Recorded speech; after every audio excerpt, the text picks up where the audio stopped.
Good morning, everyone.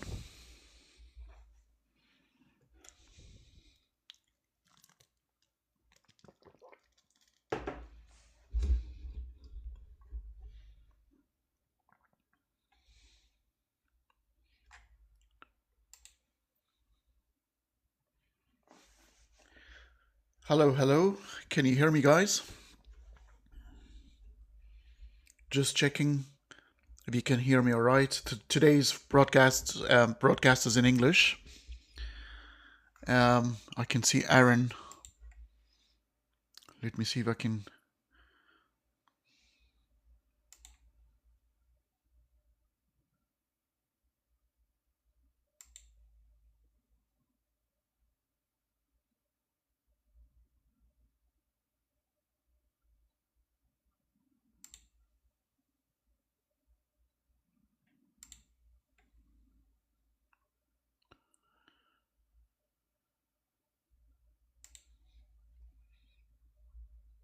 Hi, Aaron. Can you, if you're online, can you just write a quick comment just to see if I can pull you up?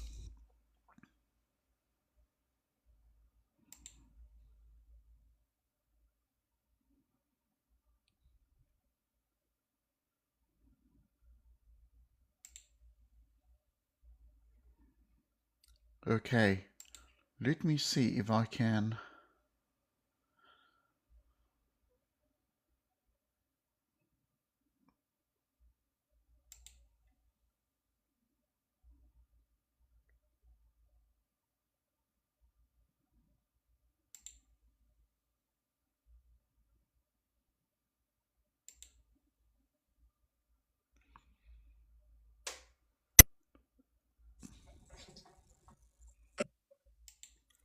Right. Hello, Aaron. For some reason, I have you as a guest, but let me just see now if I can change.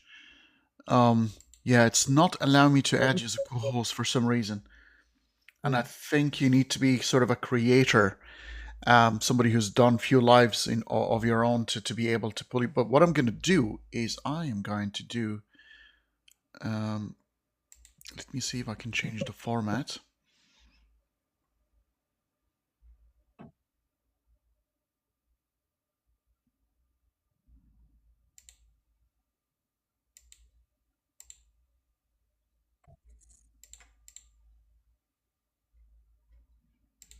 And it's not even allowing me to change the format while I'm in landscape. But I will do that when you speak, which is pretty cool. All right. Do you want to? It's very close up, the camera, so maybe I'll let you adjust it to your comfort. I've pushed it back pretty far, so Yeah, it makes me feel bigger than normal. yeah. Well, let me just say good morning to everybody who's going to be tuning in to watch this or listen to this conversation. Um, Now, echo check. Is everybody hearing both of us without an echo? Tell me if my audio is okay or not so okay. I can hear you quite clearly, but I'm just sometimes the audience might hear some echo, and I want to make sure they can hear us all right without an echo. Hello, hello, hello. Everybody's saying everything is okay. Um, Brilliant. Okay, yeah, everything's good. So I will introduce the subjects in a couple of minutes, but let's just wait for more people to arrive. Usually it takes about 5 minutes. And what we can do during that time, I just invite the audience to share the live stream. This is how we're going to get more views, and especially those who follow me, if you could please like and share. Um, TikTok has a horrible thing, Aaron, and I really hate it with a passion. It's the constant pressing on the screen to get all these loves, so you can actually multi-like a live stream at infinitum. So it's just crazy, and that increases apparently the level of engagement. I find it absurd because it it distracts from listening, and you end up with people almost like religious people repeating the same stuff. Have that, the rosary where you keep repeating stuff that you don't even understand. And I absolutely hate it. But this is the way increasing engagement on TikTok. So I would urge people maybe to share. That's the most important thing. If you can join that orange heart. It's usually boost up the live stream. Today's conversation is about time. But during that period, until we reach about, let's say when we reach about 5,000 likes, we will start the conversation. We're at 1.2 at the moment. And during that time, could you please, Aaron, introduce yourself to the audience in the context of today's conversation? So strictly physics, if you wish. Yes, yeah. So my name is Aaron, full name Dr. Aaron Adair. I earned my PhD in physics from The Ohio State University. The topic that we have is about nature, origin, what's the physics of time, and the fact I have that physics training, use time in our equations all the time, means in theory I can talk about time from time to time. That is fantastic. So I've known you, Aaron, for a number of years, and that's why I dropped the title, but also known as Dr. Aaron. But we've been friends for a number of years, and apart now from the physics, I hear you also interested in theology and fiction, and you are an author as well. How many books have you written so far? So I have 2 books published. I've contributed to a few other volumes, and at the moment I am working on 2 books. One that is nearly complete with my friend Jonathan M.S. Pierce that we're doing on the Exodus tradition, and the current book project I have with my wife on Godzilla, or if I want to pronounce it correctly, Gojira. Gotcha. That's it. Very interesting. You have you published any papers in your field of science, or help some papers? Yeah, so I should also then mention that I am a research affiliate at MIT, and the work that we've done, we've already had a few papers published, and we're working on several right now. The ones that I've worked on are in physics education research, which is basically, hey, here's all this physics stuff, here's all this education theory. What can we do to mix the two together? And the answer is compute power. So a lot of our stuff is focused on mathematical and computer or machine learning techniques to figure out more about student learning. So the paper we're working on right now, we've advanced some techniques of Bayesian inference with our very large data sets. And so we're trying to get that ready for our mathematics journal. We're doing real math here, boys. That is fantastic. And the most recent book you're sort of co-authoring at the moment is with Jonathan Pierce, a common friend of ours. Is about Moses and Exodus. We talked about recently on my YouTube channel. Exactly, yes. And we'll be talking more and more about that as the book gets ready for actual delivery. We're in the phase of touching up some chapters and then making me English better.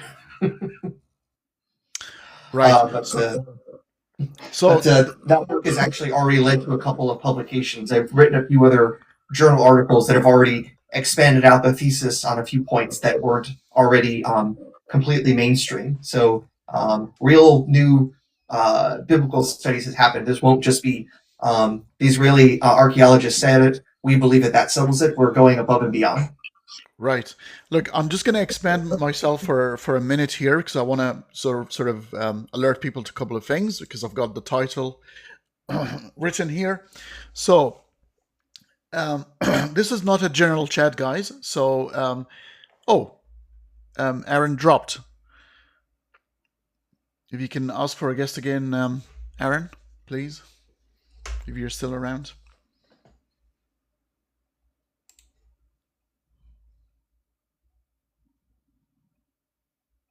Oh, I can now invite you as a co-host. Let's see that. Accept co-host, please, Aaron. That might change to believe that Jesus never existed.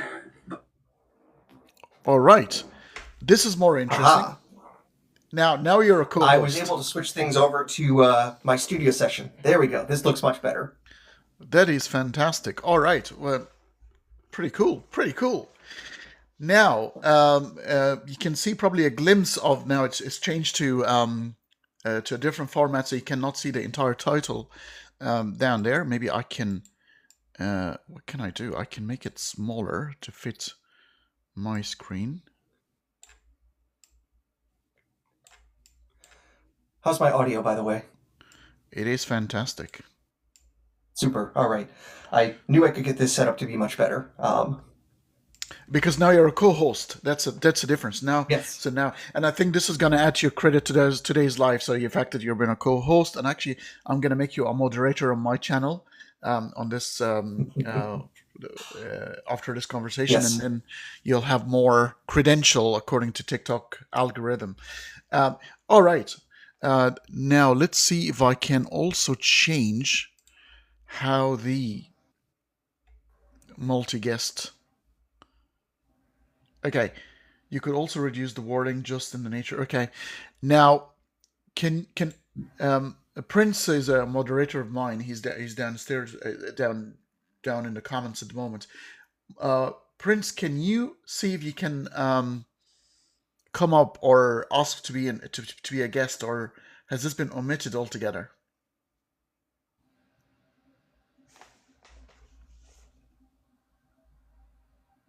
Okay, I'm gonna accept and just see how. Oh, it says by accepting guest request, you will disconnect the co-host. So the co-host is meant to be for just two people chatting without any conversation. So what we're gonna do is we will have our chat, because this is probably a very good thing. We will accept questions and everything, but later into the stream. So we will have a bit of a conversation first, and I think that's well suited. Once we're done with that, we will accept audiences, and we're going to go back to guest format rather than just a co-host. But now, obviously, we've got some questions for Aaron. Probably people knew you from before, and they're asking all sort of random questions about different things, about Richard Carrier and so guys, no, whatever we're going to be doing from now on with Aaron or Jonathan, unless it says in the title a general chat, then we are going to be tied to the conversation that we are sort of spend hours trying to learn about. I've spent a few days trying to catch up on physics of time. So we are going to be sticking to the title, what is the nature of time? And the questions that we're going to take later on, which is not allowed at the moment because we are in a co-host format. Today it is going to probably be a conversation for about 45 minutes to an hour, a lecture as you wish.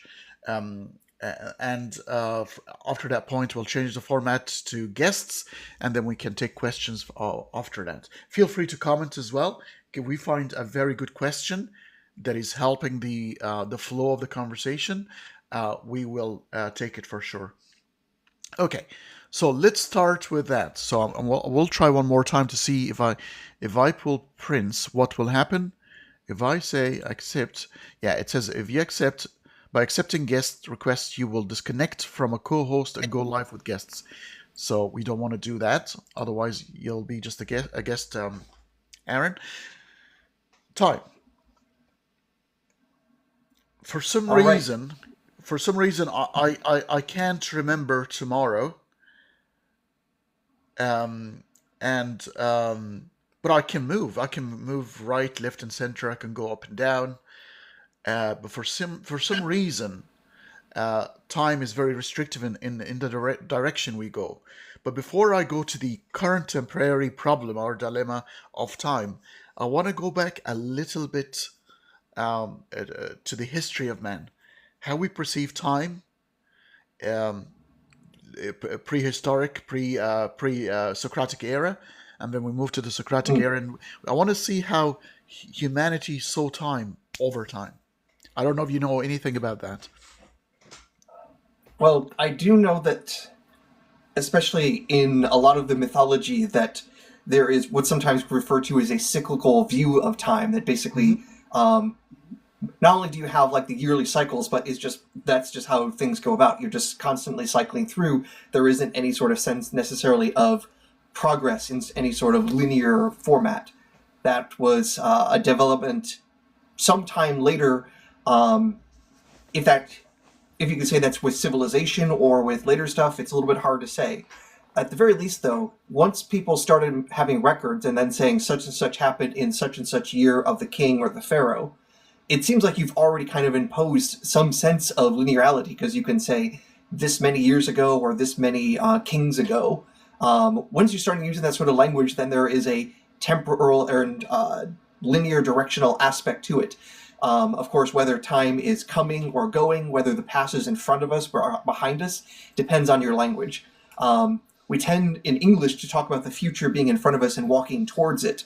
But in Chinese, it's the exact opposite. The past is in front of you. And you can understand that somewhat philosophically, because, as you were just saying before, you can remember the past, but you can't remember the future. The things that you know, you can see in front of you in your mental state. So weirdly enough, if you are learning Chinese, you have to get forward and backward switched around in your head different than what it is in English. That's one of the things I've learned trying to learn Chinese along the way. Other languages do that as well. It's not just one language or language family. So what's in front of you, what's behind you, what's coming, what's going is a little bit cultural. As for our current conceptions of time, of course, that has been after all this science stuff started happening. And, well, you can start blaming a few people like Galileo for getting the ball rolling about how we are trying to mathematize and relativize certain things. So many people will think, well, if we're talking about time, we have to talk about relativity, but we need to first start off with the original theory of relativity. And if you think Einstein invented the theory of relativity, you're wrong. He invented the special theory of relativity, and then later created a general version of that. The fact that he had to call it special relativity already tells you, why did he have to make it special? There was already a sense of relativity. The simple idea is this. Galileo points out, when you are talking about the velocity of something, it's always relative to something else, that you actually lack an absolute reference frame that you can compare to. He gives the example of, if you are inside the hull of a ship and the ship is sailing along smoothly, if you're inside, you can't look out because there's no portholes or anything like that. Can you tell if the ship is just sitting at harbor or is out at sea? And this assumes that you don't have like any audio clues of hearing water lapping against the side of the boat. Is there any experiment that you could do, like dropping a ball, swinging a pendulum, or that could actually notice if the ship is moving or if it's stationary relative to the water? And he realized, no, there actually isn't any physical experiment you could do. That's the relativity aspect, that whether you are moving or not is just from a certain point of view, and it doesn't change the underlying physics. Einstein comes along and then is going to make that a bit more complicated, but why he even decides to do that is itself an interesting story. But I don't want to start lecturing just yet. I want to make sure we're touching the questions you got, Ty. So I've checked all the sort of the ancient Greeks and how we perceive time, and it seems to be almost the same problem that we're having today. So Heraclitus is the one who famously said, "You don't step in the same river twice," because the river is not the same, and the man stepping into the river isn't the same. There's a sense of change here. So, and there are other people who said it's an illusion. It's just a perception of man, and time maybe is intact in a perfect realm, like the realm of the forms of Plato. So it might lend to itself almost like to the A and B theory of time. So it seems as the split happened long time ago, as you alluded to the conversation about Einstein. It's almost like the Darwinian evolution. Darwin hasn't come up with evolution. Evolution kind of was long, but he kind of made it precise and made it sort of standardize the theorem, and now we can understand it more clearly. But the fire was always burning. Yes, and probably the fire that's been burning the most has been when you actually have a linear conception of time. well, how far back does the line go? And all the realizations of what is implied if time doesn't have some sort of beginning, what are the implications of that? For example, Aristotle believed that the universe, in some form or another, was infinite. It wouldn't make sense that there would be some sort of beginning point. But he also realized that creates an interesting empirical problem. Let's assume that humanity has been around forever. And you look at what is our level of knowledge, what is our level of technology, and you're just like, well, clearly we haven't maxed out our knowledge of things or our ability to do things, and even more so in Aristotle's day. It's like, hey, why don't we have, flying machines or what have you?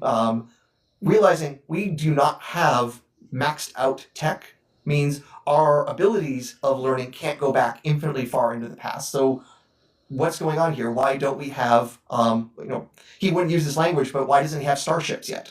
And part of that explanation is there must be some sort of catastrophe that happens to the world in some sort of cyclic fashion that brings humanity back to square one, and just we have to keep repeating that sort of thing. So in a sense, once you've created infinity and you have to explain your observations, you have to also then invent the apocalypse. So strangely enough, he accidentally invented Christianity in that kind of way. Yeah. Well, let's talk about math a bit, and that's the infinite regress issue. And I know there's a lot of people sort of lose sleep over the concept because it's very difficult to grasp your mind around it, and I admit. But I know in mathematics it is allowed, because can you have a finite subset within an infinite or within infinity, which is the infinity of all infinities, because even infinities have hierarchy of maybe like aleph 1 to 7. So let's say the big circle, the one that encompasses all infinities, the large number that any human can perceive, that's the biggest infinity. Would the rules of math, or can they allow a subset that is finite, and therefore you can see the arrow of time within that particular subset within infinity? So mathematically, absolutely, you can have a finite subset of an infinite set. And, well, the easiest way you can imagine that is with our simple number system, 1, 2, 3, etc. That goes on without a largest member. So that is an infinite set. We actually call that the countable infinite set, because you're just counting up. And it's very obvious that you can have a subset. You just say, all right, just take the numbers 1 through 5 of that infinite set. You now have a finite set. And also the remaining set is still infinite. It starts at 6 and it goes on without limit. So that is relatively easy to do. Can you have infinite subsets of infinite sets? Yes, you can, and that you can have them separate. Now, here's the thing that usually will make you realize just how crazy infinite is. If I was to ask you which set is larger, the set of all the natural numbers, 1, 2, 3, 4, 5, etc., or the set of even numbers, 2, 4, 6, 8, etc., which of these two infinite sets is bigger than the other? Now, first off, you're just, might be balking. It's like, why are we even talking about bigger? It's infinite. But your first intuition is, well, clearly the set that has numbers that the other one doesn't have has to be bigger. That's, the most instant intuition you have. But what we now realize, and this is because of formative work by Georg Cantor in the 19th century, those two infinities are exactly the same size. How is that even possible? What he does is makes more systematized how we actually determine the size of things in the first place. And that's by pairing things. So I'm going to start with a nice finite example. I have this many fingers up on my left hand. I have this many fingers up on my right hand. Which hand has more fingers up? Now, you might just go and count and just say, well, this one has 4, this one is 2, 4 is bigger than 2. Yeah, that'll work just fine, but there's another way we could do this. We could pair up members between the two sets. And so this finger and this finger can get paired, this finger and this finger can get paired. Oh, but I don't have any guys for this one to pair. So by saying this set has everyone paired up, but this set does not, means that this set has to be larger. That sort of pairing aspect, if you can line up all the members in one set into the other, but not vice versa, one set has to be larger than the other. What Cantor does and realizes, when it comes to all of the even numbers and all of the all of the natural numbers, you can actually create a one-to-one mapping. If you just take every member of the naturals and multiply it by 2, you get all the evens. So you can take 1, multiply it by 2 to get 2. You can take 2 times 2 to get 4, 3 times 2 to get 6, and so on. And vice versa, that you can go from the other set back. So there's a nice what we call one-to-one mapping or isomorphism. That's the fancy term if you need to know your math terms for the SAT tomorrow. Because you can create that kind of mapping, that means that the two sets are the same size. Everyone is paired up evenly, 1-to-1. So strangely enough, there are just as many even numbers as there are natural numbers.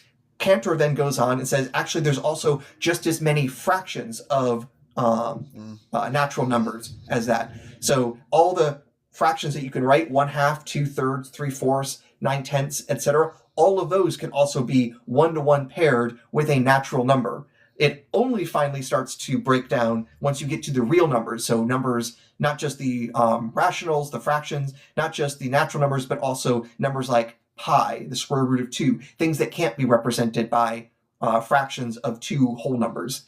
Once he goes through on that, he shows, hey, it's actually possible to have members of that set that can't be paired up one-to-one with something in the real numbers, with the natural numbers. So the reals is bigger than the naturals. And we've also realized, hey, you can also go beyond that. And so there is an infinite number of infinite sets that keep getting bigger and bigger. So yes, bigness gets infinitely big.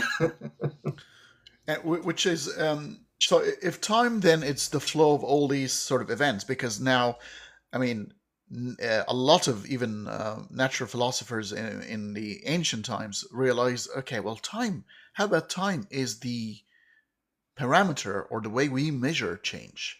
So it doesn't actually exist independently. Some thought it exists independently and even had a god. I think Cronus in the mythological Greeks is to do with time. That's why chronographic, the word, it's time is very sacred. But then others, so okay, it's a psychological phenomena. It's just the way we're sort of built to look into the future. But also it's a very, very handy parameter to measure change. How do you see that? Yes. Yeah. Well, we clearly see change. If you have not noticed any change before, I think you stopped living a while ago. We see the seasons, we see the change in weather, we see the money coming in and out of our bank accounts. We see all sorts of things changing, and we say, well, there's change. At one moment, something is one way, at that moment, there's something else. So that moment-to-momentness, that's what we're calling time, ultimately. The issue with that, though, is, okay, what is the ontology of those moments? Is it that only this present moment exists? Or what is the status of the past? What is the status of the future? Do those things exist? Or do we experience a moment and it stops existing? Those sorts of weirdnesses start coming up when you start thinking deeply about existence in that sort of fashion.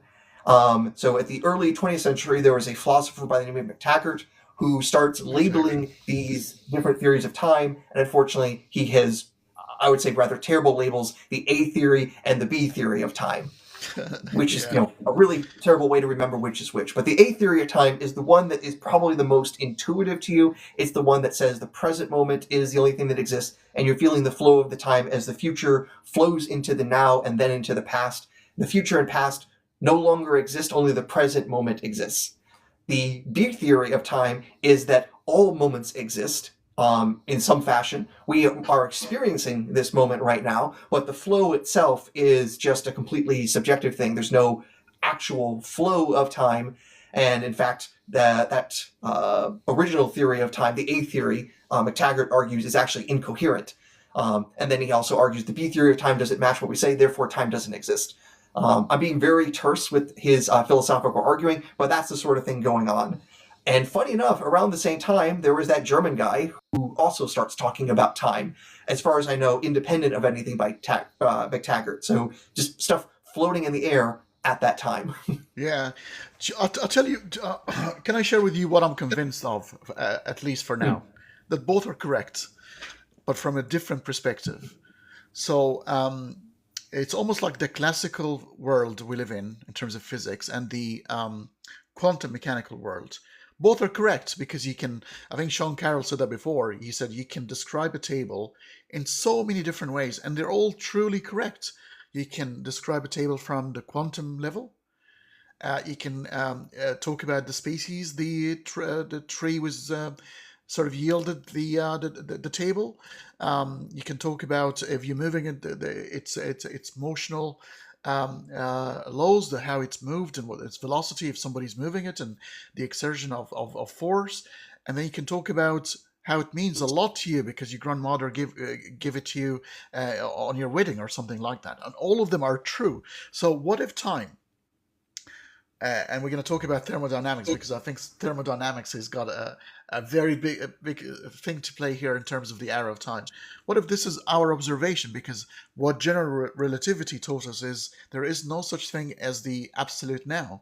What is now for you, maybe it's different for me because of multiple things. How far away from gravity, how fast I'm moving, all of these things.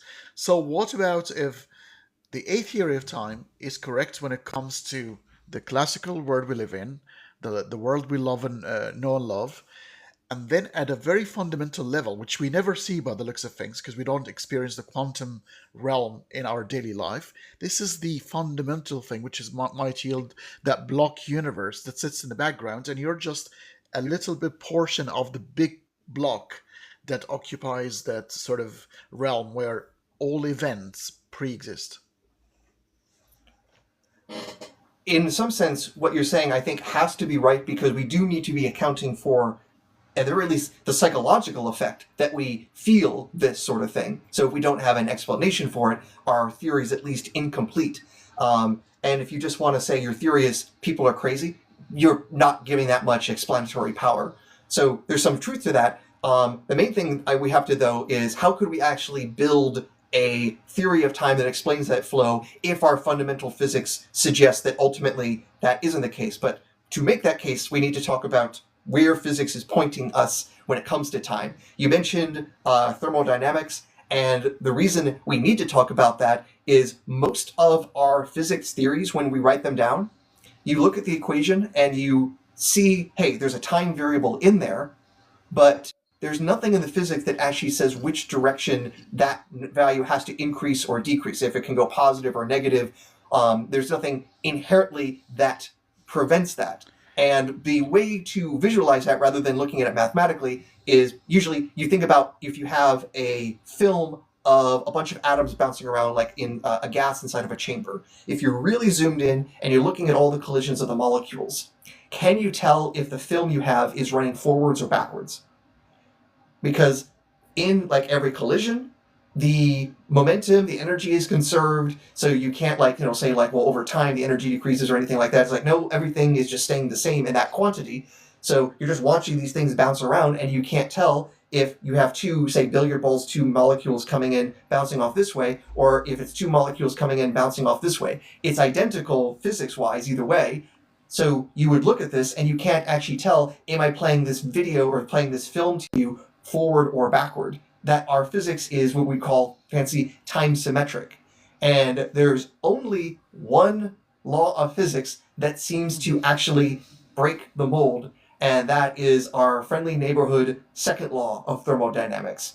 The work of this, especially from Ludwig Boltzmann, at the turn of the 20th century, I should specify, pointing out a way of relating the various microstates of the atoms or molecules of a system, the thing that we call entropy, and why we then see this evolution of things going from low entropy states to high entropy states. His argument being that some of these states are much more probable than others. So the basic example we'll have is like, I have a bunch of air in the room I'm in right now.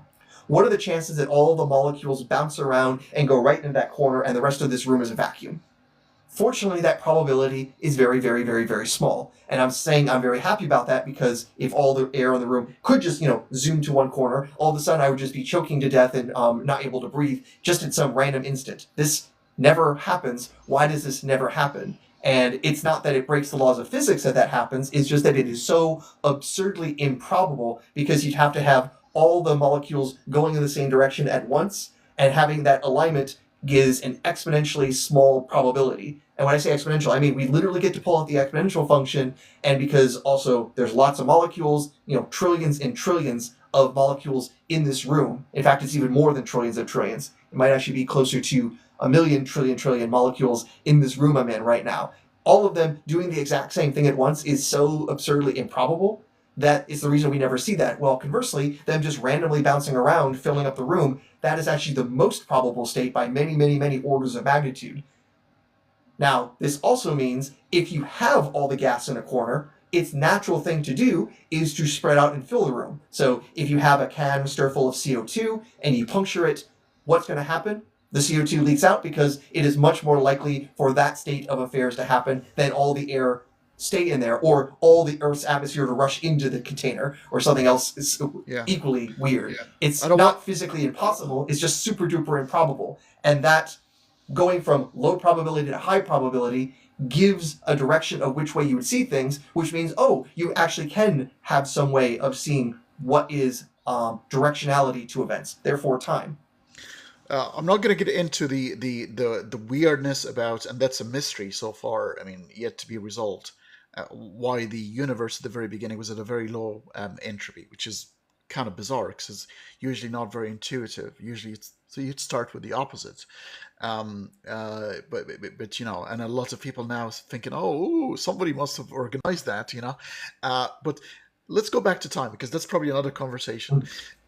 Yes. If time is the measurement of change, if there is a realm and there is no time, can anything happen in that realm? If you can build a clock, then you can talk about time existing in that realm. And when I say building a clock, I'm not just talking about being a good enough mechanical engineer. Can you actually build a clock at like a fundamental physics level? And this is actually then where we can talk about why relativity makes things all sorts of weird. I should say specifically special relativity. The issue there is, how do you actually build a clock given what we know about you looking at a clock? And when I say looking, that means if we're going to look at something, we need to be talking about light. Einstein is the person who then comes along and says, okay, we've learned some interesting things about light. There are some really weird properties that it has. So if I were to build a clock based on light, what results would come out?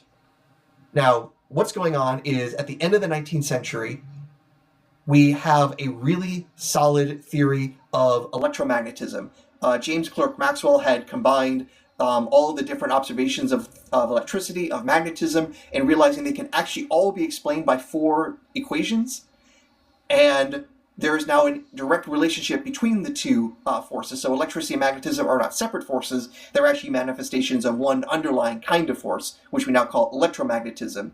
And one of the interesting things is that electromagnetism tends to send out this sort of wave. And when you actually just work it out, the wave comes out at exactly the speed of light. We realize from Maxwell, light is a wave, and it is specifically an electromagnetic wave.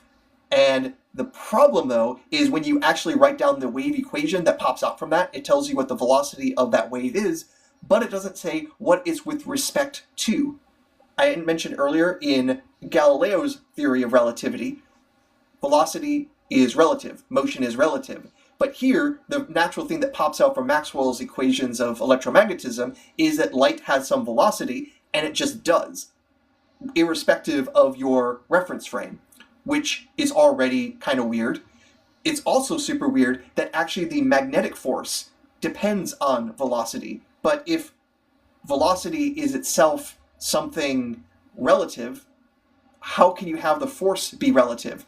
It's like a boxing match where, depending on your point of view, boxer A punches B, B punches A, neither of them punch each other. It's like, no, clearly some person got knocked down on the floor. Which one actually happened? We need to be able to agree on who's punching whom. There's a problem there. How do you fix it? One of the ways is, there must be some sort of other reference frame that the magnetic velocity is relative to. This is where partially like the ether theory comes from. Also the idea, if there's a wave, there has to be something waving. So there is some sort of luminous luminiferous ether out there that light is traveling through, Like a just medium. like how water wave requires Yeah. water. Yeah. Like, I mean, is it, should we call it the speed of light or the speed of massless particles? That becomes then the generalization. Once we figure out what the speed of light is and why light goes that speed, then we can generalize it beyond that point, yes. But we want to stick with light for now. It's a light substance. Sure. All right, so we have all this work. We're seeing weird things coming out of Maxwell's equations.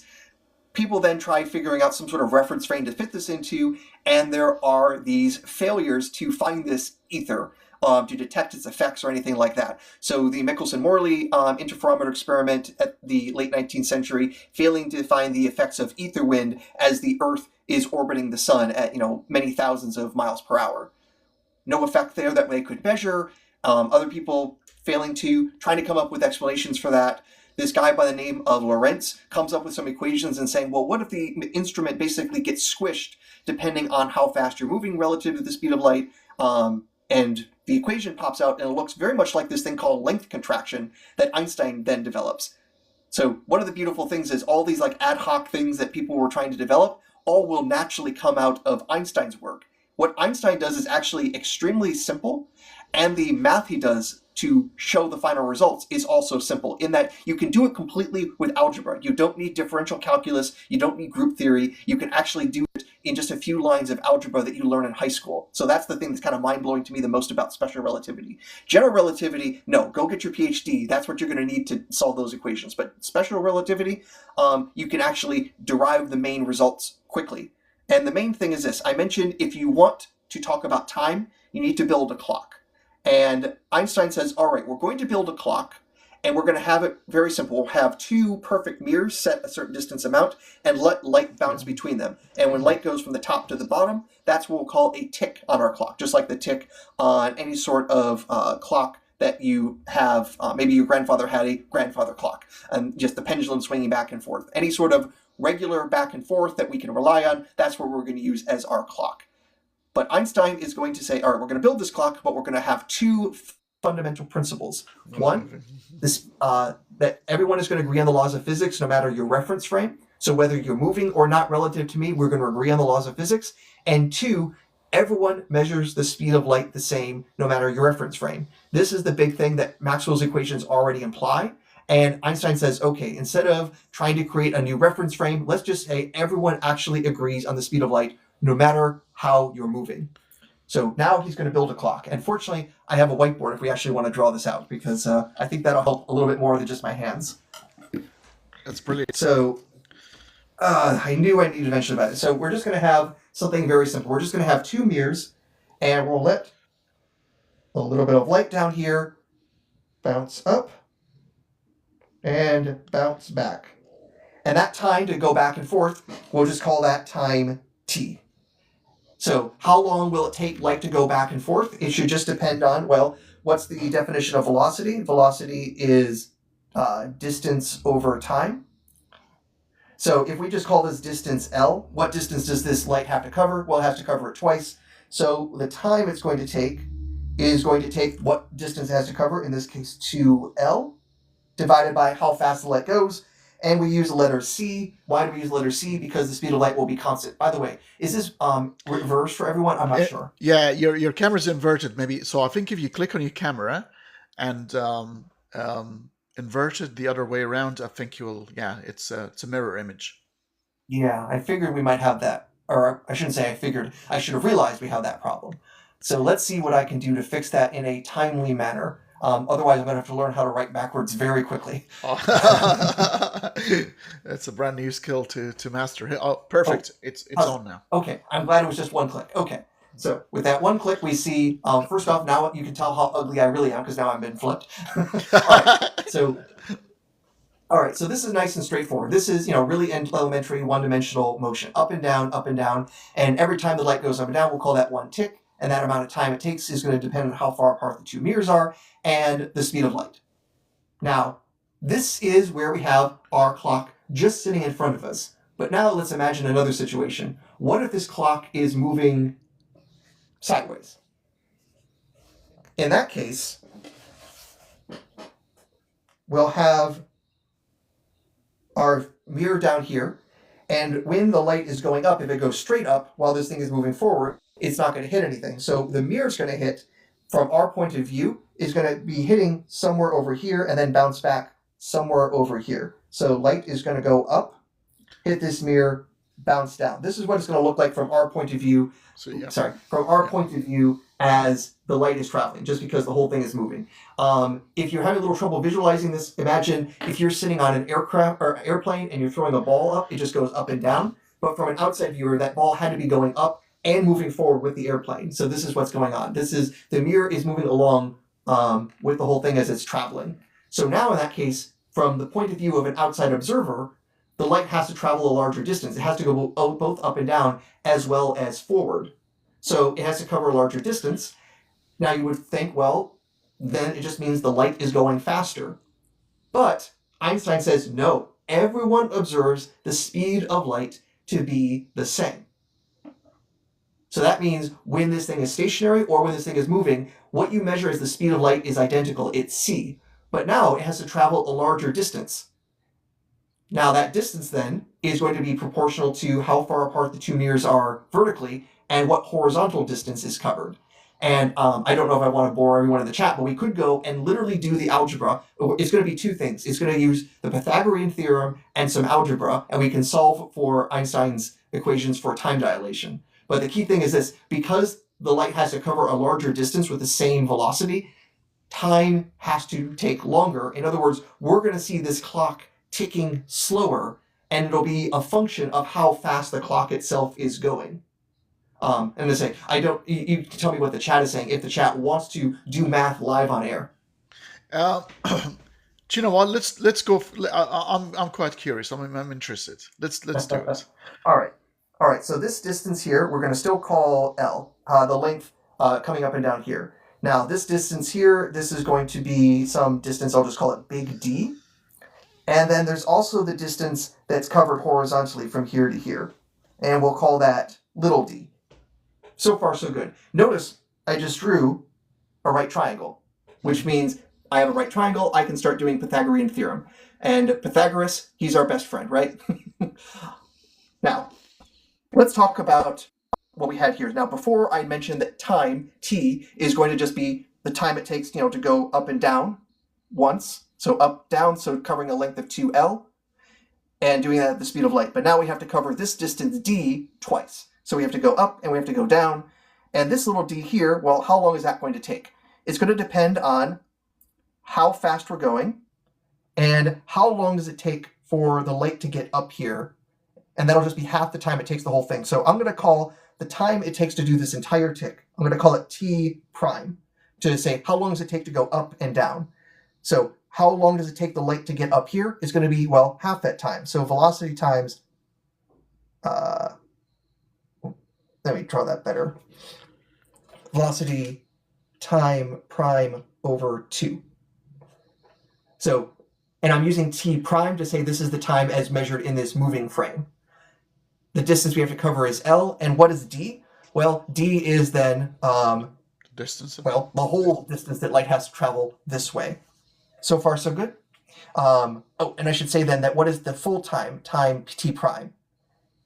Again, we have to cover this distance d to get up to the top here and then to come back down. So we have to cover that distance twice, so 2d, and again over the exact same speed of light c.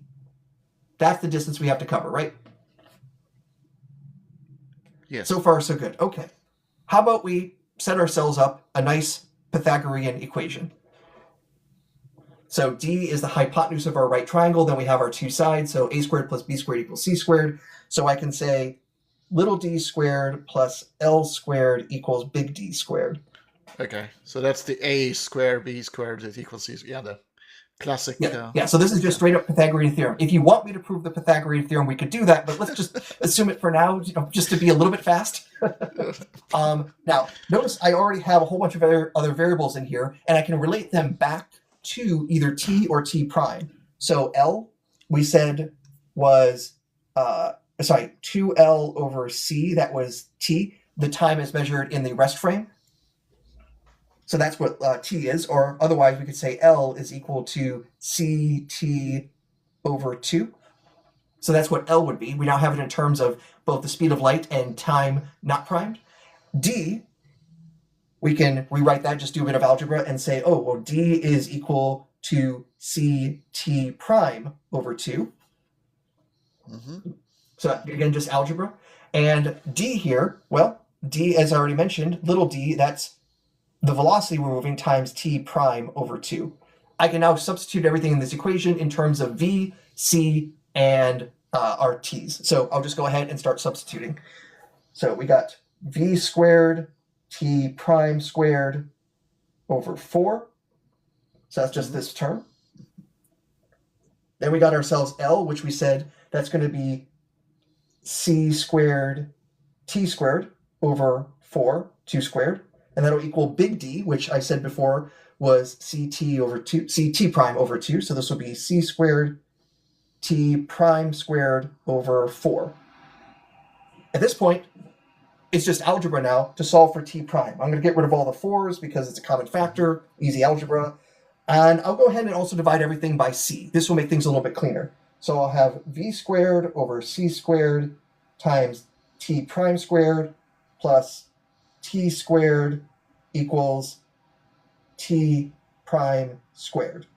All right, so I want to solve for t prime. So again, I feel like I'm doing algebra class at this point, but we want to get all the t primes on one side. So I'm going to just bring all the t primes to the left side over here. So I'll have t prime squared multiplied by v squared c squared minus 1 equals to, and I'll bring the t squared here, so this is minus t squared. So I have t prime squared on this side, regular t squared on this side, and I'm just going to then divide by this and divide by -1, and I'll take the square root of everything, and I get t over the square root of 1 minus v squared over c squared. And if you go on Wikipedia right now, this is the equation you will see for time dilation. What does it tell you is that if v is 0, then you just have 1 minus 0, or 1. Square root of 1 is 1, so t prime and t is the same thing. So it goes back to what we'd expect normally.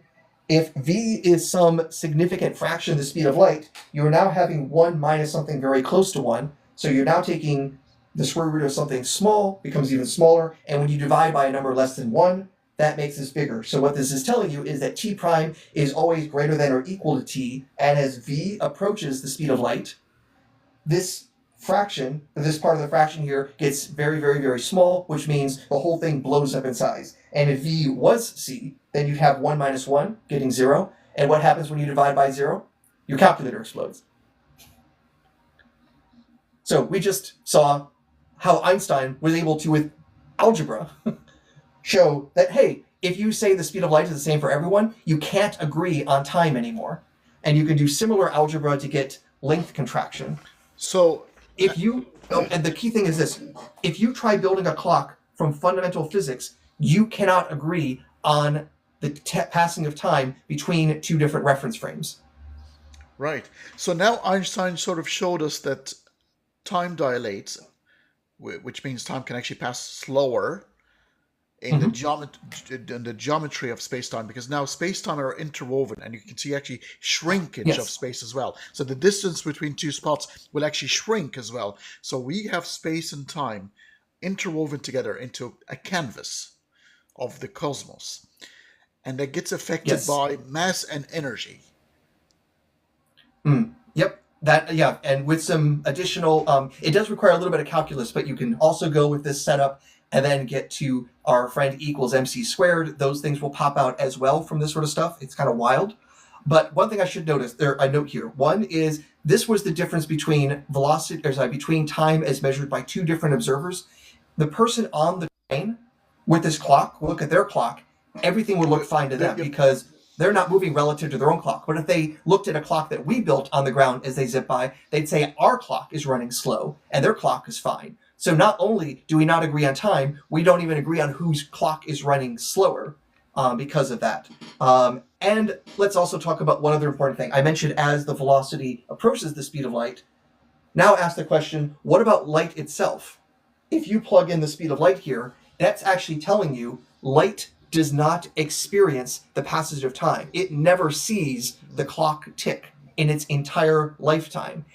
Also, when you do the same thing for length contraction, light does not see it cover a distance. So when light leaves the sun and comes to the earth, from the point of view of light itself, it doesn't see it cross a huge distance.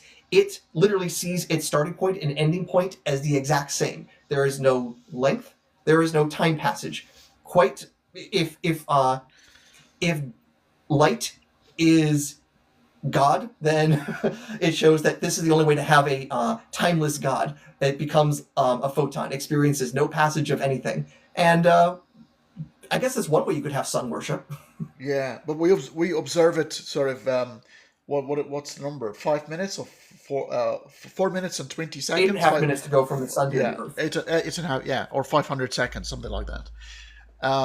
So we do observe, time is so the photon does not experience any time because it's massless.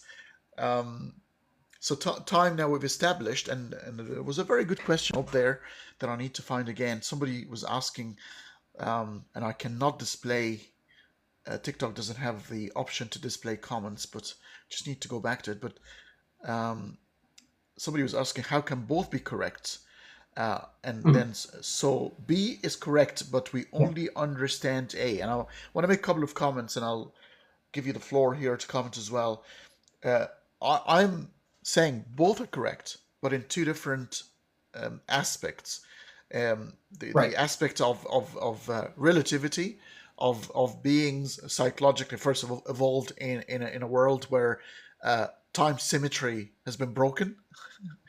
So we know that, and the entropy is taking place, and things tend to increase in that particular system, and we live and have evolved in that particular system to see things going forward.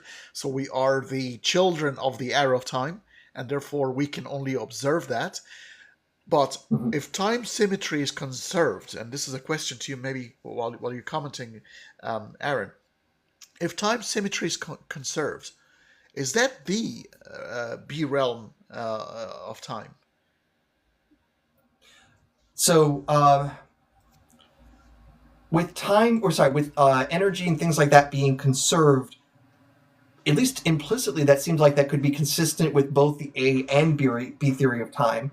The thing, though, that becomes the tipping point away from A theory is that on the A theory, it says only the present exists. But Einstein's special relativity complicates that, because not only do we not agree on the passage of time, like how many ticks go by, but it also ends up changing if we agree on things being simultaneous or not, the order of events ultimately. The key thing is, with the A theory of time, that there's supposed to be this sort of A series, that event 1 happens, then event 2, then event 3, then event 4. We could talk about maybe 2 events happening at the same moment, but with the fact that we now have this disagreement on the passage of time, if you extend this out further, as Einstein did, you also realize we don't actually agree if 2 events happened at the same moment or not. From one reference frame, 2 things might be simultaneous, and from another reference frame, event 1 and event 2 don't happen at the same time. One happens before the other, and if you reverse directions, which way you're traveling, you disagree. So really, really weirdly, it might be the case that from my point of view, if I were holding a gun, I pull the trigger, the bullet comes out. Somebody zipping by me at a very significant fraction of the speed of light, they could observe the bullet coming out and then be pulling the trigger.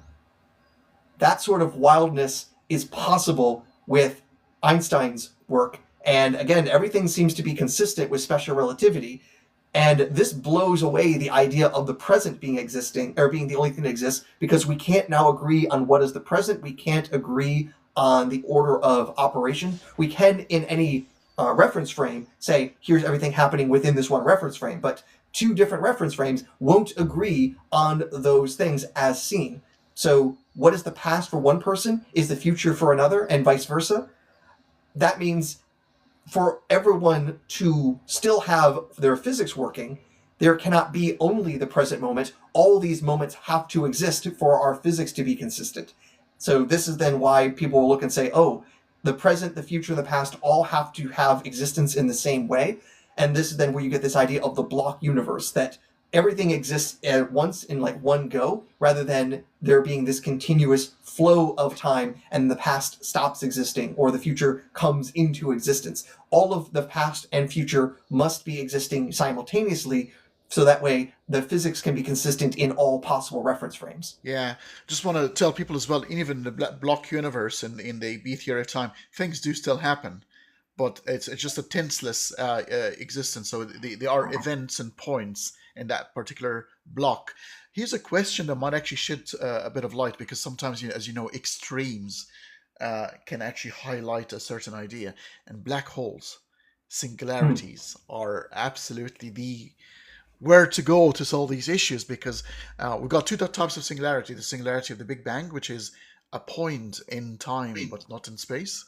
It's not even a point. It's an equation. It's a mathematical model, but there's no space. We can call it, because you have to have a start, and we call it t equals 0.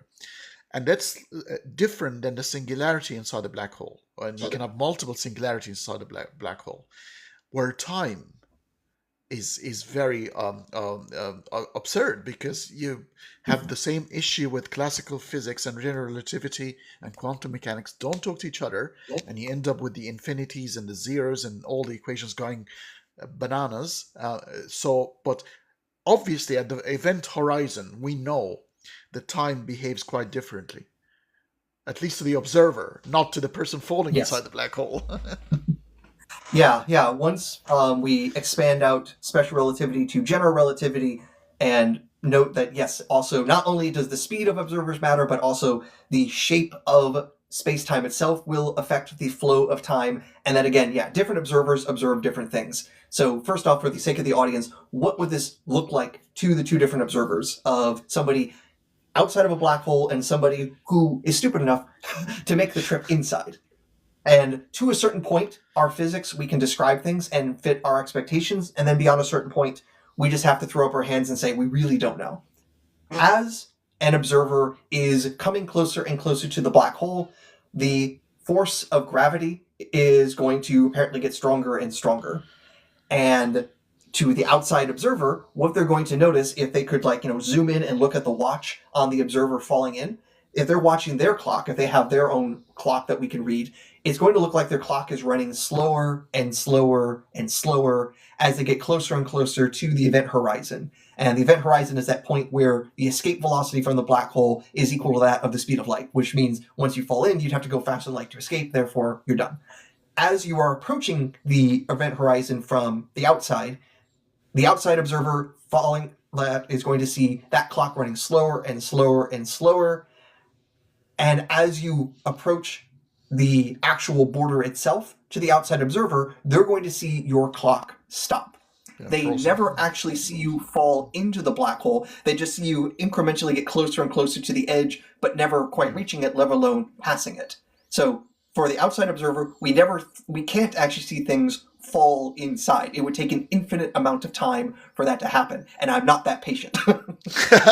On the other hand, for the actual observer who's going to be jumping through, they pass the event horizon and don't notice anything with their own clock doing anything weird, but the rest of the universe to their eyes is going to be super weird. Among the things that's going to be weird is that when you actually have your equations that describe what we call it the Schwarzschild metric, because there was a Dr. Schwarzschild who first worked out the equations of special relativity for a simple case and started developing the stuff related to black holes. If you just treat all the mass at a point, what's the geometry of space-time that happens from that? He did that because that's like the simplest sort of thing you can solve in general relativity. And one of the things that you find out is as you cross that event horizon point, you end up changing the signs in front of the space terms and the time terms. And the reason this is important is that whether you have a positive or negative sign in front of these things is basically to say whether things are space-like or time-like. The fact that the signs are reversed is that space and time reverse their meaning inside of the black hole, which is beyond weird. Yeah.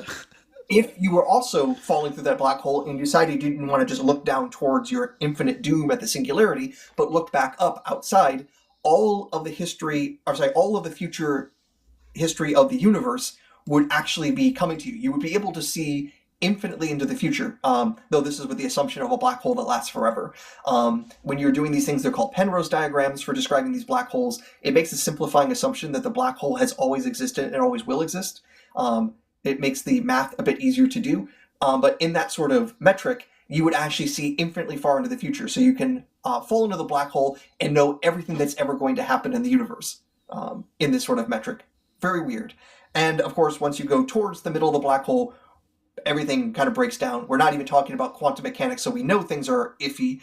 And heck, even once you get inside the black hole, we have to say we really don't know what happens because we haven't been able to observe inside of there. We don't expect our physics to continue to work.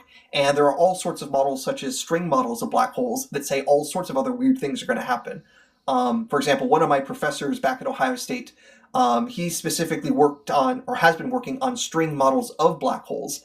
And one of the cool things is that inside the black hole, the strings are not microscopic. They become the same size as the black hole itself.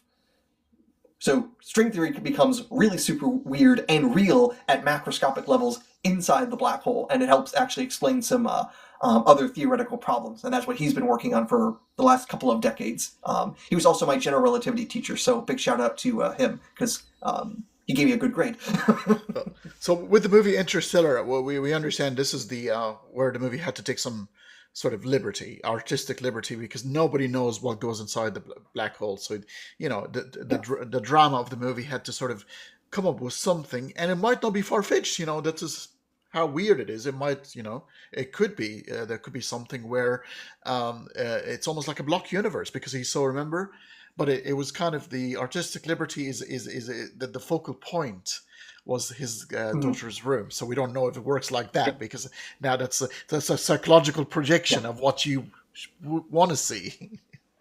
Yeah, it's obviously that's not a likely scenario, but we can't, of course, prove what scenarios can happen. So yeah, obviously it's liberty there. There's also, of course, another liberty, though in some ways they chose the best possible black hole for this to happen.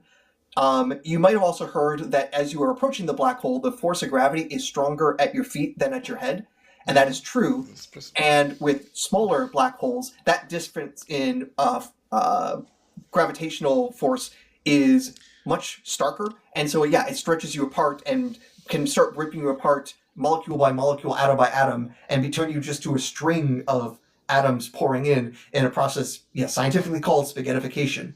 The thing is that this is actually more severe with smaller black holes than larger black holes. And in the movie Interstellar, they went by the biggest black hole that they could, find. I don't remember if they say how big it is, but if it's like on the order of billions of solar masses, that would make it so as you pass the event horizon, the differential between your feet and head wouldn't have been as severe. So McConaughey could actually, in theory, survive that. If you jumped into a stellar mass black hole, he would have been destroyed before he fell in. And then, of course, what happens inside? Well, as we know from the movie, he was all right. Who was the consultant again? It was a Kip. What's his name? The scientist. Kip Thorne. Kip Thorne. Yeah. So I'm pretty sure he's got that right. To a degree. It was all solid all the way till that point, because nobody knows what go. Mostly, the thing that actually kind of took me out of the movie was the scene where McConaughey tries sacrificing himself so that way Anne Hathaway's character can escape the black hole by just letting go of the ship and thinking, well, that will give him a push. No, that actually breaks the third law of motion from Newton. It makes very basic physics, because if you take a basketball and just let it go, how much does the basketball push you? Not at all. Just letting go would have provided nothing to the other spacecraft to escape. The only thing that would actually help is actual pushing, and letting go isn't the same thing as pushing. So when I saw that, I'm just like, we're doing all this, advanced computer graphics simulations of a black hole where you bring in the best experts to do this, and we're going to flunk freshman physics on this scene just so way we have a whole heart-freeing moment. Ugh, that hurt me. I thought he was using the gravity of the planet, because sometimes when you propel and you get close to a certain planet or something, you actually let the gravity of that particular planet pull you once you're in a free fall. Yes, there is that. But the whole thing is that they were trying to escape the pull of the black hole there in that case, so that way Hathaway's character could escape, and just letting go of that ship wasn't going to be helping. letting go does not provide a push. There was no like additional fuel. There was no impulse provided in that process. So that's the thing that really took me out of that moment. It's like you're doing all this amazing physics and thought experiment, and then you flunk freshman physics at this point. Also, that way we can have a feel good moment or tearjerker moment, I should say. Yeah, fair enough. Fair enough. So that's the one thing that makes me kick the film a little bit, but I forgive it for everything else because the simulation of the black hole was so good they actually wrote papers about it. Yeah, it's fantastic. It still remains one of my favorites and close to science as possible in terms of science for sure. Interstellar is a wonderful movie. Time. The reason why people are worried about time and they keep talking about time because they want to know whether it's physical, if it's actually a thing, or it is an effect, or is it? What is it exactly? What is there? And especially when I've been focusing a lot on the simulation hypothesis by Nick Bostrom, and whenever we go back to the very fundamental, I'm talking the Matryoshka, the Russian doll, where every time you open the doll, there is something smaller, and the smaller we get, the less material things seem to be. It's almost like it's a mathematical canvas that's materials built upon, and it's a bit weird. I'm not suggesting anything here supernatural, but it's a bit weird because then if you end up with that sort of abstraction, was Plato right? The thing that makes me not go down that line of thought in the same way is, well, what would a universe look like that doesn't follow mathematical descriptions? And I think that would be the same thing as saying, what does a universe look like where contradictions can be true? I don't think you can actually even have a possible universe that can't be described mathematically. So I don't find that compelling in that sort of way because I don't think the contrary is even a possibility. So either you'd have to say every possible universe is on a computer, which somehow then means there's infinite computers all the way up and down, which doesn't seem all that helpful, or this is just at least not a good way to argue for something like a simulation hypothesis. So you reckon mathematical and logical coherence is, or cohesion, is analogous to existence? At the very least, there is no state of existence that we can describe where contradictions are true. They just don't have any way that we can actually describe. It's literally like talking about married bachelors or four-sided triangles. We are literally incoherent when we try to describe that. So if we want to say, what would the universe look like with four-sided triangles? I would say that's not even a coherent statement. So I can't think about what that looks like. That sort of thing, we can't even talk about it existing because it just doesn't have information content to it. So I don't even need to necessarily go and say that like logic is some sort of transcendental or has some sort of ontology that enforces it. I would basically just say, if you don't talk where things are logically consistent, I have no clue what the halibut you're saying. Right. It just the sequence. What strikes me here. It's the most fundamental thing because why couldn't it just start be at the physical realm straight away, skipping the almost like the planning infrastructural underlay. I could easily perceive of a universe where everything is material. Maybe we reach to the electron and the quarks level and stop at that and say this is the most fundamental thing. And let's say the string theory is true and the vibrating strength sort of yield the different elementary particles and stop at that. But to have underneath that something that is, and this is where people start to think, abstraction, mathematics, they're kind of ideas, don't really kind of and that will lead us to the problem is, are they discovered or created or a mix of both? What? There's a bit of both. Of course, especially when it comes to mathematics. Mathematics is very much a human invention, and then we discover all the things that come out from our invention. After all, if you just start with, basic geometry, the very thing that happens there is you don't find the ontology of the universe. You just say, all right, here are our definitions. Here are things that we're going to assume are true. And here are all the things that pop out from that. You could be the brat in the classroom who doesn't believe in the existence of lines and try to get out of the geometry class that way, saying that lines are against your religion. But you can't say, well, obviously lines exist because you would be able to point to them. We just say, well, this is something that's going to exist in our system of geometry. Here are these definitions of axioms that include lines, and here are all the interesting things that pop out from that geometry. But again, it's basically saying we're assuming all these definitions and axioms. If you don't, then you maybe get a completely different mathematical system. And this is especially true for geometry. When Euclid came up with his stuff, you have the 4 main postulates that everyone agreed on, and then the 5th postulate that everyone was just like, what's this? And it's necessary if you want to have things like the sum of angles inside of a triangle has to add up to 180 degrees. But if you don't accept the 5th postulate, which is, when Euclid described it, it was a really convoluted thing, but the easier equivalent version is this. If you have a line and a point, there exists one and only one line that goes to that point that is parallel to this line. That's Euclid's 5th postulate. And other people are like, well, what if that's not true? And you end up getting different kinds of geometry. If you say that there are no lines that can go through this point that are parallel to this line, you end up getting elliptical geometry, which becomes really useful for things like lines of longitude. All lines of longitude intersect each other. There are no parallel longitude lines. And we think that's a perfectly good system. It works really well for navigating the Earth. And if there are any flat earthers in the comments, please stop bothering us. So it works really well at the 2D level, but once you go to 3D curvatures, and it just doesn't work.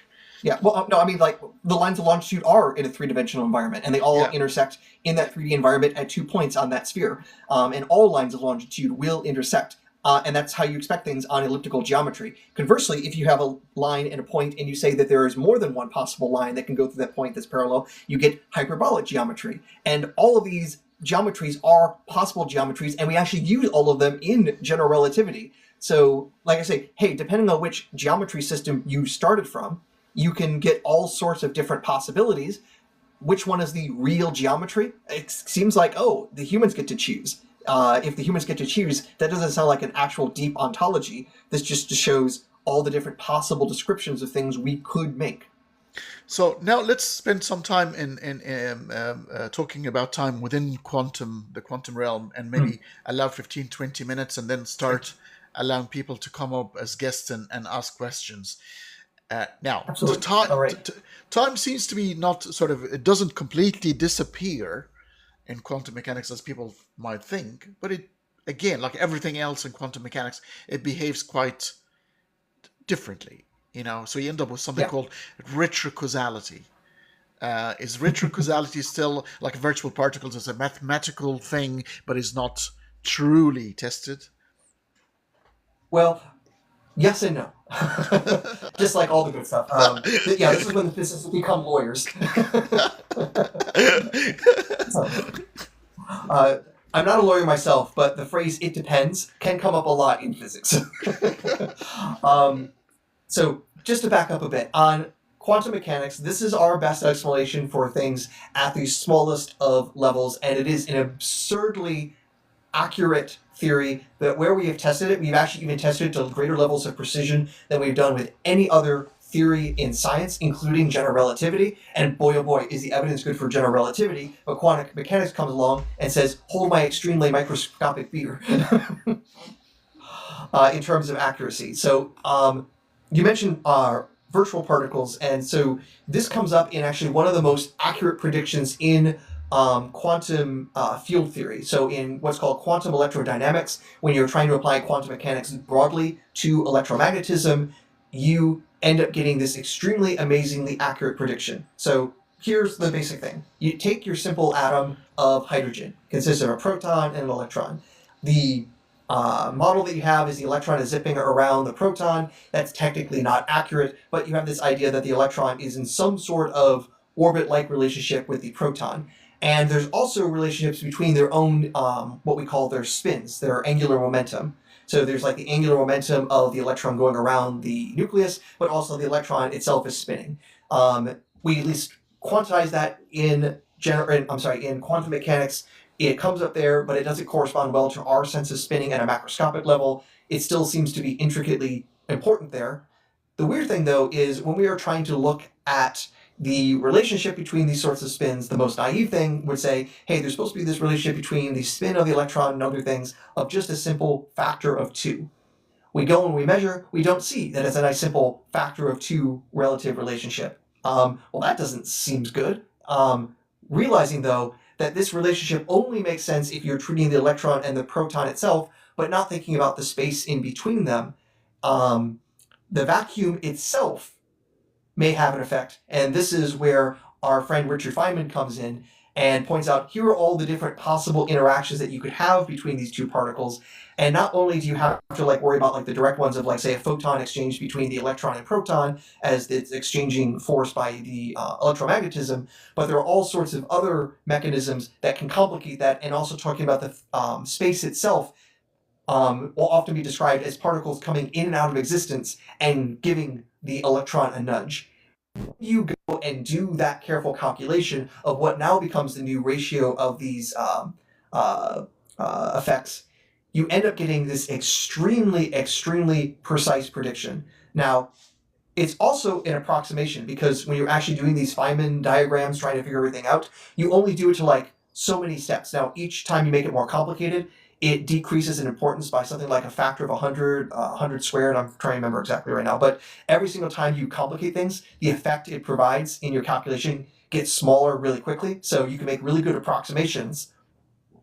And we've been able to do these approximations either by hand or by computer down to, I think we're now down to the better than the 15th decimal place. Wow.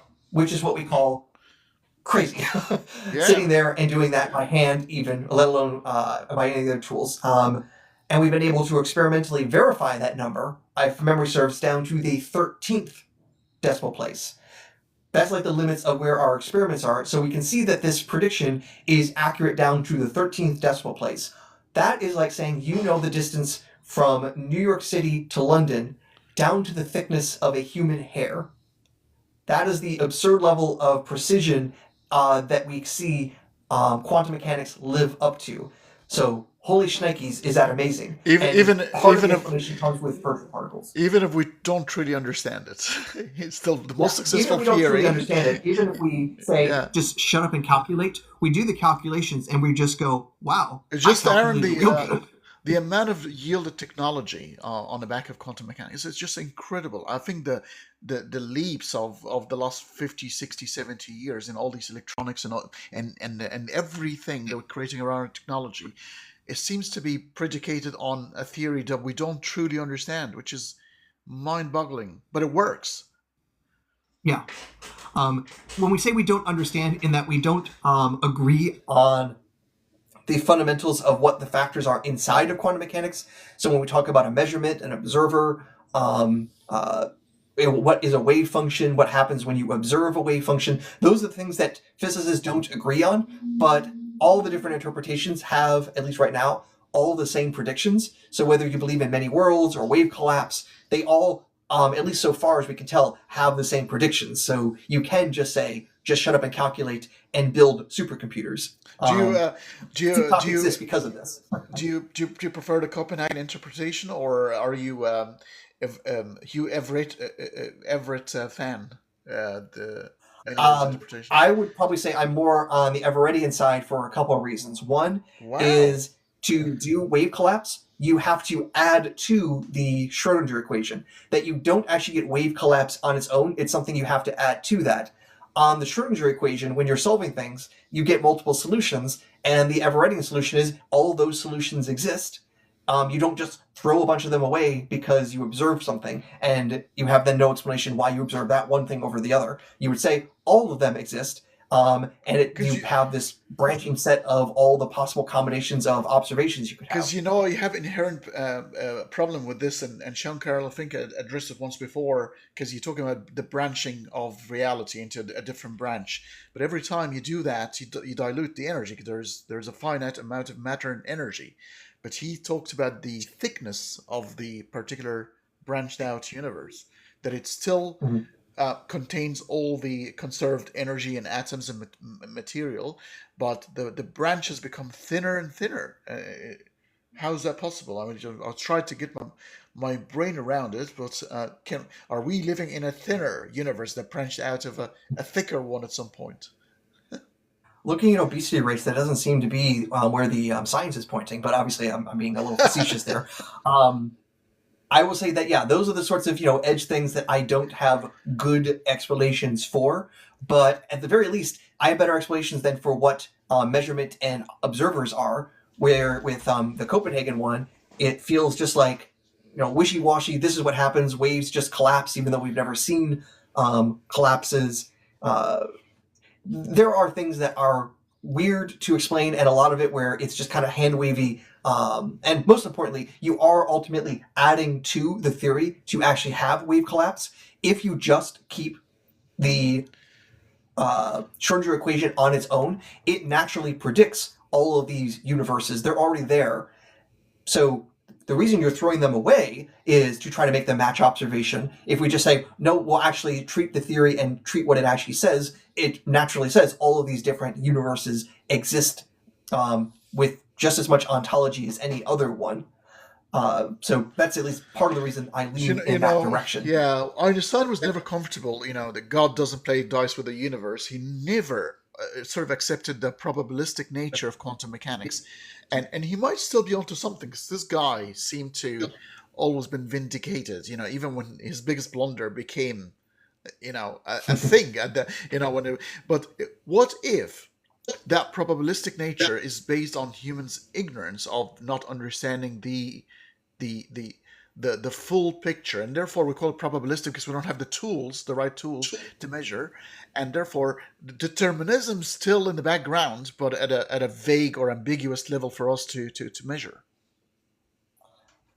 So that sounds at least somewhat like a hidden variable solution to quantum mechanics, and the most recent Nobel, well, not the most recent, but one of the more recent Nobel Prizes was on the sorts of experiments that make that much more implausible to fit with everything. That, as far as we can tell, those hidden variable theories don't fit the evidence as we have it, where we're checking something called Bell's inequality, which is about how states are correlated in quantum mechanics, this thing that we call entanglement, and what we should be expecting if there actually is some sort of underlying feature driving some sort of correlation between them, or if that isn't actually the case. And so far, the evidence seems to point to the more Bohr was right, Einstein was wrong view on these sorts of things. Yeah, I know it's definitely mind-boggling, but it's also a little bit overblown when people that are saying, oh, that proves that things only exist when you look at them, so when you're not looking at them, quantum mechanics says that those things don't exist. It's better to say that all of those states actually exist, but in the process of observing, what you've done is that those states are no longer entangled to themselves, and so we then see just the one state as we become entangled with that new state. The other thing that Many Worlds does well is noting that we can't talk about the thing that we are measuring as if it is separate from ourselves. By measuring, we become entangled with that system. Correct. So we are not separate from it. And I think that's something that Many Worlds accounts for better. The fact that we are part of the experiment by observing in the first place. And it makes complete sense. Obviously, the nonsense about the human consciousness, that's obviously a myth. It's not true. It's another particle engaging that sort of collapses the wave function in the same way it becomes classical. So it does not require human consciousness, because people were led to believe over time that, oh, I'm so freaking special. I can, control things with my mind. That sort of thinking that led people to believe, we're bigger, we're the universe. We are the projection of everything through our minds. Yeah. I should also mention this as well when it comes to quantum mechanics and the nature of time, to be on our timely subject. if you pick up a quantum physics textbook and you look at the Schrodinger equation, that there is usually what we call the time-dependent Schrodinger equation. You can look and see, all right, here is this equation in quantum mechanics, and we can see how it evolves with time. And there's a couple things to notice with that equation. One is that it actually assumes and almost requires time to be infinite in both directions. One of the things is that the wave equation has like no singularities in it. It can run forward and backward without it like reaching some sort of like stopping point. There's like no smallest value that it reaches or anything like that. It's actually a fundamentally conserved quantity that you have there in quantum mechanics, that it never like appears and then disappears. There's always that something into the future and into the past when you're describing a quantum system. So one thing is that, hey, quantum mechanics says, oh, there needs to be something always existing. That's a bit interesting. But if we try using quantum mechanics to describe not just like a particle in a box, if we want to have a wave function that describes the entire universe and then describe that, we get an interesting result. There is something known as the Wheeler-DeWitt equation, and it's applying some of the most basic things that we're trying to do when it comes to a quantum theory of gravity, a quantum theory of space-time. And the result is that there is no time evolution of the universal wave function. That from the outside, you cannot actually see that there's anything called time that has passed, that you can actually look at that kind of evolution for the entire universe.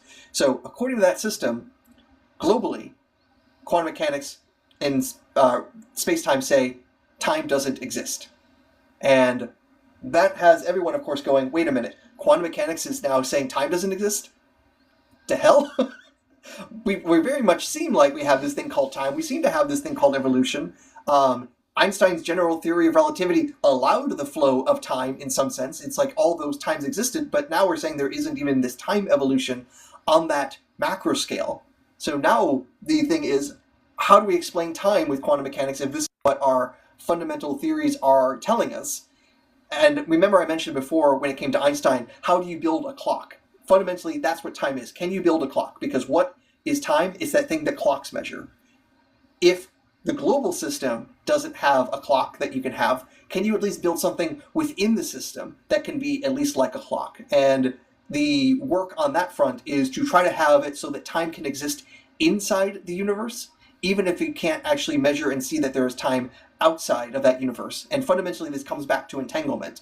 The idea of building these clocks is ways of having two particles that are entangled with each other, and that changing state of that entanglement is then what you can use as the clock.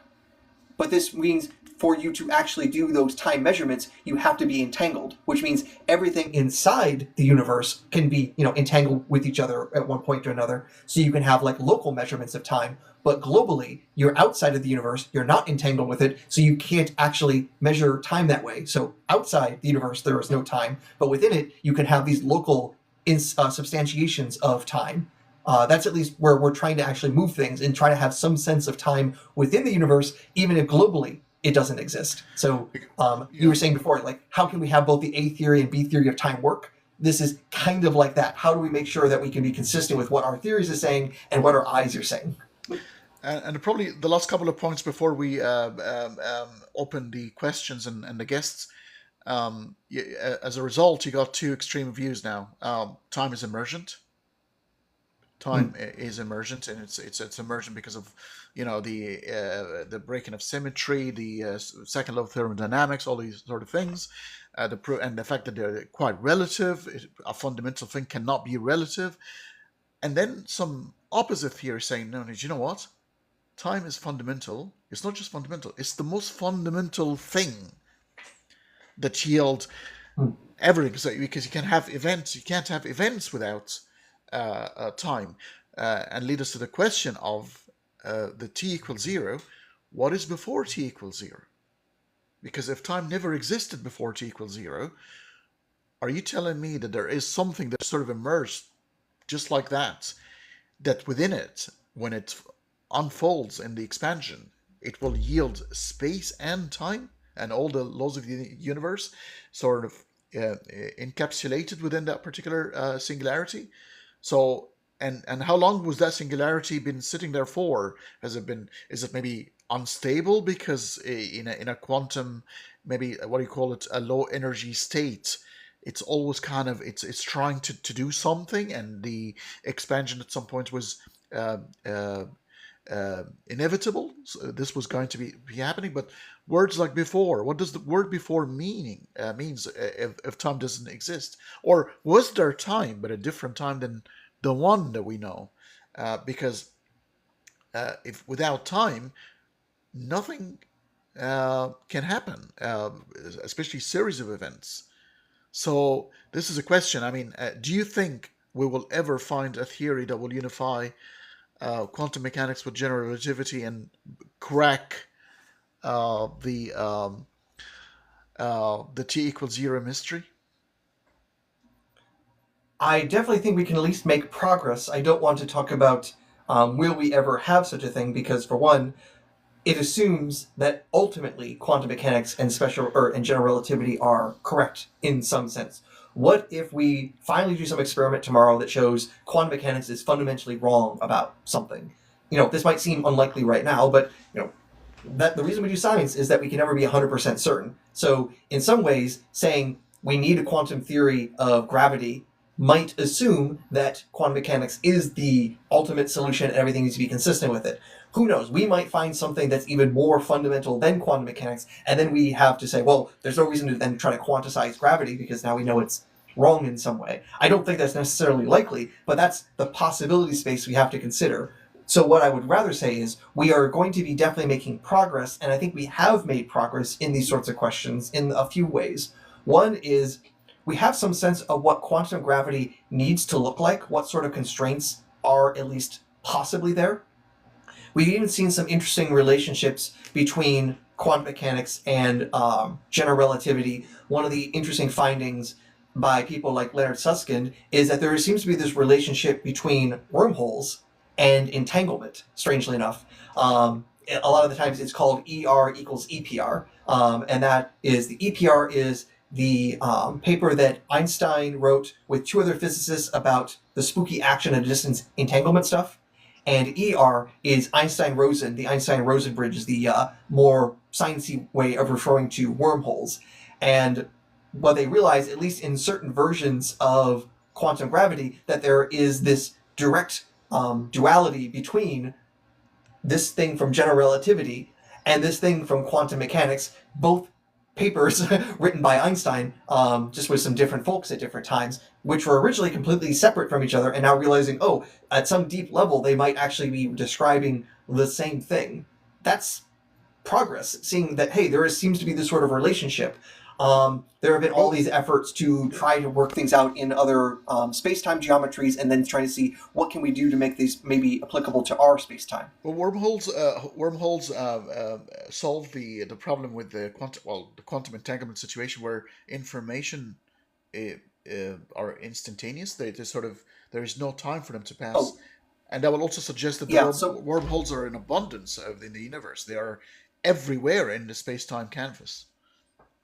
Yeah, so even with wormholes, you actually can't transmit information. One of the things is with wormholes is that if you did try to send anything through them, they would collapse pretty much instantly. You can't even get light to travel through a wormhole in time. So this won't be doing information transfer. And it's also the case even with quantum entanglement, there isn't information transfer in that I can't actually use it to send messages to people or send like bits of information that way. It is the case that, yeah, if I have two particles that are entangled, I observe one, it automatically makes the other take a certain state, but there isn't actual information transfer that I could actually use to build a communication device.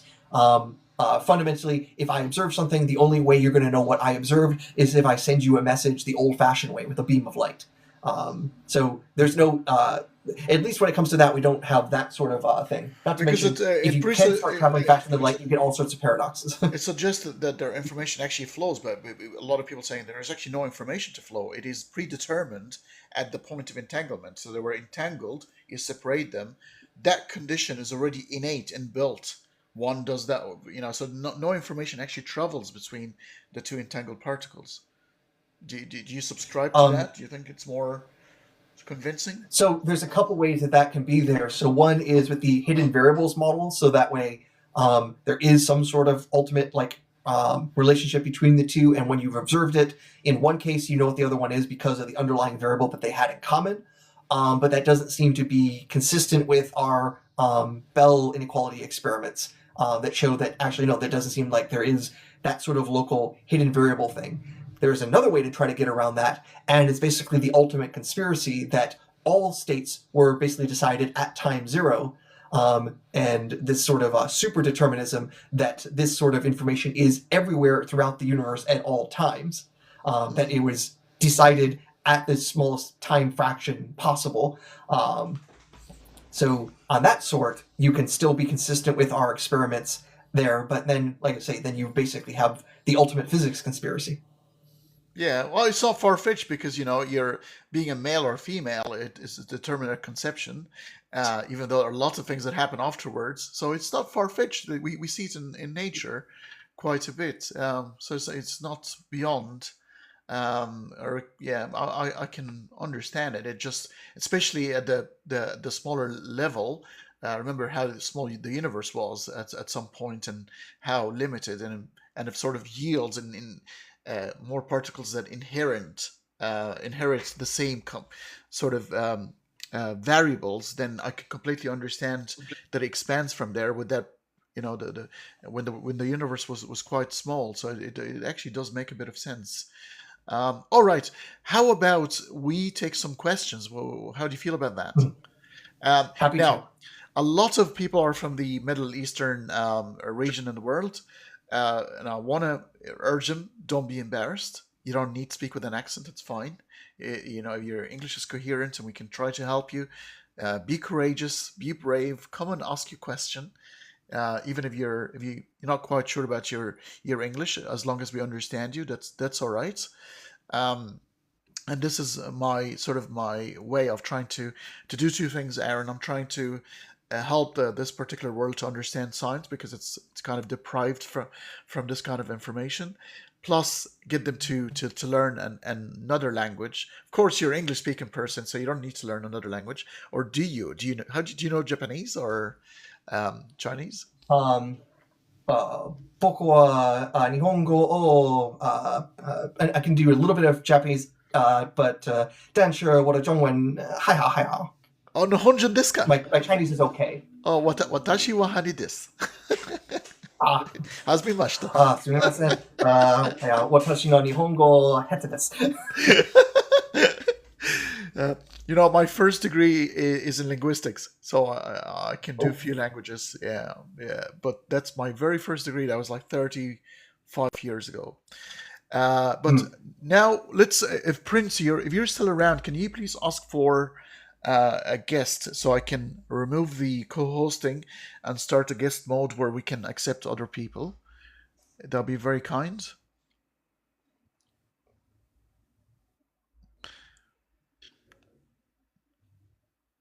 Okay, so now let's accept Prince, and I will disconnect you, Aaron, for a bit, and then we'll have you back up again.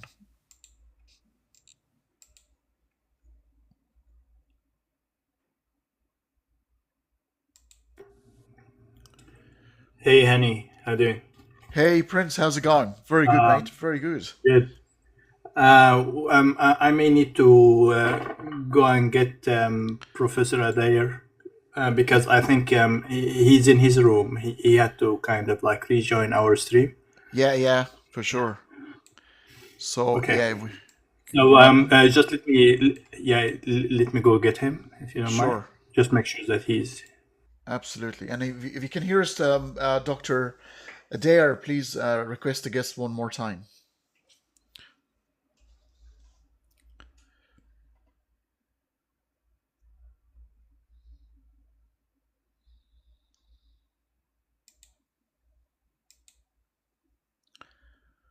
Well, thank you very much, John June, for your gifts. Much appreciated.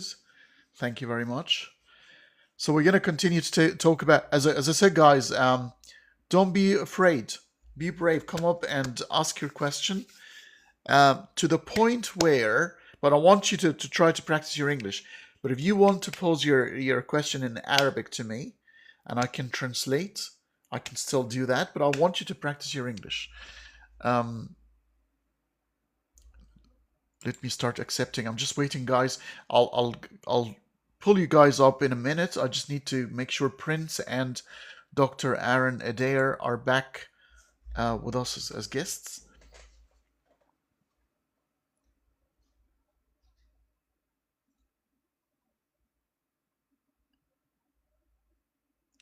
Okay, he needs to okay. Let me tell him quickly, just in case.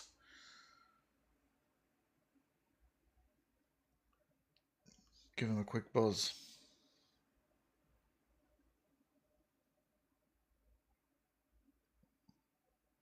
Oh, you told him already, Prince? Okay, thanks very much. Okay. Now we'll wait for him. So just to recap, we've talked about time from the point of antiquity, the natural philosophers of the Greeks, the older civilization, then evolved into pre-Einstein era. We talked about Galileo, Isaac Newton. Then we moved to general relativity. Talked about Einstein and his views of time. Let me bring Prince up.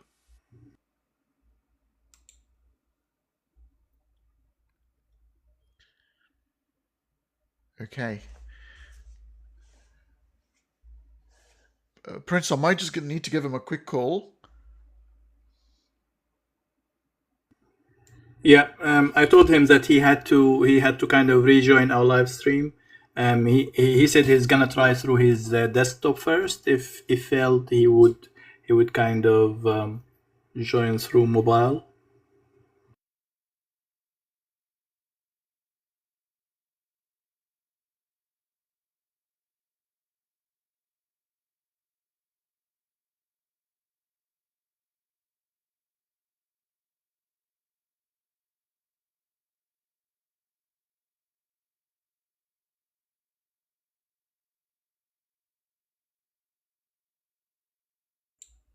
All right, I just gave him a quick call, and he's about to join us in a minute. All right, so be brave, guys. Come up and ask your questions. If you really have a very good question and you can only pose it in Arabic, لو عايزين تسألوا السؤال بالعربي، الناس الإنجليزي بتاعها مش قوي ولكن عندها سؤال كويس، قولوا لي وأنا هترجمه يعني.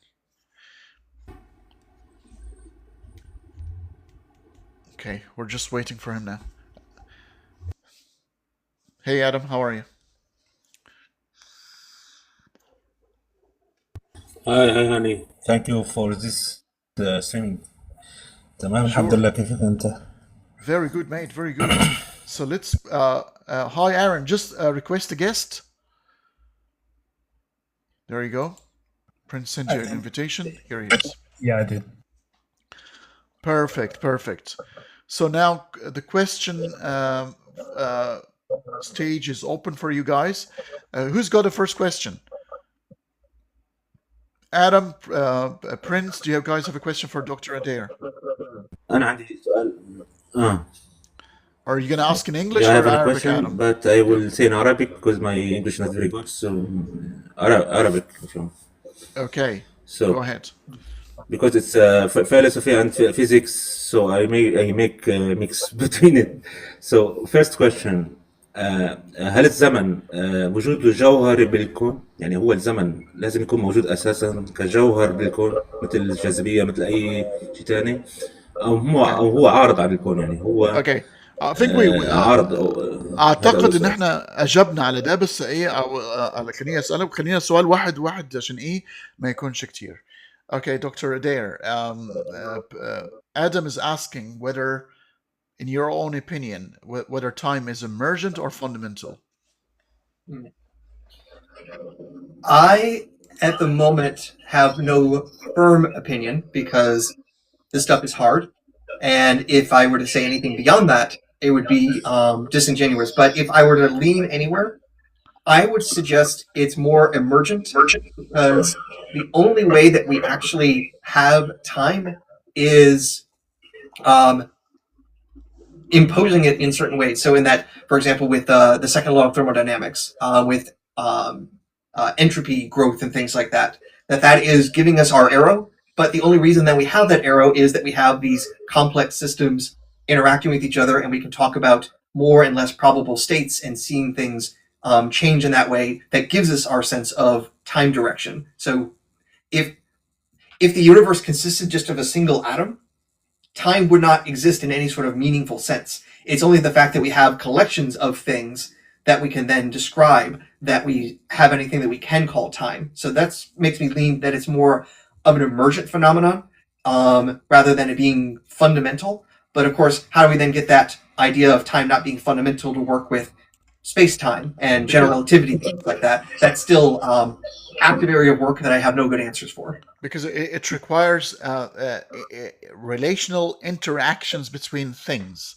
So there's a pre-requirement for time to make any sense by having this more fundamental reality that then yields the emergent of the parameter of time. So therefore, it's not fundamental. Okay. Yeah, and a similar thing could be said for space, because if we were to go a bit back in time to like Immanuel Kant, and when he writes his giant magnum opus about reasoning and what we can know a priori versus synthetically and things like that, he argues that things like space is fundamental because you can imagine space with nothing in it, but you can't imagine things without space. So space would then be the fundamental thing. That was Kant's argument. But our physics today suggests that actually you can't have empty space. There has to be stuff in it, and stuff in terms of like quantum fields and things like that. So in that sort of way, the quantum fields are fundamental, and then space is the result of that. So yeah, we have to break down and say our conceptions of what we thought was just obvious, which Kant thought was so fundamental that it couldn't be otherwise. We now have to say, nope, might be the other way around. And we still have a lot of work to do to really flesh that all out. But then even when you talk about quantum fields, where do quantum fields exist if not in space? So can quantum fields exist in the absence of space? And we know that there is some sort of evolution of time of some sort with virtual particles and stuff like that. So how does it? How can a quantum field exist in the absence of space and time from within for virtual particles to evolve in and out? Yeah. So once you have space, then you can have at least the description of particles popping in and out of space. But you can still actually have mathematical descriptions of things without physical space existing. So, for example, for my day job, I work in data science, and we actually talk about the space that the data itself exists in, not like on hard drives, but we can actually talk about higher dimensional representations of our data with any number of dimensions that you want. And those are dimensions in the same way that we talk about space, but they're not spatial dimensions. There is really complex models for language models that you can develop, and you can talk about the dimensionality of words in this semantic space. But semantic space is not a place that you swim around like it's a pool, but you can still do the things that you would consider in geometry in these non-space spaces. So weirdly enough, you can actually talk about quantum fields or mathematical objects without reference to the space that we inhabit, the three dimensions of space that we live in. So it's at least imaginable that you have space without space. It sounds very funny. It's like non-spatial space. No, like it's almost like tenseless time, So let me translate to Adam. Adam بيقول لك أنه واعتقاده sorry Aaron, can I just mute you because I think there's a bit of an echo. Okay.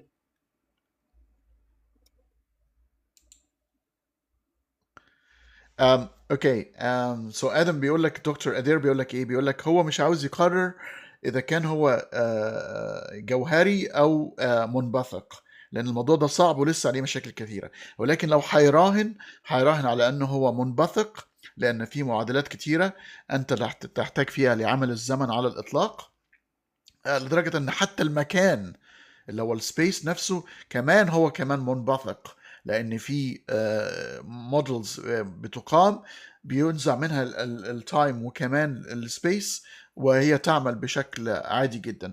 المنطقة الوحيدة اللي بتحتاج إلى الزمن اللي هو السهم الوقت المتقدم هو القانون الثاني للديناميكا الحرارية اللي هو حصل مع كسر سيمترية الزمن. فيبدو لو هيراهن على أن الزمن والمكان اللي هو السبيس تايم نفسه كله هو منبثق من الأشياء الأكثر أساسية وهي الحقول الكمومية اللي هي لا تحتاج إلى زمان أو مكان. Thank you, honey. Thank you, Aaron. I'm listening. Thank you. Brilliant. Okay, next question. Who's Arduan? How are you, mate? Wie geht's? Hi. Ganz gut. Ich brauche noch 2 Minuten. Kannst du mir geben? Okay. He needs 2 more minutes. Oh, sorry, you're muted, Aaron. So unmute yourself. You can unmute yourself from your mic. طيب إذا ما حدا بده يسأل فيني أسأل سؤال بخصوصا لما أنت جبت سيرة الثقوب السوداء يعني. One second, just فهمت إنه ثانية واحدة يا آدم بس لأن Aaron كان حيتكلم. Sorry, Aaron, what were you saying? Oh, ich kann auch ein bisschen Deutsch sprechen. Oh, kannst du Deutsch sprechen? Okay.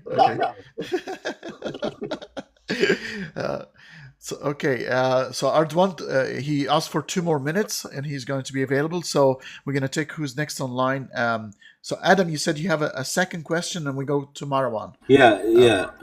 Go Just for it. one more question about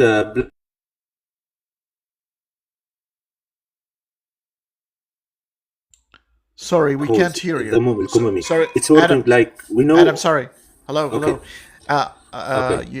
You got disconnected for a second, so we couldn't hear you. Can you start from the beginning, please? ممكن تبدأ من الأول. رح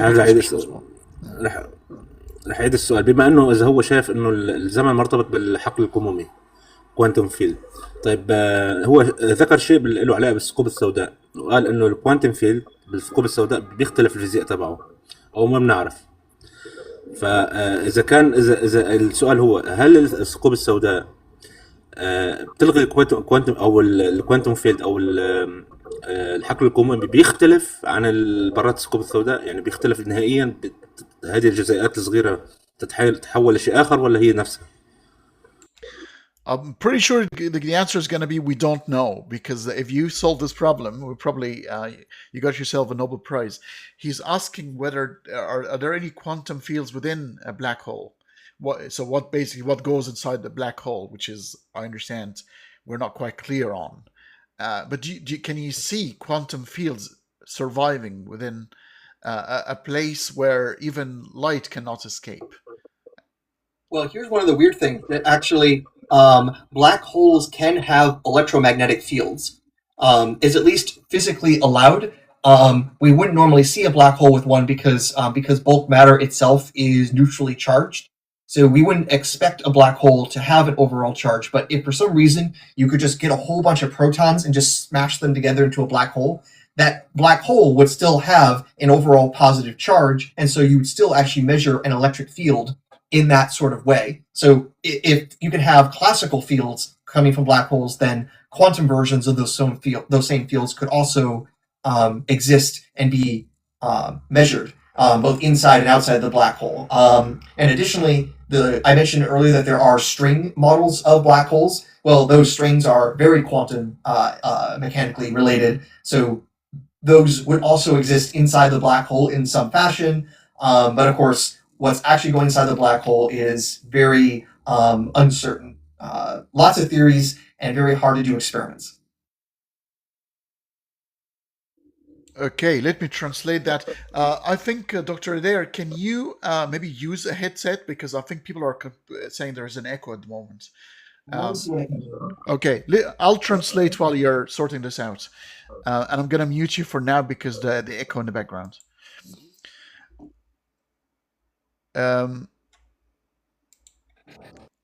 اوكي ادم هو دكتور ادير بيقول لك داخل البلاك هول البارتكلز كلها نيوترال تشارج، يعني الشحنه بتاعتها محايده، فانت ما تقدرش تشوف ماذا يحدث في الداخل. ولكن اذا اطلقت كميه من البروتونات اللي هي موجبه الشحنه، فهيتظهر عندك القوه الكهرومغناطيسيه الالكترومagnetism. ولكنها لا تظهر لأن شحنة البلاك هول عادة بتكون نيوترال أو محايدة.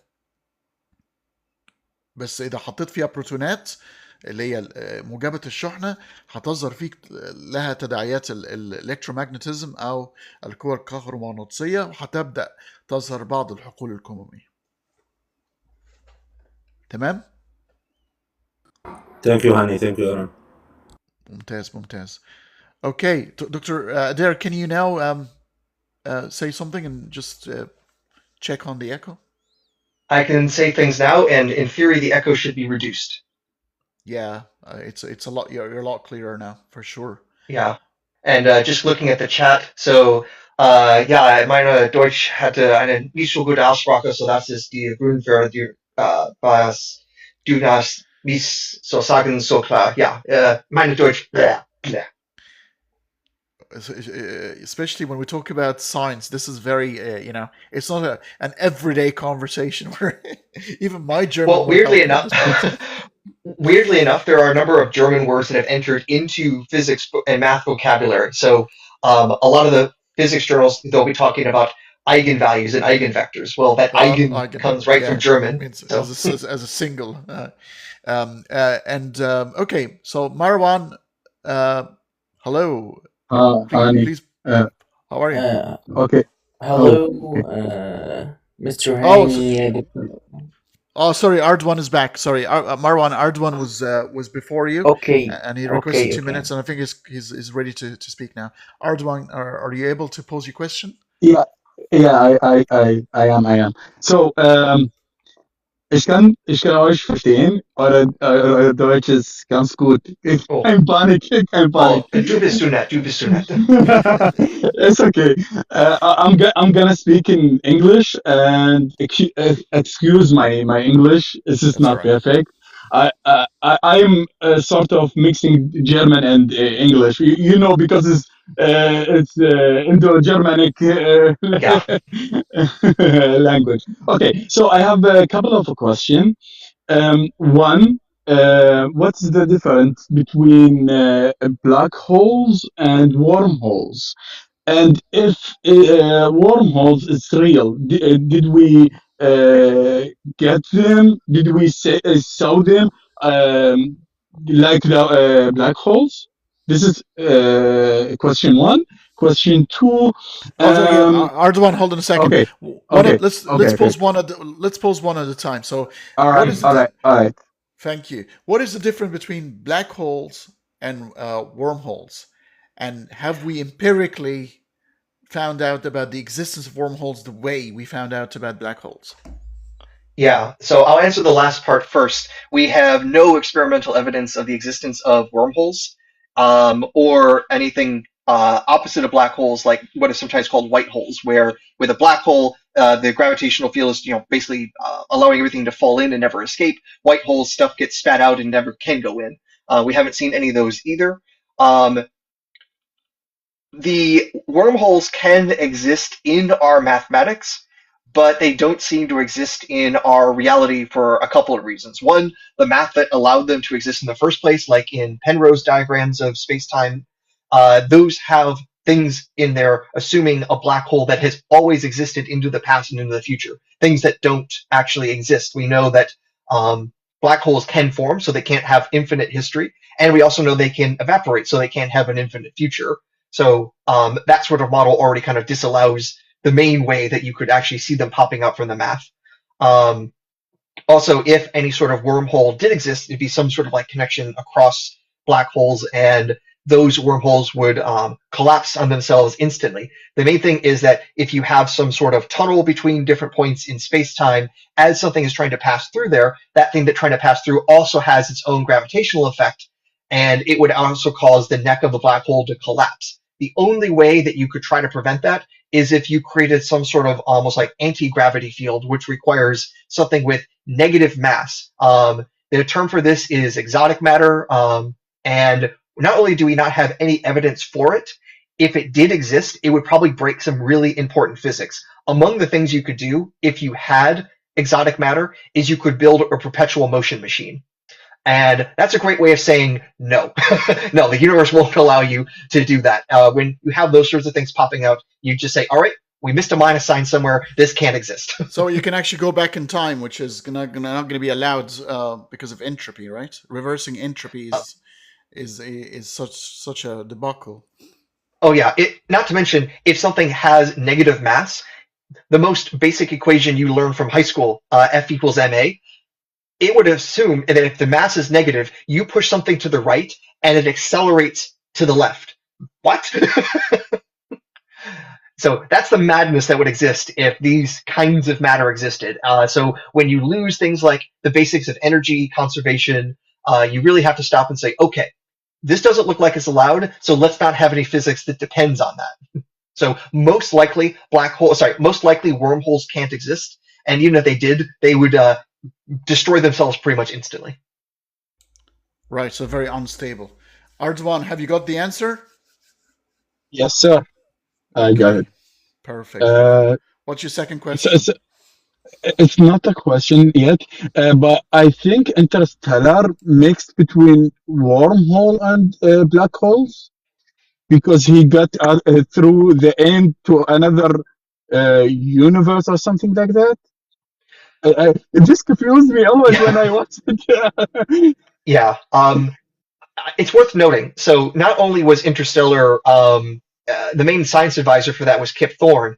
Kip Thorne is also the person who came up with some early work in wormholes and provided that information as well to Carl Sagan when he wrote his novel Contact. And he wanted also some sort of way for his character to gallivant around the galaxy and get back to where they started. And Kip Thorne was like, well, if we use Einstein-Rosen bridge, we could do it this way. So Kip Thorne is responsible / guilty for a lot of this out there. I should say that while wormholes probably don't exist, they can still exist in our physics, and so we can still play with them in our fictional environments. Of course, they were predicted by Einstein. Einstein is pretty much the first to actually, because the math yielded such possibilities, whether they exist or not.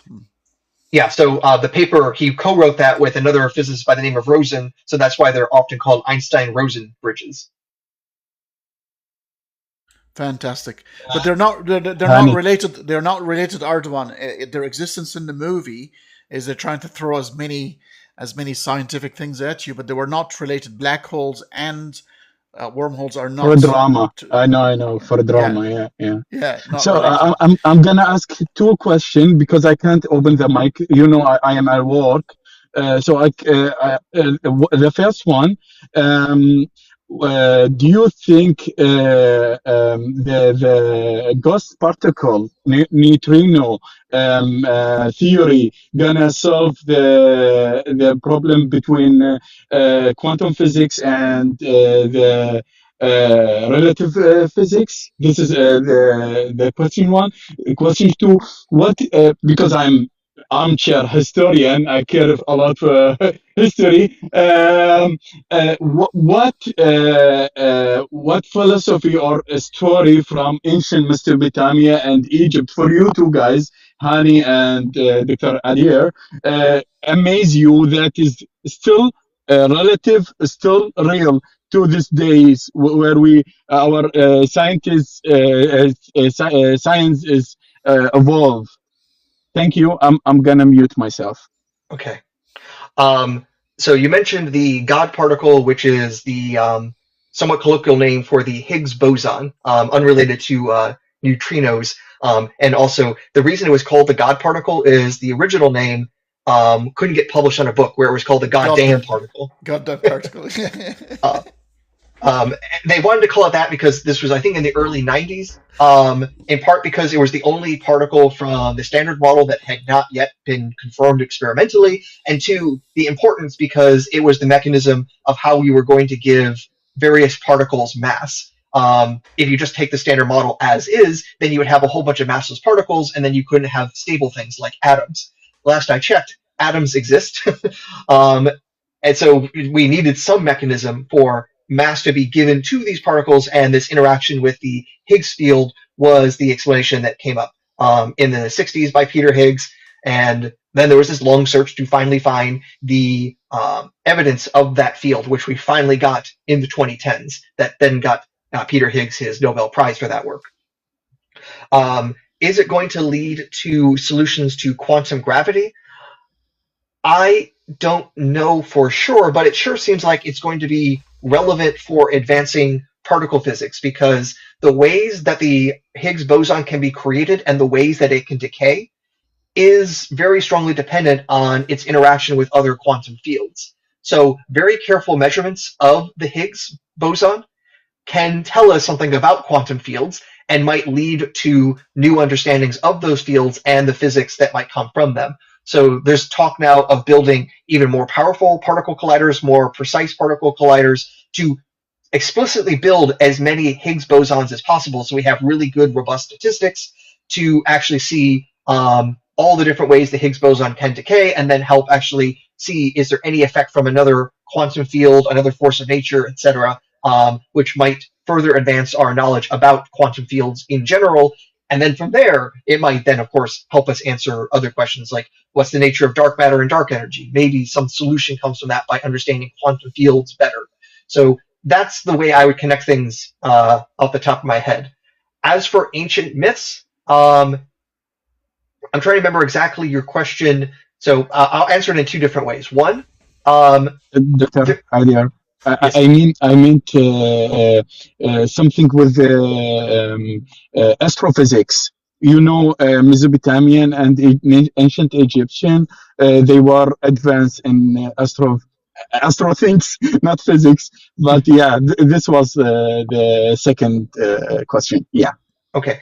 Well, while they definitely had good observational astronomy, in fact, the Egyptians already figured out that the day was 365 365 some days per year, well before the rest of the world. Even like the Greeks and Romans came along and like, oh wow, we didn't know that. Thank you.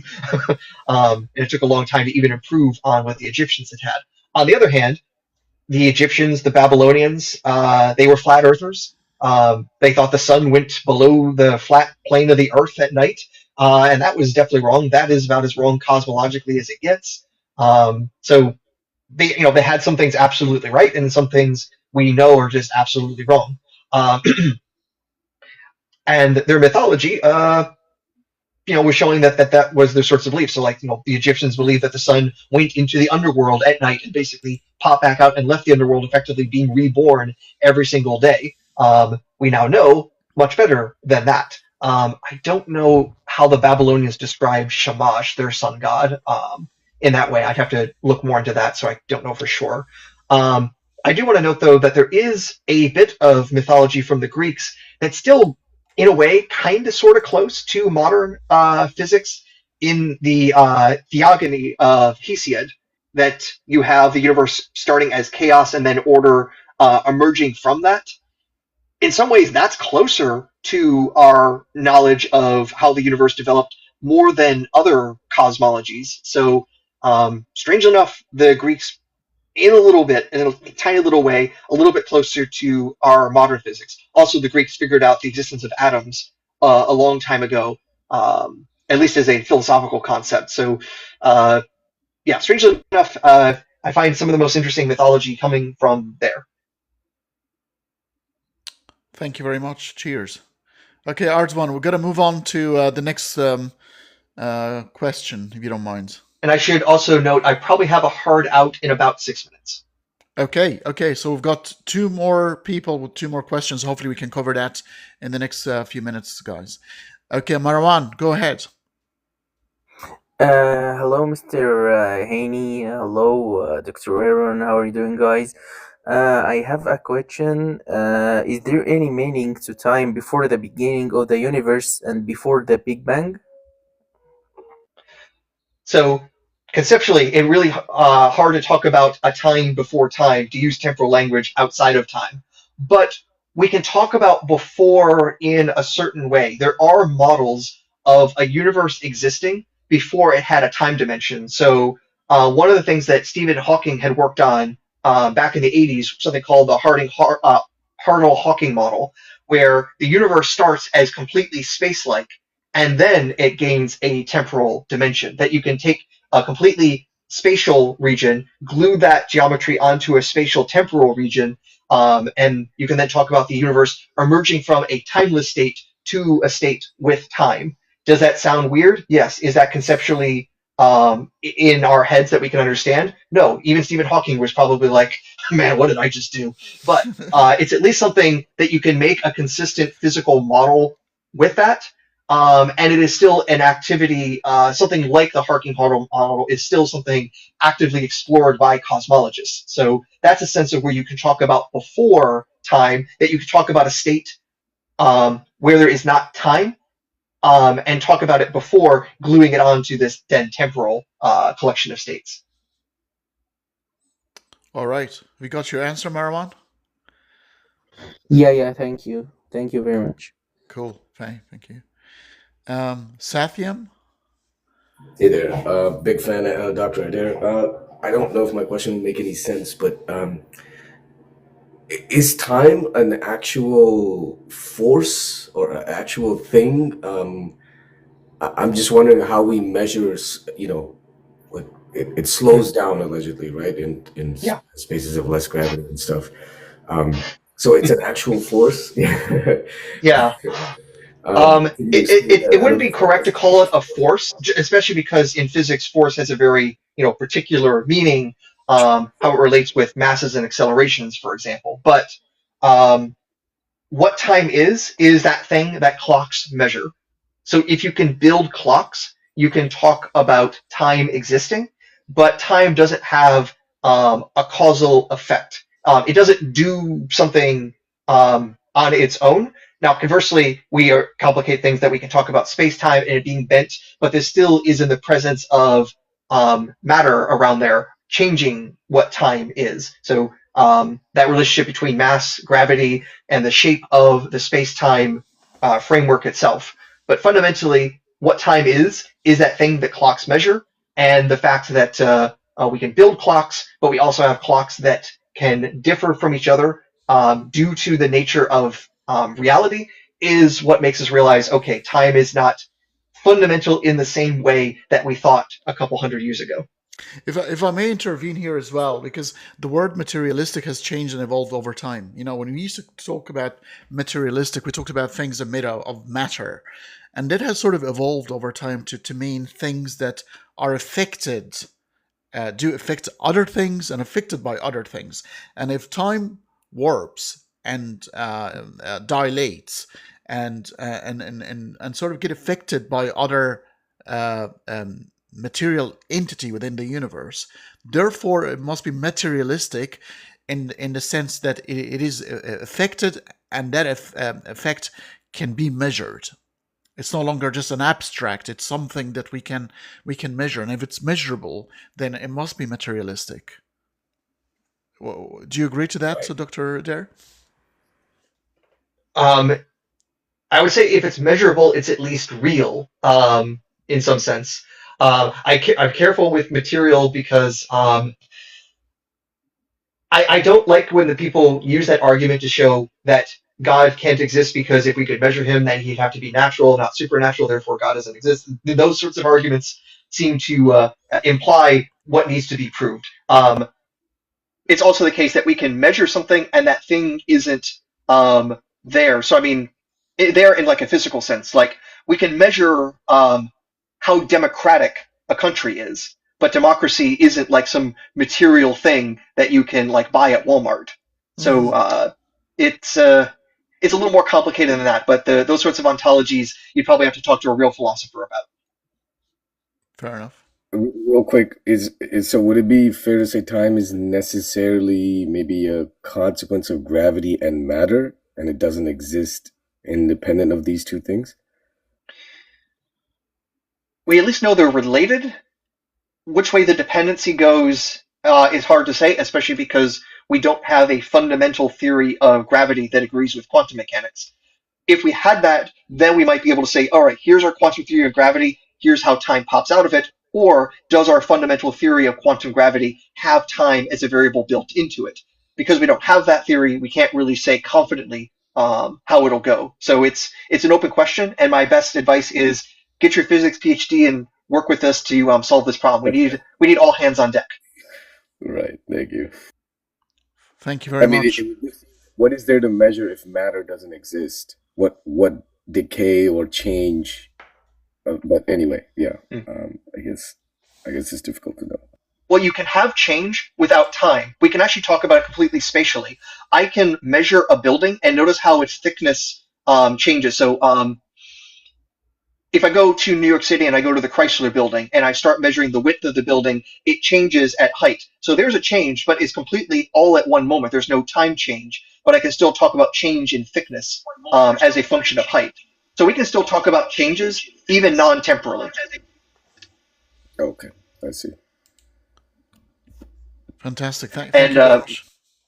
Yeah, and unfortunately, I need to drop because I have another meeting starting in a matter of minutes, and I need to look professional for that. I really thank you so much. Guys, this is not going to be the last time we have this conversation. Dr. Adair and myself, we're going to have series of conversations and consider this to be one of many, hopefully. And thank you so much for your time once again. It's been a pleasure, and the questions were awesome. I hope we have more interactions, and eventually I learn enough to talk even better about these subjects. Thank you so much. You have yourself a wonderful day, Aaron.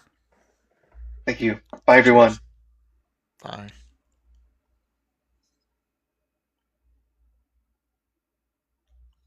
All right. I'm really sorry, guys. Dr. Adair's had to go, and we've been over 2 hours, 20 minutes. But let me just try now. We've got a couple of native English speakers. Sathiam, are you a native English speaker, or can you understand Arabic as well? Yeah, I've noticed that.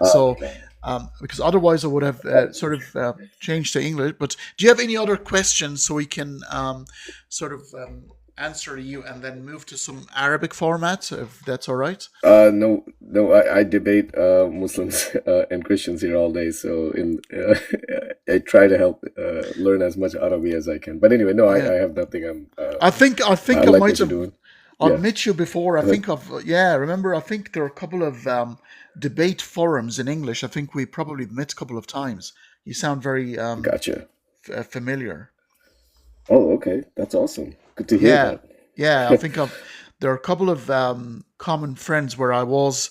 I think there's like a debate forum where atheists or religious people opening forums to debate religion. I think I might have met you a couple of times there. Got you. Yeah. Sounds good. Okay. Oh, you're Arab. Okay.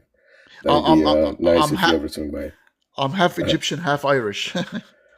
Oh, okay. So you're not Arab at all. You're Egyptian and Irish. Well, Colonization. from an Arabic-speaking country, which is fine. I don't really waste my time on these semantics. It is what it is. Sure.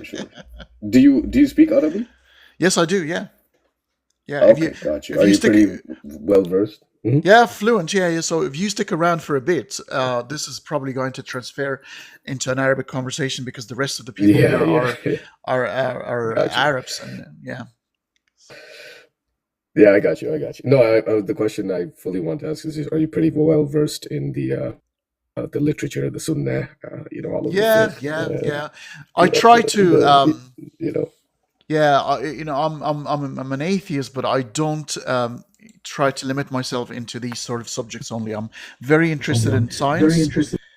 I try to educate the Arab world on evolution and Big Bang, and stuff like that. Just eventually it gets so quite tiring talking about Muhammad and the flying, mule, and you get sick of it at some point. You want to learn some new stuff, No, totally. I mean, I at this point, like my debates with Muslims are the lowest of tiers possible. Like, sperm doesn't come from the spine. Like, how many times can I say it? And how are you so deficient in basic biology that it's like I have to explain this to you, and you're still trying to find ways around it. It's a headache, It's super annoying. It gets tiring, especially when you talk about things like where you can just go to a medical textbook in any university and find out for yourself. You know, it's just like it's not even a religious debate. It's not even religious. It's like it's just real life. Like, look, dude, like, what else is there? Anyway, you could drop me. I didn't want to take up more of your time. Thank you so much. No, that's all right. That's all right. You can stick around if you want to hear some Arabic, and I'm gonna move on to the next couple of questions. So, thank you. شكرا. Take care. عفوا How much? never. Cheers. احمد، تحب تتكلم عربي ولا انجليزي؟ احنا بقينا كلنا انا تمام في الحالتين يعني. ازيك يا اهلا، ازيك يا باشمهندس، ايه اخبارك؟ حبيبي ازيك يا دكتور؟ تمام، الله يخليك الله يخليك. لا، هو انا كنت عايز اساله على، يعني انا ما اعرفش، maybe you guys have discussed this already، بس انا كنت عايز اعرف هو بالنسبه له ايه الاقرب للفيزيكس، ال A theory of time ولا ال B theory of time؟ اتكلمنا فيها. هو اتفق معايا، انا قلت رايي واتفق معايا. انا قلت ان الاثنين ممكن يكونوا الاثنين صحاح على مستويات مختلفه. على المستوى التجربه الانسانيه بسبب السايكولوجي، بسبب السيمتري بريكنج اللي حصل في البيج بانج، انكسر تناظر الزمن. فتعرف ان الزمن في الفيزياء كلها، في كل الايكويشنز الموجوده في الفيزياء هو تايم سيمتريكال. البندلم ده اللي بيتحرك بالشكل ده، تقدر تلعب الفيديو اللي بيعرض هذا البندلم وتقدر تعمل له ريوايند ومش هيبان لك حاجه مختلفه خالص. فالفيزياء كلها كل معادلاتها تايم سيمتريكال، يعني فيها تناظر في الزمن، ما عدا قانون واحد فقط بيوحد ربنا. قانون الثاني الديناميكا الحراريه اللي هو الثيرموداينامكس، اللي فيها بيزداد الانتروبي مع الزمن، اللي هو بيديك الارو اوف تايم. فقلنا ان ممكن يكون الاثنين صحيح.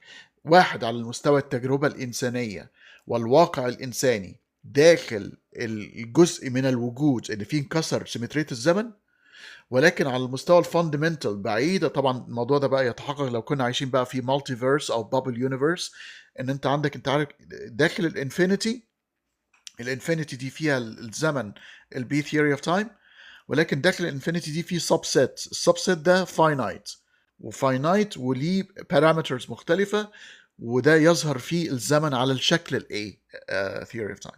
فممكن الاثنين يكونوا صحيحين.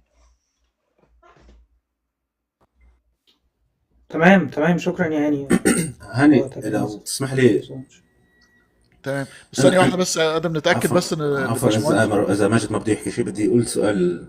لا بس نتاكد بس ان احمد خلص، لان هو لسه المداخله معاه، فايه نتاكد بس ان هو ايه. لا تمام. ثانك يو سو ماتش يعني. ثانك يو، انبسطت ان انا اتكلمت معاك يا دكتور حبيبي. الله يخليك يا ابو حميد، الله يخليك. طيب طب نسمع بس صوت ماجد وبعد نرجع لك تاني يا ادم. ماجد موجود؟ صباح الخير عليكم جميعا. موجود. صباح النور. احنا بنتكلم في الثيرموداينامكس فيزيكس. لا كنا لا سوري، في بس ايكو. العنوان موجود، هو كان معايا فيزيائي وكنا بنتكلم على الموضوع. هي موجود على التايتل What is the nature of time. كنا بنتكلم عن طبيعة الزمن. طب انا هقفل الميكروفون واستمع شويه. طيب اوكي. فريكاب للناس اللي وصلت دلوقتي، كان معايا فيزيائي من الولايات المتحدة اسمه الدكتور آرون أدير، وكنا بنتكلم في طبيعة الزمن بالشكل الفيزيائي، وانتقلنا من مفهوم الزمن من أول الحضارات القديمة جدا، وبعدين انتقلنا لمرحلة السقراطية ومرحلة الفلاسفة الطبيعيين أفلاطون وأرسطو ماذا قالوا عن هذه الأشياء، وبعد كده انتقلنا إلى مرحلة ما قبل إسحاق نيوتن. رحنا على إسحاق نيوتن، دخلنا على أينشتاين، ودخلنا على مفهوم الزمن في النسبية العامة والفيزياء الكلاسيكية، وبعد كده تكلمنا عن مفهوم الزمن داخل الفيزياء الكمية، وتكلمنا عن الزمن بشكل عام، وأخذنا مداخلات الأصدقاء. تفضل يا آدم.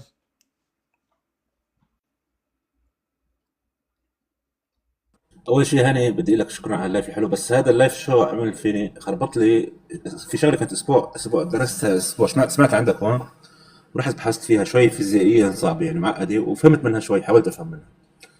اليوم الفهم تبع اسبوع طار بسؤال واحد. لك شو المشكله لما كنا عم نحكي على البيج بانج وتكون الكواركات وهالجسيمات بعد الانفجار بثواني محدوده جدا، يعني جزء بسيط. وكان السؤال الثاني انه ليش الهيليوم بعدين، ليش الحديد وهذا اجى بالنجوم؟ كان انه في هون يعني الفرضيه حطوا انه لانه في زمن، لانه ما الزمن ما لحق الهيليوم او بنقول الاجسام الاتقل بعد الهيليوم والهيدروجين، لانه ما كان في زمن كثير قليل، عشان هيك ما تكونت في البدايه الهيليوم لا لا لا لا لا والهيدروجين لا بعدين العناصر لا مع انه ملهاش لا ملهاش علاقة بالزمن. نعم ملهاش علاقة بالزمن، ليها علاقة بدرجة الحرارة التي ما هو اذا تحتاجها. الحراره والجاذبيه ثواني مم. ايوه ما هي الحراره والجاذبيه بالسنجولاريتي كانت او بالبدايه الاولى اعلى مليارات مره من حراره النجوم، لا لا لا والجاذبيه لا اعلى لا مليارات مره. لا ثانية واحدة. الحرارة اللي داخل النجوم العملاقة أعلى من درجة حرارة الكون اللي هي عالية جدا. مش الكون، بدايه الكون عم بحكي. أيوة اعلى من حراره بدايه الكون، هذه أيوة. معلومه خاطئه يعني بعتقد. لا متأكد منها. تاكد منها، بس تاكد منها انت. أنا متأكد منها. لانه حسب ما كنت يعني أنا حراره متأكد. النجوم 15 مثلا نقول تريليون درجه، اعلى من 15 او 20 تريليون كلفن، بدي قديش؟ طب بص لانه انا بص المعلومات اللي قريتها كان عم يقول انه الحراره اللي بالبدايه كانت اعلى والجاذبيه اعلى. لا تفضل. تأكد اكتب خش على الشات جي بي تي دلوقتي، اسأله وقول له هل المواد العناصر الثقيلة اللي نشأت داخل النجوم هل بسبب أن الحرارة داخل النجوم العملاقة اللي حصل لها السوبر نوفا كانت أعلى من درجة حرارة الكون الصغير أو في الكون في بدايته؟ Adam, I think so, but it's لا wrong. جواب really wrong. ما انا ثواني سالته انا هذا السؤال شات جي بي تي، قال لي لا الحراره ما كانت اعلى، بس الجاذبيه لعبت دور والوقت بالنجوم مش الحراره. هذا السؤال يعني انا ليش عم سالته قبل ما اسالك السؤال؟ الحراره كانت بالبدايه اعلى والجاذبيه اعلى، بس هو اعطاني الاكسكيوز الوقت. ما له علاقة انه الجاذبية، هو اللي خلى ما له العناصر علاقة اللي تيجي الجاذبية بعدين. بالهيفي. طب خلينا نسأل سوا. Okay. Why did heavy matter emerge inside the massive stars and not at the beginning of the universe?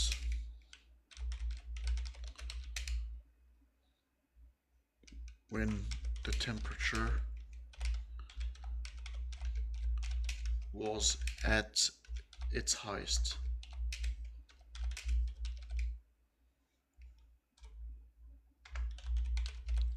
خلينا نكتشف سوا.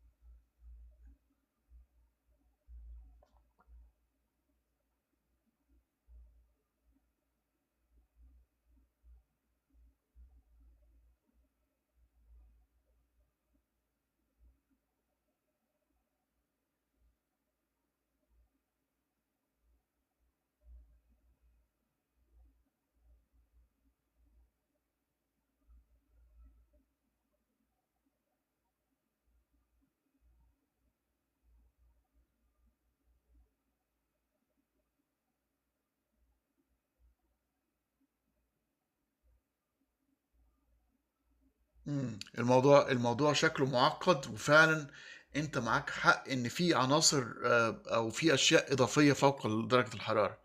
فبص يا سيدي بيقول لك ايه. because it's a الوقت، هذا اللي انا بس هالنقطه الوقت، لانه ما انا سالت عن الموضوع هذا.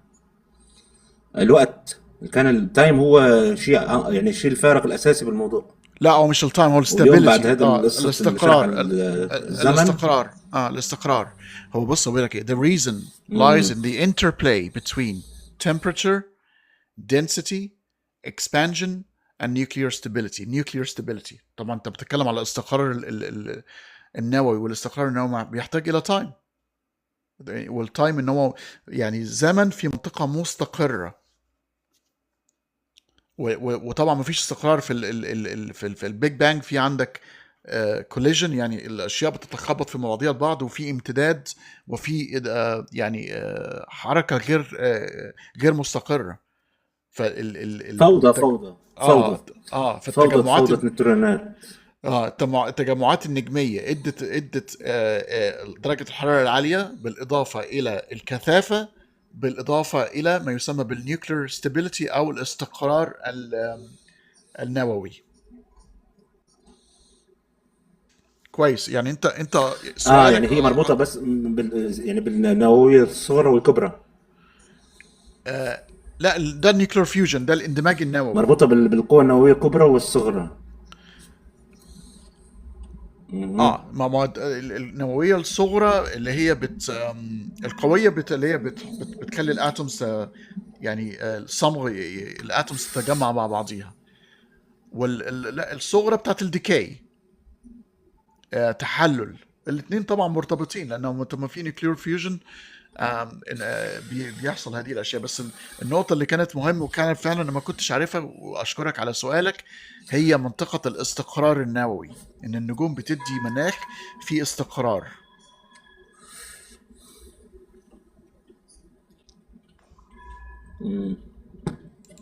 يعني هو الفرق بين الفوضى والاستقرار، لما صار في استقرار صار في، يعني هذا الفرق الوحيد اللي شكل، مع انه الحراره والجاذبيه والقوه كلها موجوده بالبدايه، بس الاستقرار تبع النيوترونات.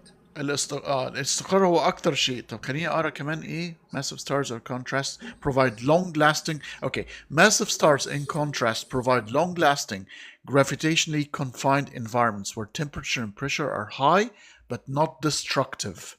يعني بتديك مناخ، هذا مناخ مستقر وليس مدمر. allowing nuclei to fuse progressively into heavier elements.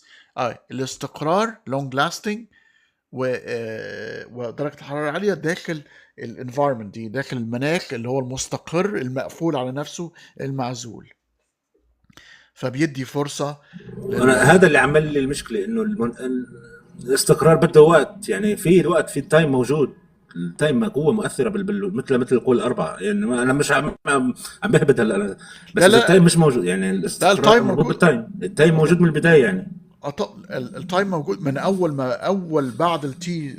يعني كان اساسي بالكون.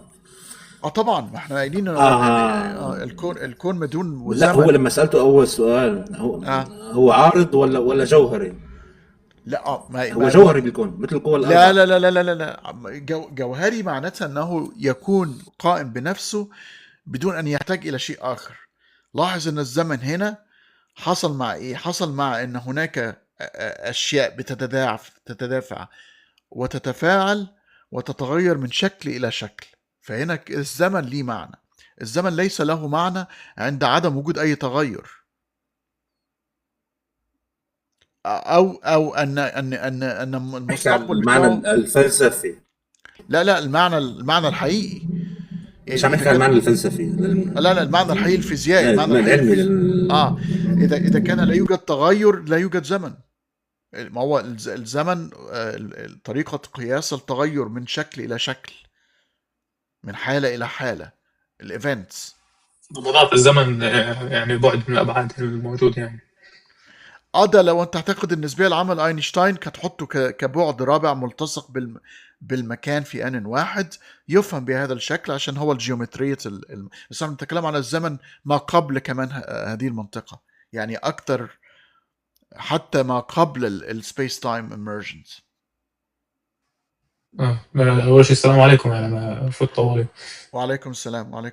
أهلا يا أستاذ آدم. طب خلينا كده ناخد مداخلتك، لأن أعتقد في حد طالب تاني، وناخد بقى المداخلات الأخيرة ونخلص على كده. اتفضل يا أستاذ آدم. أنا ولا أنا صراحة أنا ما كنتش أول البث، بس شوية هيك عنينت يعني. بدي أسألك سؤال. أنت قلت لي كم إنك بتحكي عبري صح؟ شوية. أنا كله ده ليش يعني كاتان يعني بالغة يعني. ليه لاما اتعلمته؟ لاما لو. لا ولا نميذين أبغى يعني إنه قاعد مع حالك يا يوم كله لا والله كانت تتعلم عبراني. اوكي. كان وانا عندي 18 سنه اول صديقه ليا كانت المانيه من اصول يهوديه، وكانت اتعلمت يعني اني اوهيفا نايس. تاكو. تعرف الكلام ده؟ اني اوهيفا تاكو. لا بس بعرف الكلام يعني. فتعلمت بعض الاشياء، بس تقدمت فيه شويه لقدام لما اهتممت بقى ان انا اقرا الكتاب المقدس عشان احلل الاديان واشوف كده، فتعلمت شويه زياده يعني. هسه كل انا ناوي بعرف فتشرني، بس انا بعدني مش فايت تعليم. شفت مسلول جديد او مسار، شو يسموه بالعربي، مسار جديد في جامعه تل ابيب اذا مش غلطان. هو مش جديد بحد ذاته، بس يعني جديد انه انا تعرفت عليه جديد، انه بسموه تؤر كفول بفيزيكا فيلوسوفيا يعني انه زي لقب مزدوج، يعني شو بيسموا انه اثنين مع بعض باخذهم، يعني هذا شامل وهذا شامل اوكي. بالفيزياء والفلسفه. هسه احسن اخذ زي فيزياء مع رياضيات، ولا شو عن جد الفرق؟ الفيزياء مع انت عشان تكون فيزيائي قوي عليك ان تكون قوي في الرياضيات. الاثنين دول بالذات يعني انا بالرغم ان انا يعني تعليمي في الفلسفه، ولكن لو انت عايز فعلا تكون فيزيائي مقتدر عليك بالرياضيات. على فكره اينشتاين ما كانش قوي في الرياضيات، وكان بيعتمد على زوجته مالينا اللي كانت اقوى منه في الرياضيات، وكان ليه احد الاصدقاء بيصلح له المعادلات بتاعته في النسبيه العامه، مش ناسي اسمه، ولكنه لم يكن قوي جدا في الرياضيات.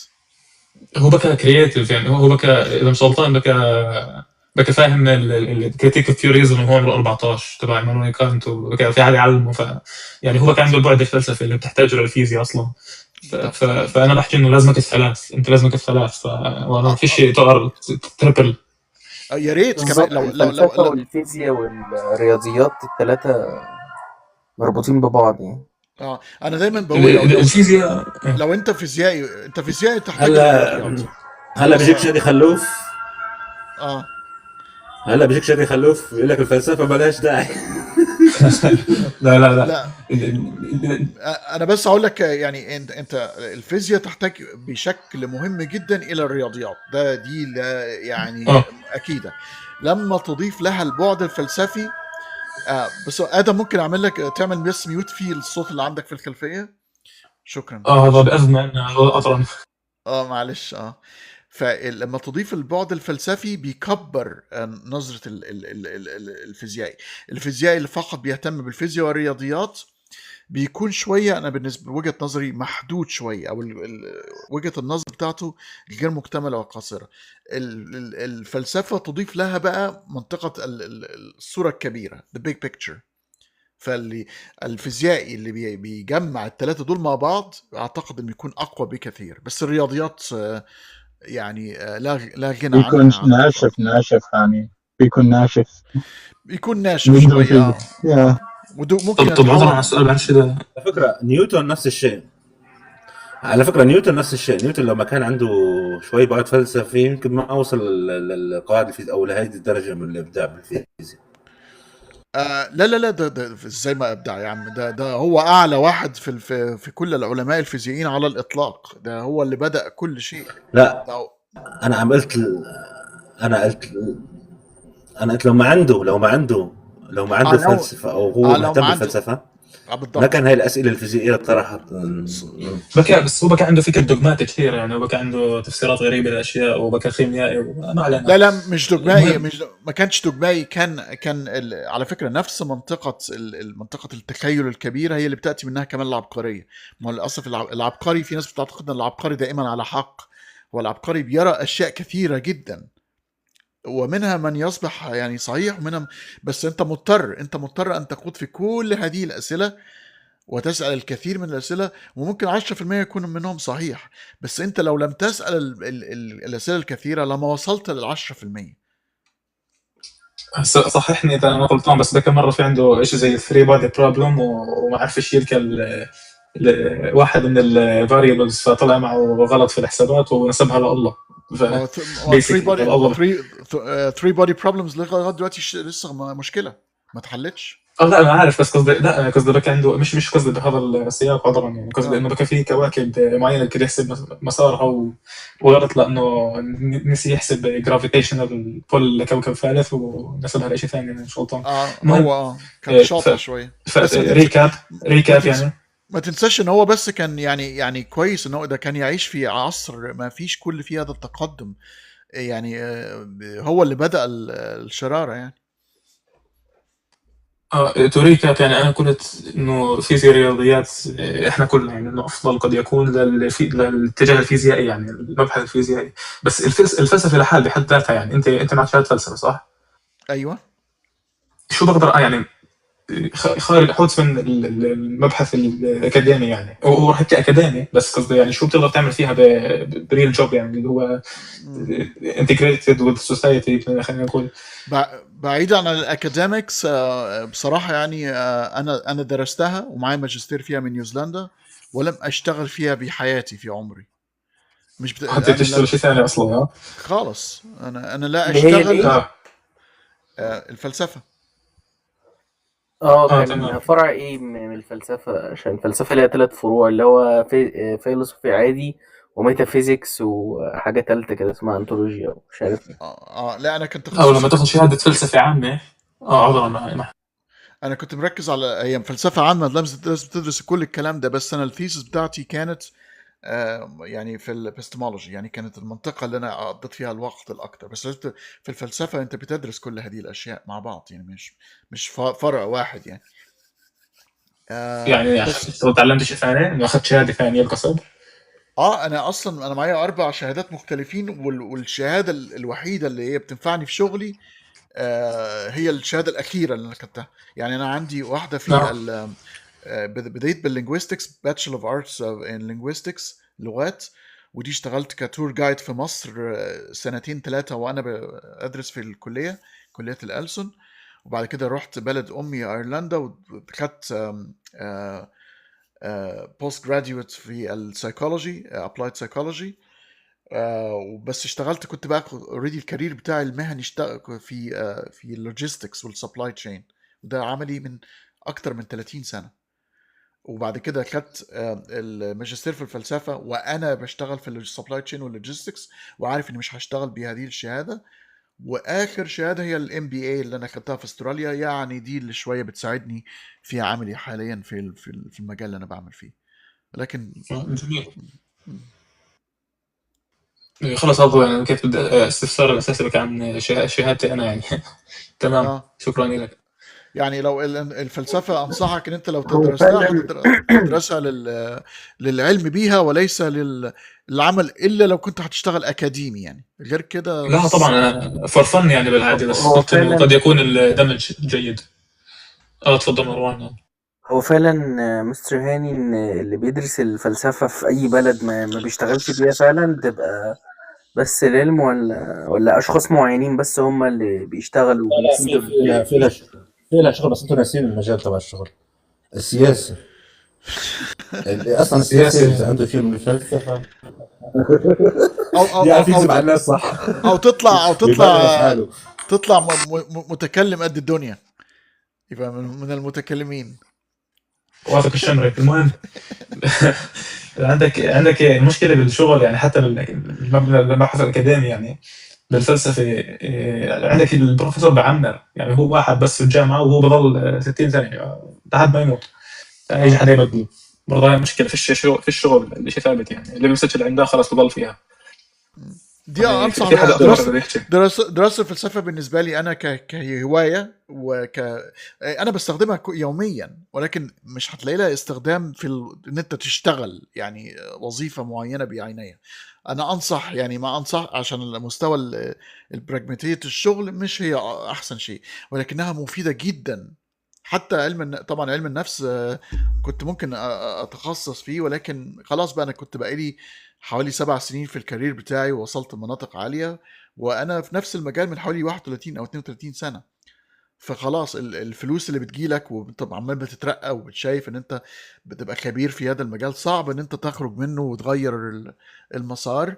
ولكن كل ما تعلمته هو مفيد ليا في حياتي اليومية، ولكن بشكل غير مباشر يعني. جميل، شكرا لك. ظل واحد أعتقد من داخلي. عفوا يا آدم. عندي سؤال. اتفضل. تحتاج تدرس الفلسفة حتى تكون فيلسوف أو تتفلسف في الحياة؟ لو تكون بالفطرة، قد تكون بالفطرة عقل فلسفي. بص، كلمة الفيلسوف دي كلمة أكاديمية، ولكن أنا أعتقد رأيي الشخصي أن كل شخص يكون اعتقادات ويفكر في الثلاث أشياء اللي هي بتاعت الفروع الفلسفة، هو بيقوم بعمل فلسفي. مش لازم نسميه فيلسوف، لكن بيفكر تفكير فلسفي على الأقل يعني. في كتاب إذا تعرف عالم صوفي، سامع بيه؟ عالم صوفي تبع الفلسفة. لا. إنه هو يشرح الفلسفة للطفلة عمرها 15 سنة. أوكي. رواية، هو رواية فلسفية جدا جميل. في اقتباسات جدا جميلة به. يقول الأطفال هم فلاسفة لأن يسألوا كثير، فخلينا نبقى أطفال، ولما نكبر المشكلة إنه شلون الفرو الأرنب تبع القبعة تبع الساحر، لازم نظل على رأس الفرو الأرنب تبع قبة الساحر. ما نغادر يعني حتى نكون فلاسفة. فقتل الطفل في داخلنا راح يقتل الفيلسوف أو الفكر الفلسفي في داخلنا يعني. فعلا ما يبدأ بالأسئلة يعني. طبعا أتفق تبدأ بالأسئلة الجيدة والأسئلة اللي فعلا يعني تجد أن الطفل لما بيجي يسأل سؤال لأنه فعلا يريد أن يعرف. لما الواحد بيكبر بيسأل السؤال مش عشان يعرف، عشان يوريك أن وجهة نظره هي أقوى من وجهة نظرك. تحيزات يبكي عنده، تحيزات فكرية مسبقة ودوميننس. بالضبط. أنا سألت السؤال دكتور أدير، بس أعتقد ما فهمني الأخير. أنا كنت يمكن الإنجليزي مالتي ما سعفني. السؤال كان هو شنو بعض الاكتشافات أو المعلومات اللي الرافدينيين هو لا راح على الخرافة وعلى الأشياء الثانية. أنا قلت إنه هو يساعد علمنا. وكان السؤال له إلك وإله يعني. هو جاوب بشكل غير مباشر، بس انت ما خدتش بالك. هو قال لك ان الجماعه دول باحد تداعيات الكوزمولوجي بتاعتهم ان الارث از فلات. وفي عندك دلوقتي ما هي هاي مو ميزه. انا كنت ادور على الميزه. انت عايز حاجه. انا كنت ادور اكتشاف شيء جميل انه هو حبه انه لا زال مستخدم في مثلا السومريين هم اللي خلوا البيزك تبع النظام الستيني. ما قال لك المصريين القدماء عرفوا ان السنه 365 يوم، وهو ده الريفولوشن او دوران المقياس 365 وكسور من اليوم. هي دورة الأرض حوالين نفسها، عرفوها يعني قديما ومستمر لغاية دلوقتي، وهي الكالندر التقويم يعني شغال عليه وفعال يعني. فلا في أشياء عرفوها وأشياء أخطأوا فيها يعني. طيب أنت شنو الشيء أميزت يعني بالحضارات القديمة اللي لا زال يستخدمها؟ حاب أعرف رأيك. كتير يعني. أنا بعجبني أوي إن المصريين هم اللي اخترعوا البيرة. لا اتفق البيرة عراقية. لا انتوا عندكم عرق بقى. عرق. احنا عندنا الاثنين. في عندنا انشودة نينكاسي. هاني ابحث عنها، هي للإلهة نينكاسي إلهة البيرة. كان في العراق بارز، وكان في بار نساء يجوا يشربوا رجال، بحيث في ملحمة قلقامش لما مات صديقه انكيدو راح للبار حزنان، والبار كيبرن هي اللي قالت له روح ابحث على معنى الخلود. بس انت عارف انا حظي وحش. لو انا رجعت في الزمن الماضي ودخلت بار عراقي قديم، وانا داخل هيقول الراجل ايه اللي على الباب اللي كابلز اونلي لو سمحت.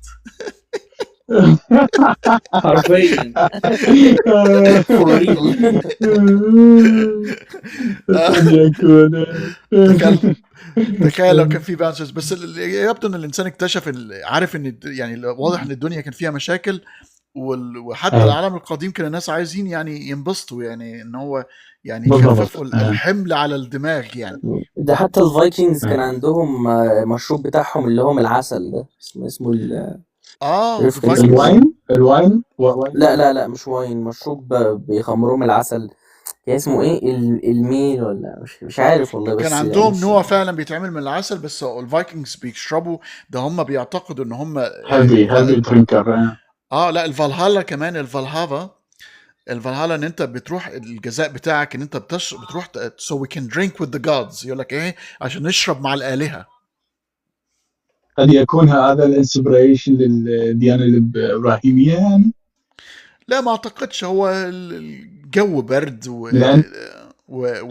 لأنه المحيط المصري والعراقي ما عنده الشرب بالآخرة يعني، ما أتصور. الوحيد هسه من عندك عرفت إنه الفايكنجز يعني من وين جابوا هاي الفكرة؟ الناس بتتخيل يعني، بيعتقدوا اصل اله النورث جادز دي مش آلهة مش زي الآلهة الإبراهيمية. دي يعني انت لازم اصلا تموت في الحرب وانت بتحارب عشان تدخل فالهالا، ما ينفعش شهيد. صح. وانت بتحارب قارئ عنهم كثير. فهم مجاهدين راقرين يعني، مجاهدين في سبيل اودن. شو اسمه ميد ايرث، لا شو اسمها الارض بتاعتهم، ميدجارد اسجارد وميدجارد. واو دكتور بافلوف بيقول ميد. دكتور بافلوف على فكرة كان سأل سؤال، بس كنت لسه هعرضه عشان الدكتور آرون يجاوب عليه، بس للأسف الشديد هو ماشي، فأنا عايز أطلع لفوق وأشوف السؤال بتاعه. Why do physicists ignore the non-observable universe? Did they consider it in calculating the Big Bang? لا، ما هو ال non-observable universe ده حصل بعد تداعيات كبر حجم الكون ما بعد المنطقة المنظورة. فالكون في بداية البيج بانج هو كله كان observable، يعني كان كله في محيط بتتكلم على منطقة في حجم مثلا الكرة بعد شوية وبعد كده، فكان كله observable. ليه دلوقتي في منطقة تسمى non observable أو المنطقة اللي هي ما فوق الكون المنظور؟ لأن التوسع بيزداد، فتعدى حتى تعدى 13.8 مليار سنة اللي هي بتاعت نشأة الكون، وصلنا لحوالي 94 أعتقد أو 95 مليار سنة ضوئية، بسبب مش التوسع فقط، التسارع في التوسع. ففي البداية البيج بانج هو أصلا قياساته، وهي دي المشكلة الكبيرة، أن أصلا البيج بانج بتصل لمنطقة ما بعد التي equal 0 عشان تبتدي تحسب. عند التي equal 0 أو ساعة الانطلاقة ما غير معرفة على الإطلاق. أنا حاسس يا مستر هاني إن الموضوع ده اتكلمنا عليه قبل كده. أنا يعني مش عارف، كل شوية بيزيد اقتناعي إن إحنا عايشين في سيميوليشن يعني حتى النظرية بتاعت الوعي الكمي، اللي هي انت لما تشوف حاجة يعني وانت مش باصص عليها بتتصرف تصرف، ولما تشوفها بتعمل تصرف تاني. شفت فيديو بيقولك عاملة زي الماب بتاعت اللعبة، انت لما تكون في اللعبة في مكان معين بيحمل لك بس المكان اللي حواليك، باقي الماب كلها بتاعت اللعبة مش بتتحمل غير لما انت تروح للأماكن دي. طب هلا أنا عندك قصور في يعني الآليات اللي بتدخل معطيات، زي ما عندك نفس الشيء بالحاسوب عندك مثلا الرامات او الجرافيكس كارت تبعتك توصلش بالظبط. الشيء البني ادم. زي كمان في الكون احنا عندنا قوانين فيزياء بتبقى ثابته في كل حاجه، سرعه الضوء ثابته بتتغيرش مهما حصل ايه. يعني انا حاسس فعلا زي العالم الالعاب يا جماعه. انا ما اعرفش انا ليه مقتنع بنظريه السيميوليشن، يعني بدات تترشق في دماغي، يعني غير لما مثلا نشوف انت شوية انت عندك مشكلة مع كون الاشياء ثابتة. يعني لو انا عايشين في كرياتيف مود ساعتها نبقى احنا العالم الاول. يعني نقدر نغير ثوابت يعني. يعني بعتقد حتى لو في عالم اول المفروض يبقى خاضع لثوابت، يعني لا يعني مش شرط يعني، بس قصده انه برضه هم اكيد في عندهم اشي يعني اللي عشان يقدروا يعيشوا يعني. اذا تفكر فيها، اذا في الاشياء مش ثابته مش راح ينشأ حياه اساسا ولا يعني احنا عندنا بعد. افتراضيات، يعني لو في حضارات متقدمة عننا بكتير تقدر تعمل سيميوليشن لأكوان والكون بتاعنا ده. فشفت قبل كده فيزيائي أمريكي قال لك احنا احتمال إن احنا نكون في الأكوان اللي هي مصطنعة أو سيميوليتد دي نسبة سيميوليتد كبيرة. اه ممكن، بس احنا اصلا مش راح في احتمال كبير اصلا ما نوصلش للنقطه اللي نحكي هو في فيها نظريات كتير متقدمين بتنطح بعضها، كفايه، بس يمكن ندمر النظريات دي حالنا. يعني معلقة معايا، معرفش لسه. إذا تسمحوا لي أتدخل، تفضل. أعتقد يعني من ناحية فلسفية، بس إنه فقط الوعي قد يكون simulated، مو كل شيء. خليها لهاني. فلسفي هاي الشغلة. يعني لأنه هو هذا الفهم لبعض الأمور يمشي بطريقة يعني كأنما بالبروجرامينج يعني. كوني دارس برمجة، أحس الوعي مبرمج وسيموليتد أكثر من بجزء بقية الأشياء الفيزيك الموجودة. لا مو سيموليتد، لكن فقط هذا الشيء. هاني جاي من، بس قبل ما تجاي هو من فعلا حاجة سؤال، غريبة الانتي ليه. ماتر شو بتعمل؟ الانتي ماتر شو يعني؟ انا اول ما قرأت عن الانتي ماتر مخي فكع، تعبت، مش حسيت الفيزيكس كيوتك بزياده. انا عايز لا اخد حدا عنده راي فكره؟ الاستاذ هاني في الموضوع. ايه رايك فعلا في السيميوليشن يا استاذ هاني؟ وان فعلا ليه لما بنحط مراقب على الذرات في الكوانتم ميكانيكس بتتصرف تصرف تاني غير لما ما يكونش عليها مراقب؟ ويعني حاجه غريبه لا يعني. لا ما كنا بنتكلم في الموضوع ده. لا، ما لهاش علاقة بالمراقب، ليها علاقة بالانتانجل بالتداخل، التشابك مع العملية. التجارب كلها بتثبت ان اي متدخل حتى لو لم يكن واعي بيحصل حاجة اسمها اللي هي انهيار موجة الدالة، وده لا تحتاج الى الوعي الانساني، بدليل ان هناك انا مش اشياء قصدي على وعي الانساني، انا قصدي اي اي تداخل. وعي. اي ليه؟ ايوه بالظبط. ليه بتتصرف بالطريقه دي؟ ليه بتتصرف بطريقتين يعني؟ لأنها عندما بتتداخل بتتحول من ما يسمى ده يسمى في الكوانتم ميكانكس يسمى دي كوهيرنس، اللي هو بيتحول فيه العالم من العالم الكمي إلى العالم الكلاسيكي. وده بيدعم نظريه السيميوليشن، صح؟ لا ما يدعمش، مش بالشرط. انا عملت حلقات عن السيميوليشن وهي ممكنه، هي مش ممكنه، بس تظل احتمال يعني. بس احنا عندنا مشاكل كثيره يعني في بالظبط موضوع اه. يعني انا مش متاكد منها 100%، ولكن تظل احتمال يعني. استاذ هاني، بالظبط، انا كل بدي نظريات احتماليه مش مؤكده، ما بدي فيناش نتاكد من عندي اي حاجه. عندي اشكال مع نظريه السيميوليشن، انه ما اعتقدش الحضارات كيف ما احنا شايفين، شايف التاريخ بعيد حاله توصل لمرحله يبقى فيها سلام لدرجه انه يقدروا يفكروا باشياء من هالنوع، يوصلوا تقدم من هالنوع اللي يسمح بوجود هيك سيميوليشنز. اساسا اعتقد راح ندمر حالنا قبلها اساسا يعني. احنا او راح نحاول ننكل على كوكب ثاني وما تزبطش معنا. يعني الويندو الزمني مع الرفاهيه هاي، انه كون عدم تواجد هاي الرفاهيه. يعني تخيل هسه روسيا وامريكا دكوا ببعض خلصت الدنيا. صحيح. ما اعتقدش توصل يعني الحضاره توصل لمرحله من هالنوع. انا بس عايز لو تسمحوا لي يا صعب. جماعه بس اسمع من برنس، لان برنس عمال بيستمع بشكل جيد جدا، ولكن ما حابب اسمع اذا كان عنده تعليق او اي حاجه شافها من مداخلات اليوم يعني. ازيك يا برنس؟ ازيك يا هاني، عامل ايه؟ تمام. كان نفسي اسال البروفيسور متى الساعه، يعني اساله سؤال كده مهم يعني. الساعه تؤدي لا محاله، يعني حاجه كده يكون يعني سؤال كده يعني نستفيد بيه.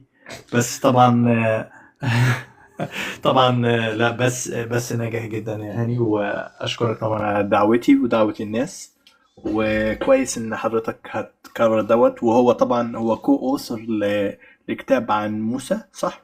انا هو شفت يعني معظم الفيديو اللي نزل، فيا ريت بقى هو يكلمنا بقى في المستقبل عن الحاجات الحلوة اللي احنا المواضيع الحلوة اللي احنا بنحبها بقى.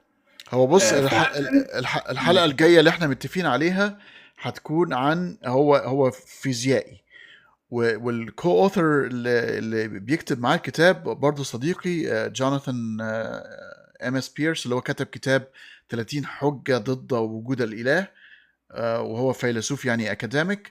والاثنين بيشتغلوا مع بعض بقالهم حوالي 10 سنين كاتبين، ده هيكتبوا 3 كتاب مع بعض.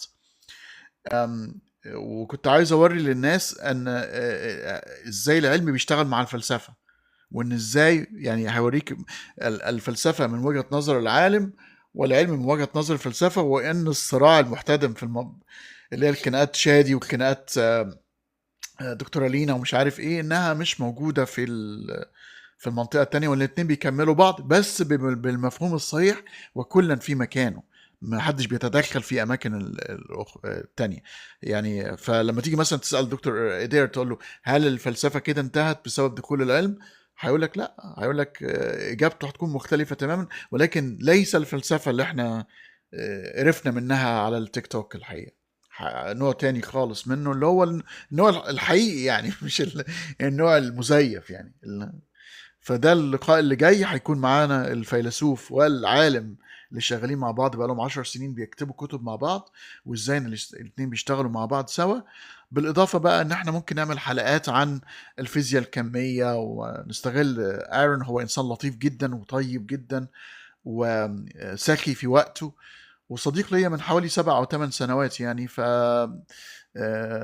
انسان لطيف جدا، واعتقد انه هيكون في حلقات كتيره. اتمنى بس للناس تتشجع وتمارس اللغه بتاعتها، اللغه الانجليزيه، وما تخافش وتستمع للمواضيع دي، وتخلط شويه. انا عارف ان في ناس مهتميه بالقصص الدينيه ومش عارف ايه، ولكن اعتقد ان في مساحه كويسه جدا ممكن من خلالها بقى الديني واللا ديني يطلع يسمع لماذا يقوله العلماء في الغرب يعني بشكل مباشر، لأن دي فرصة مش هتيجي لأي حد، إن أنا ممكن أترجم وأنقل السؤال وأعمل الإجابة. بس أتمنى الناس كمان تجيد لغة أجنبية، لأن قبل فوات الأوان مهم جدا جدا على الإنسان أن يتعلم لغة أجنبية. أستاذ هاني، بس أنت بتحكي عن الفلسفة والعلم، العلم هو انبثق من الفلسفة أساسا يعني. بقدر الفلاسفة على أفضل آلية ما يعرفوا فيها لا، الحقيقة وبوصلوا في العلمية، فيعني في ناس عاملين. ايوه انا عارف انها خناقه مصطنعه يعني، عشان ايه؟ انا عارف انه يعني، انا عارف شادي اللي بيفكر ازاي. شادي مثلا ما بيفكرش ان الفلسفه، هو بيهاجموا نوع معين. انت عارف في جماعه دلوقتي بيقول لك ايه، اللي هم المتكلمين، اللي هم بصراحه بوظوا سمعه الفلسفه خالص. فالناس فاكره الفلسفه ان انت تطلع تتكلم 3 4 ساعات وفي الاخر ما حدش يفهم حاجه، ده كده الفلسفه. لا، الفلسفه يا جماعه مش بهذا الشكل على الاطلاق يعني. ف ده اللقاء اللي سفسطائية يا هاني، سفسطائية. والله كمان حتى كلمة السوفسطائية مفهومة غلط. السوفسطائيين دول ناس عظام، بس هم برضو شوهوا سمعتهم. المحامين حاليا هم أحفاد السوفسطائيين. السوفسطائيين كانوا حتى يقول لك انت بجد متخصص لما تيجي والله. تعمل. ما فهمت، أول مرة أشوفها من هاي اه صح صح. ماذا كان يفعل السوفسطائي؟ السوفسطائي كان يعتقد ان ما يسمى knowledge is unattainable، يعني ما فيش حاجه اسمها ان انت تعرف بالمعنى الحقيقي، يعني علاقتك بالمعرفه صعبه ان انت تصل لها بهذا الشكل. فكانوا بيعملوا ايه؟ بينزلوا الاسواق ويقنعوا الناس بالشيء وبيعكسوا ان ارادوا. كانوا يعني بيلعبوا بعمليه الابستمولوجي، ولكن كانوا ناس على مستوى ذكاء عالي جدا ومتفوقين جدا في عمليه فالمحامين طبعا يقول لك احفاد السوفسطائيين، بمعنى ان هو محامي ممكن ياخد قضيه ويعني يدافع عن المجني على المعتدي، واذا كان ممكن على خطأ يجد بقى الثغرات في البروسيجرز، في الاجراءات عشان يطلعه، او ممكن يطلع واحد براءه وهو يستحق البراءه. فهم يعني الناس عندهم اعتقاد قديم ان المعرفه بمعنى المعرفه الحقه الاصيله كما هي غير متاحه، لن يصل لها الانسان على الاطلاق. كل علاقتنا هي بالمعرفه بروتاجوروس ده ما كانش شخص ملعون زي ما بيقولوا يعني. لا لا لا لا لا لا ابدا، سمعتهم مبوظينها على الفاضي يعني. ولكن انا اعتقد ان هم لو فهموا بشكل صحيح هتجد ان هو طريقتهم ان انت ازاي يعني المناظرات على فكره تقام بهذه الاشكال. يعني انت في المناظرات على فكره لما كان بيدرسوها لنا في المدارس، يعني في اوروبا مش في الدول العربيه، بيخليك تاخد موقف ويقسمك لفرقتين، وفرقه بتناظر على انها مع هذا الموقف، وفرقه تانية بتناظر على انها ضد هذا الموقف، وبعدين في نص الموضوع يقول لك ايه، بدل الناس اللي بدل الفريقين، ان انت كنت في الفريق اللي مع، خد انت هتبقى مع ضد، وتجد نفس الايه، عشان يوريك ان انت ممكن ترى اي موقف من وجهة النظرتين. يعني ممكن دلوقتي انا ممكن ادخل مناظرة فيها احاول ان اثبت وجود الاله، برغم اني مش معتنق وجود الاله. وعلى فكرة اشطر الناس اللي هم ممكن يثبتوا وجود الالهة هم الغير معتقدين بالالهة، وهخليه عادل يعني يتدخل في هذه النقطة، ان هو سيد العارفين في هذه النقطة. ازيك يا عادل؟ حبيبي يا مولانا، والله سلام عليك وسلام لكل ضيوفك. انا زعلان قوي قوي قوي انه فاتني اللايف. انا كنت راصد ان انا احضر المقابله مع ايرن، بس للاسف ما كنتش قادر يعني. لا فهسمعه معلش هيكون على اليوتيوب اكيد، يعني هيكون على Roadwork reported ahead in a quarter mile. ماجد عندك You're صدى. still on the fastest route. ماجد بيفسح. لا اكيد هنسمعه على اليوتيوب اكيد. انا يهمني الموضوع ده قوي. انا اسف انا بس كنت في ولا يهمك يا ماجد، ولا يهمك. فلا هو مش اخر مره عادل ايرون هيطلع معانا، هيطلع معايا بشكل متداول، وهيكون في فرص تانية تاني. طب اثبت لي الاله يا هاري، بس ايه، مش مسموح لك باكتر من 3 غلطات منطقيه. Take the exit. لا انا بثبت لك بدون اي مغالطه منطقيه. خش يا عادل، اتفضل انت خدينا. انا اثبت لك بدون اي مغالطه منطقيه. مستحيل. هقولها وهيقولها هاري في نفس النفس. هيقولها نص الناس الموجوده. اتفضل. هقول لك ليه مش مستحيل. لما بتقول لي اثبت لك، الاثبات ده مفروض انه يكون مرتبط باساسات معينه. يعني مفيش بروف بدون اكسيومز وبدون ديريفيشن رولز. فانت لما بتقول لي اثبت لك، انا اقدر اتلاعب هنا بالاكسيومز وبالديريفيشن رولز، ولا انت عاوزني اثبت لك باكسيومز معينه وبديريفيشن رولز معينه هي اللي تثبت انه مفيش اله؟ لا، انا اختار الاكسيومز. Take your freedom. Go ahead. اتفضل. ما هي كده. فانا بالاكسيومز هنا هقول ان ممكن يكون في كائنات ميتافيزيقيه لا تتفاعل مع الكون ولا يمكن رصدها. انا الانتولوجي بتاعتي مفتوحه لهذا الاحتمال، وطالما انا مفتوح لهذا الاحتمال سهله جدا ان احنا نتلاعب باي اشاره، باي دليل، باي معجزه، باي مش عارف ايه، واقول لك والله دي ادله. ما انت بتقولي لا تتفاعل. انت دلوقتي ده مش ده هو جمع نقيضين؟ لا هو الفكره انك انت مش ممكن ترصدها بالطريقه التقليديه، بس هي تتدخل او لا تتدخل. ايه هي الطريقه اللي مش تقليديه؟ احضر ارواح يعني، اخلي قطط تنونو عليها؟ ايه هي الطريقه اللي مش تقليديه؟ مجرد الامكان يعني. الطريقه اللي هي انت لما بيكون عندك بتراقب كوانتم ايفنت معين، انت هذا الكوانتم ايفنت بذاته لوحده ما عندكش الا رصد لكم هائل منهم علشان تعرف ممكن يحصل ايه. الكوانتم ايفنت هو نفسه ده الواحد ما عندكش اي فكره. ده عيب. العيب ده ممكن يكون هنا، ممكن انا افتح مجال هنا، افتح باب واقول لك الهي هناك. At the next light, turn right. بس في دليل يعني اسهل من كده بكتير، بخطوه واحده يعني لو كان ربنا مش موجود، امال مين اللي كتب القران؟ احسن. لا فاتتني دي. فبهت الذين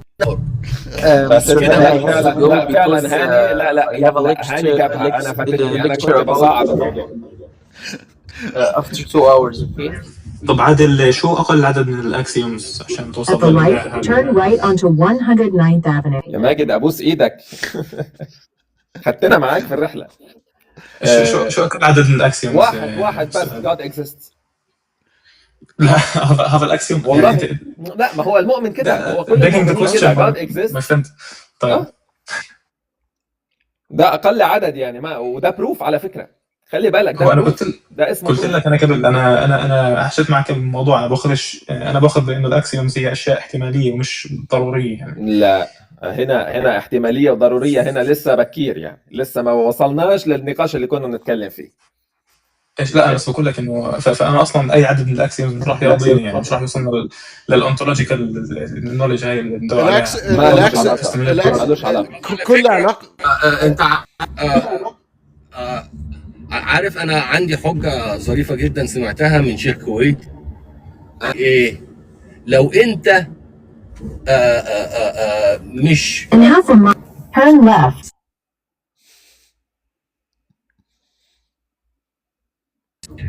لو انت ولدت من امك وابوك وامك، لان الله رسوله باطلين، فيبقى ابوك وامك جوازهم باطل، تبقى ابن زاني.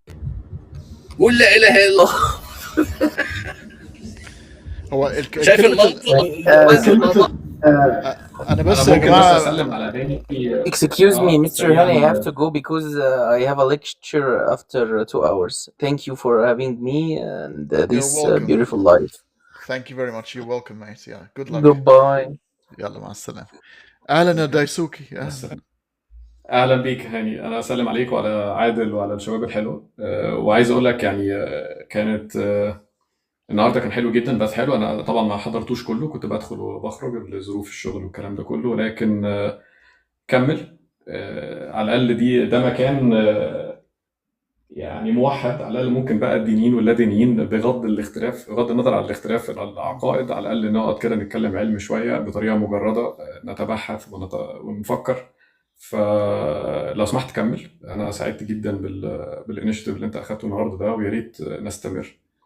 وعملت لك فولو، انا عامل لك فولو من زمان، بس عملت بقى نوتيفيكيشن، واتمنى ان احنا نشوف يعني ديسكشنز في المواضيع دي، لان دي حاجات بصراحه مفيده، ونخلص بقى من وجع القلب اللي احنا عايشين فيه ليل نهار في المواضيع اللي احنا عارفينها.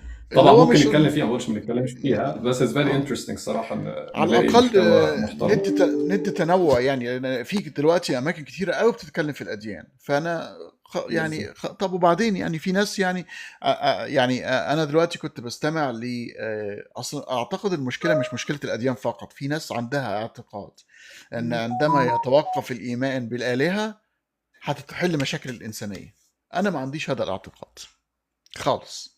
والعكس صحيح، والعكس صحيح. في برضه ناس مؤمنين شايفه انه المشاكل اللي احنا فيها عشان الناس مش مؤمنه بالدين، فهي هي على الناحيتين موجوده 100%. دي ما الاعتقاد بالآلهة وعدم الاعتقاد بالآلهة ملوش أي علاقة بأنت بتعمل إيه في الحياة. طبعا لا سوري، له علاقة، ولكنها ليس الفاكتور الوحيد. في أشياء أخرى يعني لا ديني وجاهل، لا ديني وما عندوش أخلاق، لا ديني وإنسان لا، اللاديني اللي هو مؤمن بالطاقة ومؤمن بالعلوم الزائفة دي أخطر عليا بكتير من مؤمن مثلا. مؤمن أنا عارف هو مؤمن في إيه، يعني عارف حدود الأذى. ويجي لك واحد يقول لك في الطاقة وفي الكريستالز شو هن هود الشاكراز. ده خطر يعني، ايه ده؟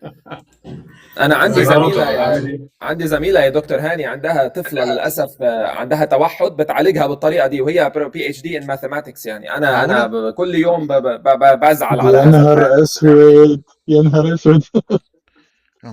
يعني زي اللي انا بجيب هذا المثل عشان اكد اللي بيقوله الاستاذ هاني، ان العلم ملوش اي دخل في ميولك انت، ان كنت مؤمن بالخرافه ولا مؤمن بالحقيقه. الاطلاع على الامور ليها علاقه اكثر بكتير بوضعك النفسي انت وجهوزيتك انك تقبل، من انه والله عرضنا عليك الادله وانت متعلم فيبقى لازم تكون ملحد، او انت خلاص عرفت ان المعرفه مثلا بتيجي منين. ما لوش علاقه. في ناس كتير متعلمين ولسه بيامنوا بالخرافه عادي.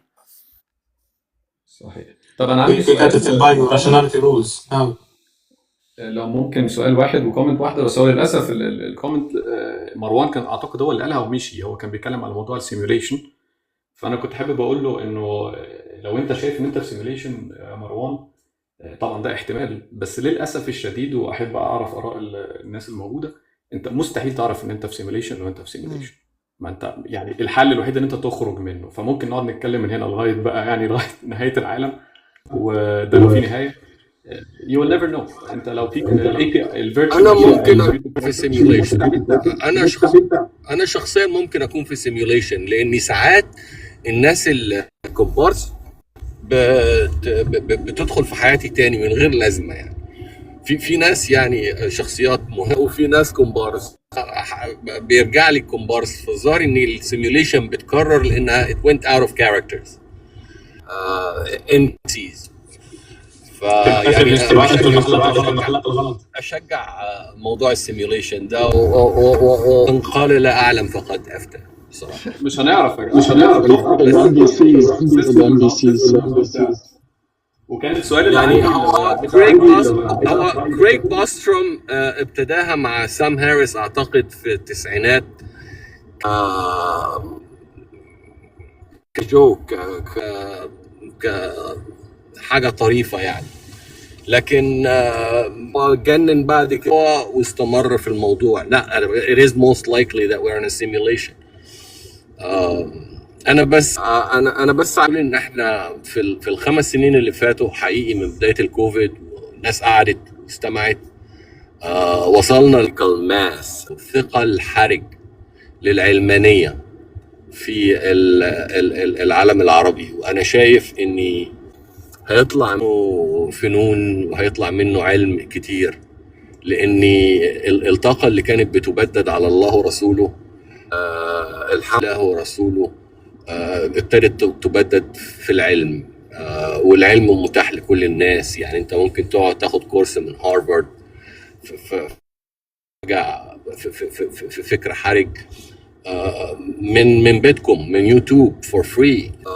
ممكن تتابع واحد زي هاني وتتعلم كتير عن الكون، ممكن تتابع واحد زي الدكتور حسن عيسى وتتعلم كتير عن الفلسفه وعن كل بصراحه. حسن عيسى مش بيعتق يعني، لكن كل اللي بقوله اني في 5 سنين بس احنا شفنا تغيير كبير جدا في حتى قبولهم للآخر. فأنا أحب أسمع رأي الناس في الموضوع. ممكن أعلق أنا هاني إذا تسمح لي؟ هاني صوتك ميوت. المايك مقفول يعني. اوكي انا كمان بضطر يا جماعه اقفل كمان 10 دقايق، الساعه داخله على 3 الصبح عندي، فيا ريت بقى وكل واحد بيعلق كمان ياخد كمان المداخله بتاعته النهائيه ونقفل على كده. اتفضل يا اردوان. تمام حبيبي شكرا. بكل بساطه انا عندي فرضيه وهو باترن، يعني نمط لاحظته بالتاريخ متكرر جدا بين الغرب والشرق.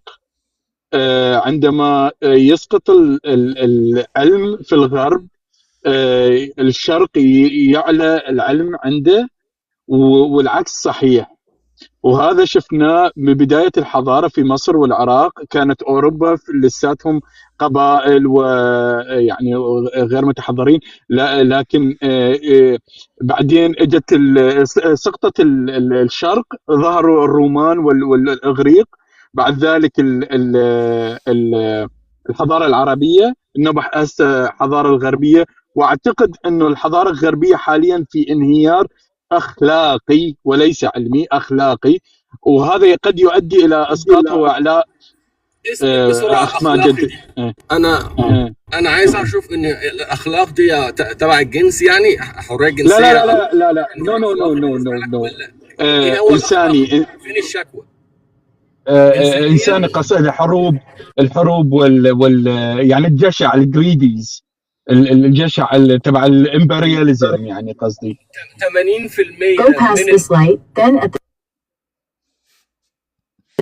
80% من الناس اللي في باكستان بتساند حد الردة. فازاي الاخلاق يعني موجوده عندنا؟ انا مش فاهم. لا ما عندنا يا استاذ العزيز. اذا متابع بروفيسور او دكتور غزال الماجدي يقول لك الحضاره هي مثل الميزان، والاخلاق هي الجامع ما بين مواد الحضاره. يعني اكو مشاكل. انا ما اقصد الاخلاق الدينيه، مو الفكر الديني، لكن في البوصله الاخلاقيه انهارت شويه عند الغرب. يعني أو العرب ممكن يصير عندهم إنسانية وعلمانية أكثر في المستقبل، يعني بناء على كلامك عزيزي ماجد، إنه التطور والتبدد من التشدد الديني راح ينتج العلم وراح يصعد الشرق حسب النمط اللي أنا درسته يعني. اترك المايك لغيري، انا اسف. انا بس عايز اقول ان كل التغيير بيحصل من الشاذ، ما بيحصلش من التابع. التابع بيقيس الامور بمقياس السلف، فالشاذ عن العاده هو الحنيف، هو اللي بيغير المجتمع ويطلعه قدام. انا شايف ان الشذوذ عن العاده مش اخلاقي. احنا الاخلاق عندنا نفع وضرر ونسبيه ومتغيره مع الزمان والمكان والخطر المحيط. يعني انا بتكلم وبطلع على الكاميرا، غيري ما يقدرش يعمل كده. فالاخلاق بصراحه انا شايف الاخلاق دي نسبيه وجدا كمان. The destination is on your right.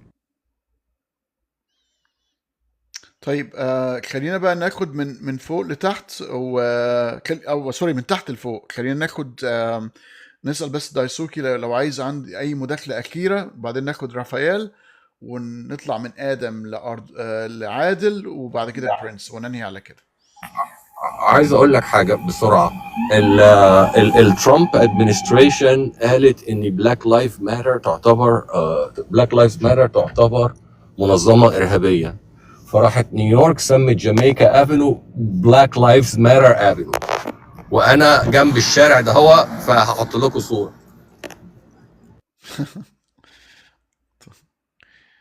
ممتاز. دايسوكي عندك اي مداخلة؟ لا، غير يعني زي ما قلت لك استمر في تقديم هذا المحتوى لانه هام جدا. وكنت سمعت حد بيتكلم على مجتمع علماني وان في تغير. في الاخر انا رأيي الشخصي ان احنا لو ابتدينا نبص او نفكر على الحلول شكل ايجاد مجتمع، مش شرط يبقى اسمه علماني، لانه اعتقد انه في تطور. مش شرط ان احنا ناخد كونسبت واحد ويبقى يعني يتم تطبيقه زي ما هو. هنوصل لحاجة متطورة تقدر ان هي تسع جميع الأطياف، جميع المعتقدات بغض النظر. وبتكلم من منظور ديني لأنه عادل عارفني وعارف إن أنا مسلم. ومع ذلك أؤمن بحرية الحوار وحرية العقيدة.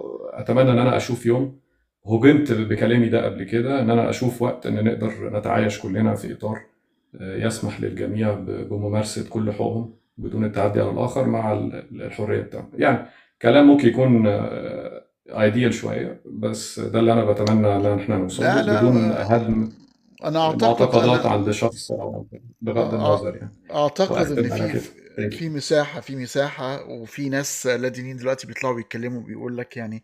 وعادل انت كنت موجود في احد هذه الغرف وانت بتستمع للمضيف وهو بيقول ان كل مسلم هو مجرم. حتى لو كانت ست عندها 70 سنه عجوزه وما بتعرفش تكتب ولا تقرا. أنا ضد هذا الكلام جدا جدا جدا جدا. أعتقد أنه هو خطير كمان. مش دي الرسالة. لا، ما أعتقدش أن الإنسانية هتصل بهذا الشكل على الإطلاق. هنتحول من ومن الإيمان ما قتل إلى ومن اللا إيمان قد قتل. فإحنا مش عايزين نقع في هذه المشكلة. عايزين كل شابو مستر هاني، اشكرك جزيلا على الحكمه الاخيره. يعني اتفق معاك بشده. طبعا يعني انا عايزين فقط ان الموضوع ده يصبح شخصي. يعني في اكتر من اسهل من كده، ان الايمان ده علاقه شخصيه مع الانسان اللي هو ليه تركيبه عصبيه معينه وليه وجدان معين وبيستريح في هذه المنطقه. ده انا ابني له جامع وابني له كنيسه عادي جدا. ففي ناس بتعتقد ان لا، اصل في متخفي في هذه الايات اشياء سيئه جدا وانها قنبله موقوته. ما هي القنبله الموقوته دي راحت فين في التوراه؟ يعني في اكتر من القيل في الكتاب المقدس. وخلاص الناس عايشه و80% اصلا يعني منهم غير متدينين وعايشين حياتهم. المسيحيه بعد ما كانت بتفعل كذا وكذا وكذا وكذا وكذا في العالم، ايه اللي حصل لها دلوقتي؟ خلاص يعني بس برضو انا شايف ان الدين ضرر. فهل انت شايف ان بعض الضرر ليس ضررا؟ انا شايف ان الدين ضار. التصديق برلم تاني بيسرق حياتنا، التصديق باخره بيسرق الحياه اللي احنا عايشينها دلوقتي، بيسرق وقت، وهو ده كل اللي موجود عندنا، وقت. ما انت بتقدم المعلومات للشخص، والشخص ده لازم يعني يا اما يقتنع او لا يقتنع. ما انت ما تقدرش تعمل اكتر من كده، ان انت بتقدم ليه المعلومات. وعلى فكره اصلا تغيير القناعات ما بتحصلش بهذا الشكل. بس تغيير ان انا القناعات كنيسه يبقى انا، لو انا ببني له كنيسه معناها اني انا بعمل 1000 منه، تعمل ايه؟ بعمل له المساحه، بعمل 1000 منه، بعمل ناس كتيره ازاي تبشير وغيره. المرض العقلي ده هو المفروض ان هو يعني ايه، هو انا ما اعتقدش ان هو في اوروبا هو نعمل لهم سور حواليهم مثلا في جيروزالم اللي هي القدس او مكه، ونقول هي دي الفاتيكان بتاعتكم، بره احنا هنعيش باسلوب طبيعي ونطحنوا بعض. لا يا ممكن استاذ على جنينه الحيوانات. هي مش زو، هي مش زو يا اخ ماجد، هي مش زو يعني. مش متفق للاسف، مش متفق. اذا نتكلم في المواضيع دي بعدين، معلش الاستاذ هاني عاوز يقفل يا اخوان يعني، فالموضوع ده لو تكلمنا فيه هيطول. الموضوع ده معقد، وعلى فكره ده ممكن توقع الانسانيه كلها تقع بسبب هذه المشكله. احنا عارفين ان كانت بتبنى المعابد باشكال مهووسه، وبرغم من كده سقطت مع تقدم الزمان بدون اي تدخل، بدون اي قمع. هي بتسقط لوحديها، هي بس الناس مستعجله، عايزه ان الموضوع يحصل في هذه الحياه وفي هذه اللحظه وفي الجيل بتاعي انا فقط. لكن اللي احنا بنعرفه عن كل تاريخ الاعتقادات انها حتى بعد ما شيدت لها المعابد وكل شيء، خلاص الموضوع بيتقدم الزمان ويتعدى هذه المجموعات ويأخذ الإيمان أشكال مختلفة. يعني ما تنسوش أن الإيمان أبقى على الإنسان على الحياة في وقت من الأوقات. الاعتقاد في الأشياء بدون دليل كانت أحد الأسباب لبقاء المجموعة الإنسانية في وقت من الأوقات. عندما لا يستطيع الإنسان أن يجيب على الأسئلة ويريد أن يبقى على الحياة، كانت القشة الوحيدة أن في شيء يعني مخلي باله مني. احنا مشكلتنا بقى في تداعيات هذا السلوك. هذا بقى السلوك الاعتقاد هيوديك يقول لك وبناء عليه عليك أن تفعل بأخيك الإنسان كذا وكذا وكذا، هنقول له وقف عندك. هنا المشكلة الكبيرة تتلخص في كده. الإنسانية بتتقدم للأمام ولكن بتاخد فترة، وقت طويل للأسف الشديد، وهي دي يظهر rules of engagement أو قواعد اللعبة.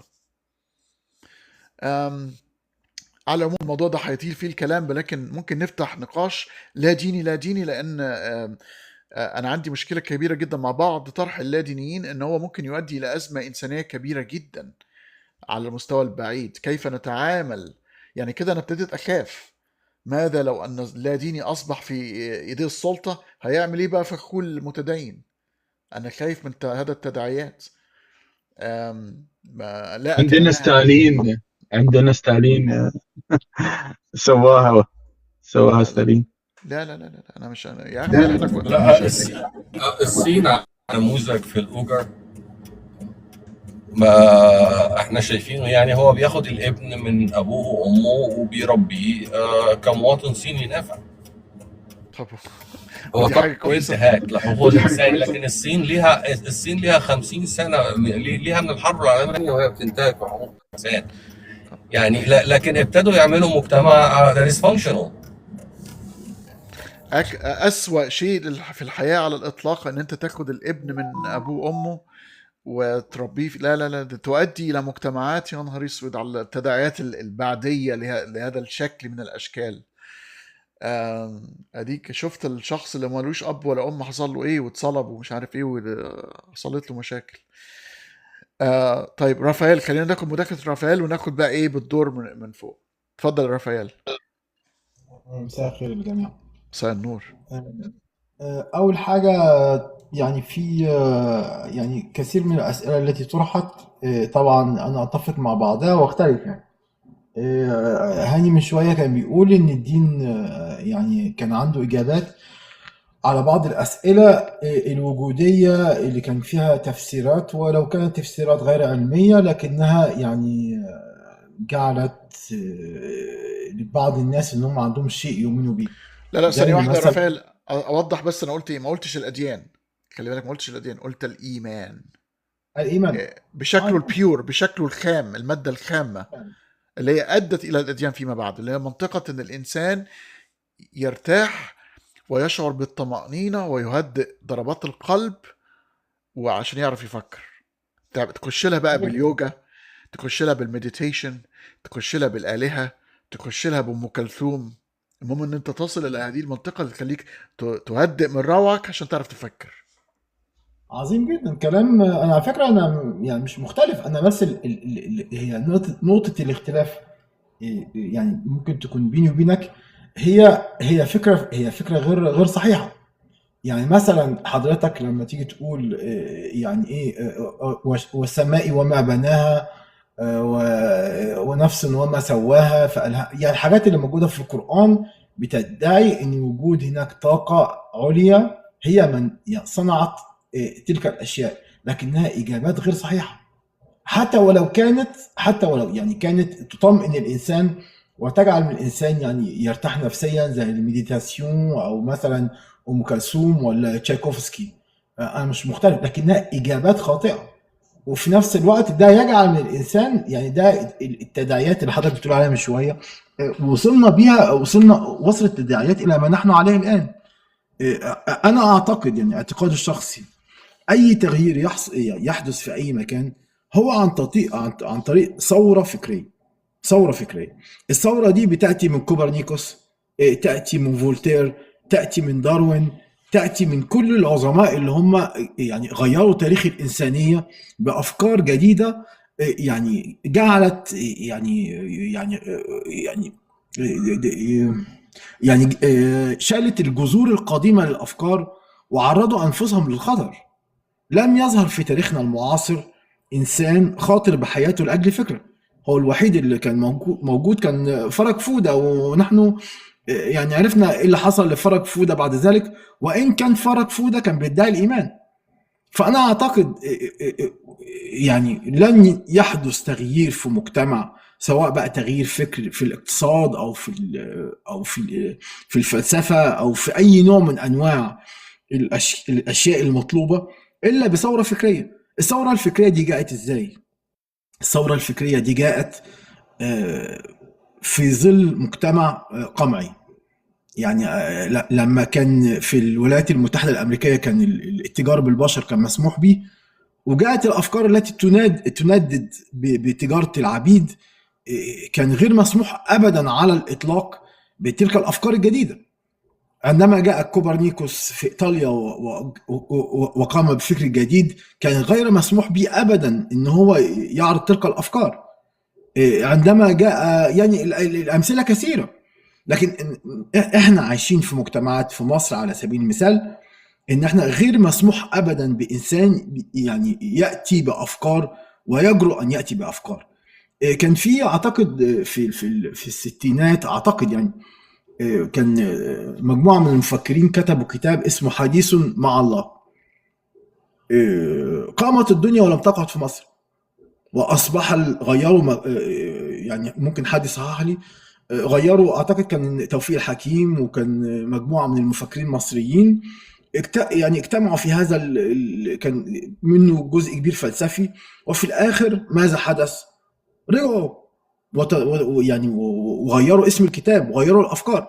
حتى طه حسين لما كتب كتابه في الشعر الجاهلي في آخر أيامه، مش في آخر أيامه، كتب في حديث الأربعاء إن هو يعني بعض التناقضات في كتابه مع الأدب في الشعر الجاهلي. فإحنا عندنا في مصر، أنا طبعا أتحدث عن مصر، أنا ما بعتقدش بكلمة الأمة العربية أو كل دولة لها حدود وحدود فكرية. إحنا مش سعوديين ولا كويتيين ولا سوريين ولا كويتا، إحنا مصريين، لنا طابعنا وتاريخنا الخاص ولنا أفكارنا المحدودة داخل حدودنا المصرية. يعني لم يأتي في تاريخنا المصري الحديث أو القديم من يأتي بأفكار جدلية قادرة على تغيير المجتمع وفكر المجتمع اللي عايش بيه. من هو القابض على مصر على الفكر؟ القابض على الفكر على مصر هو الازهر وشيوخ ورجال الدين. انا اعتقد اعتقادا جازما ان التغيير الوحيد هو يبدأ بالقضاء على رجال الدين. تجعل الإيمان في بيتك، تجعل الحجاب في بيتك، تجعل القرآن في بيتك. رجل الدين ليس له أي كلمة خارج المعبد الذي يعيش فيه. يعني أنا هي دي النقطة الأولى للتغيير. لكن طول ما احنا يعني سايبين رجال الدين يتحكمون فينا كيف نأكل وكيف نشرب وكيف نخرج وكيف نفكر، وما علينا أن نقول وما علينا ألا نقول، هنصبح زي احنا نرجع ونقعد نتكلم عن حب ومؤاخاة وتسامح، والمسلم بيحب المسيحي والمسيحي بيحب المسلم. عمرنا ما هنوصل إلا إذا بالفعل جعلنا رجل الدين في مكانه الحقيقي. وبداية من هذا يعني هي دي النقطة الأولى. والنقطة الثانية اللي هو يعني يجب إن احنا إن هو يصبح حرية للثورة الفكرية. يصبح أن تكون هناك حرية للثورة الفكرية. يجب أن يكون كل إنسان له الحق أن يقول ما يقول. لو تعدى، ليس هناك تعدي على أي حدود فكرية مهما كانت. قد يختلف معايا البعض وقد يتفق معايا البعض، لكن الحقيقة إن احنا في تاريخنا يعني مثلا إيه بسمع كتير قوي من الأخوة المسلمين بيقولوا إيه، بيقولوا جملة كويس قوي، يقول لك إن الإسلام لم يحرم العبودية ومش عارف إيه، إن الإسلام حرم العبودية ومش عارف إيه. لا، الحقيقة إن الحرم اللي جعل العبودية ممنوعة في دول أوروبا إن كانت هناك أفكار حقيقية في أوروبا وفي الولايات المتحدة تنادي وتناضل من أجل عدم الاعتراف بتلك الأشياء، وإن هذه الأشياء جريمة في حق الإنسانية. هات لي شخص واحد بس، أنا بطالب أي إنسان يأتيني بشخص اسم واحد بس من أصول عربية وأصول مسلمة قال هذا الكلام، قال إن العبودية جريمة ضد الإنسانية. بل حتى هناك من يقول أن لنا الحق في العبودية لو قلنا هذا. يعني اقرا تاريخ مصر في الثلاثينات عندما صار رجال الازهر على ملك مصر. فطول ما احنا ما عندناش تلك الثوره الفكريه وتلك الجرأه الفكريه لن يكون هناك تغيير. هنفضل زي ما احنا كده نبدا نقول ده المسيحي بيحب المسلم والمسلم بيحب المسيحي، ولن نتقدم ولا مليمتر. الثوره ان انت تقف وتقول أنا ضد هذا ولا أقتنع بهذا ويجب محو هذا ويجب. دي النقطة الأولى عشان أسيب المجال للآخرين. شكرا لك يا رفيق. أنا بس أطلب منك بس إن أنت في عجالة، لأن خلاص الساعة 3:15 صباحا ومضطر لازم أقفل كمان 5 دقايق. أنا عايز أقول بس هي نقطة وحيدة بس. حضراتكم من شوية كنتوا بتقولوا إن المشكلة مش مشكلة الإيمان، المشكلة هي مشكلة من يعني يأخذ هذا الإيمان بشكل جدي. حضرتك لما يكون عندك كتاب زي ما لا انا ما قلتش كده على فكره برضه. لا مش انت، لا مش بتكلم عن لا انا مش بقول مش مشكله الايمان، انا بقول بسبب ان الايمان قديم عند الانسانيه يصعب التخلص منه بشكل مفاجئ، يحتاج الى وقت لانه اصيل ودفين في النفس الانسانيه كلها، فبشكل انتويتيف او بشكل لا واعي بنذهب اليه، فعشان نفككه هياخد وقت طويل وشبه حاجة تطورية يعني. وتطوري مزروع فيه. طيب يعني كلام صحيح طبعا، مفيش فيه اي نقاش، كلام صحيح جدا. لكن لما تكون فكرة الإيمان خاطئة وتجعل من الآخر هو العدو الحقيقي وسحق الآخر، يجب محو هذا الإيمان. إذا كان في إيد حضرتك كتاب زي ما ينقنف، يجب إن الكتاب ده تاخده وتحرقه. لما يكون في كتاب في إيد حضرتك كتاب بيقول لك إن أنت لا يجب، يعني ما كان في سورة النحل آية كده بتقول، أنا طبعا مش حافظ قرآن ولا كده، لكن الآية بتقول تقريبا يعني بتقول ما كان الذين آمنوا بالله واليوم الآخر أن يوادوا من لم يحد الله ورسوله. يعني أنت مش من حقك تحب واحد ما بيحبش الله ورسوله. يعني آية تحض على كره. انا قريت ماين كامف، هو ماين كامف بيحض على الكره، ما هو نفس الكتاب. فاذا لما يكون عندنا افكار فاسده يجب محو تلك الافكار، لا اما في حاجه بسيطه خالص، ما انا لا بقى اما في حاجه طريقه، ما انا دي بقى اللي بختلف عليها، طريقه المحو ان انت تمسك هذا الكتاب فتحرقه فتنتهي القصه. لا تصححه، تشيل منه الافكار الفاسده، لا تشيل منه هي مش كده يعني. مش حتى تشيل منه، لا تهدم من منطقه الجذر، يعني تهدم حضرتك من حقك تصحح القران؟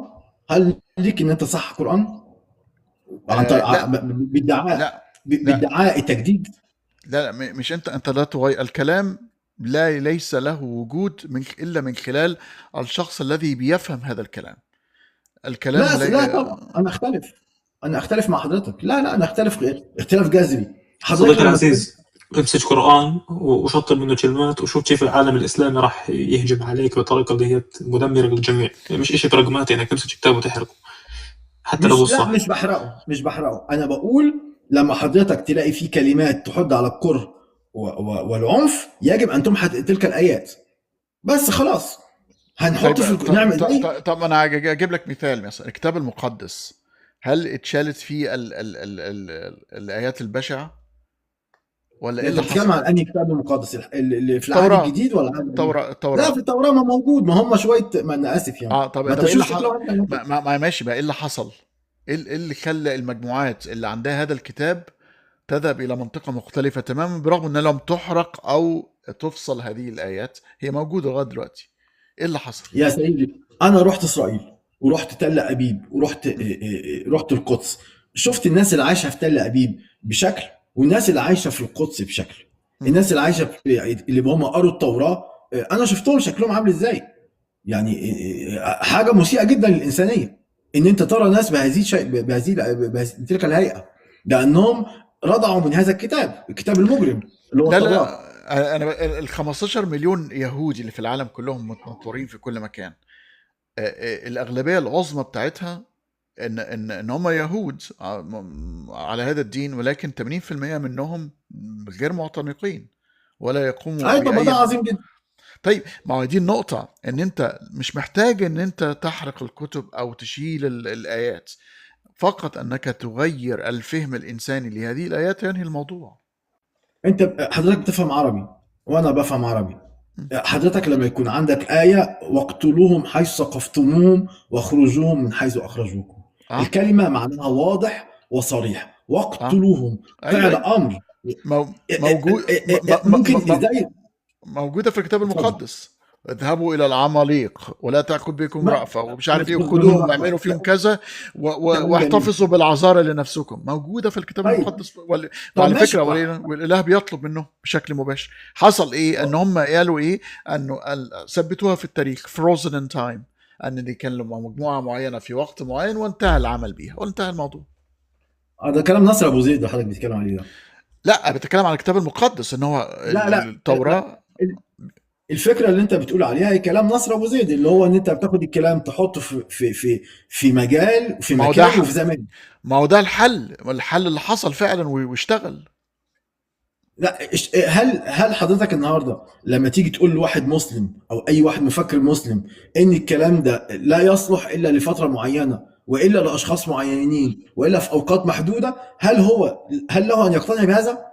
هل يجرؤ انسان؟ في كميه كبيره جدا من المسلمين ابتدوا يتجهوا الى هذه النقاط. طب عندك السعوديه حاليا هنروح فين؟ ما هو دايسوكي هو انسان مسلم جنب مننا، تعالوا يعني نستشيره. استاذ دايسوكي، هذه الايات مثلا انا ساكت احتراما لوقتك استاذ لا عشان انت قلت انك عايز تقفل بدري، انما انا بحب اسمع الاراء نعمل استثناء.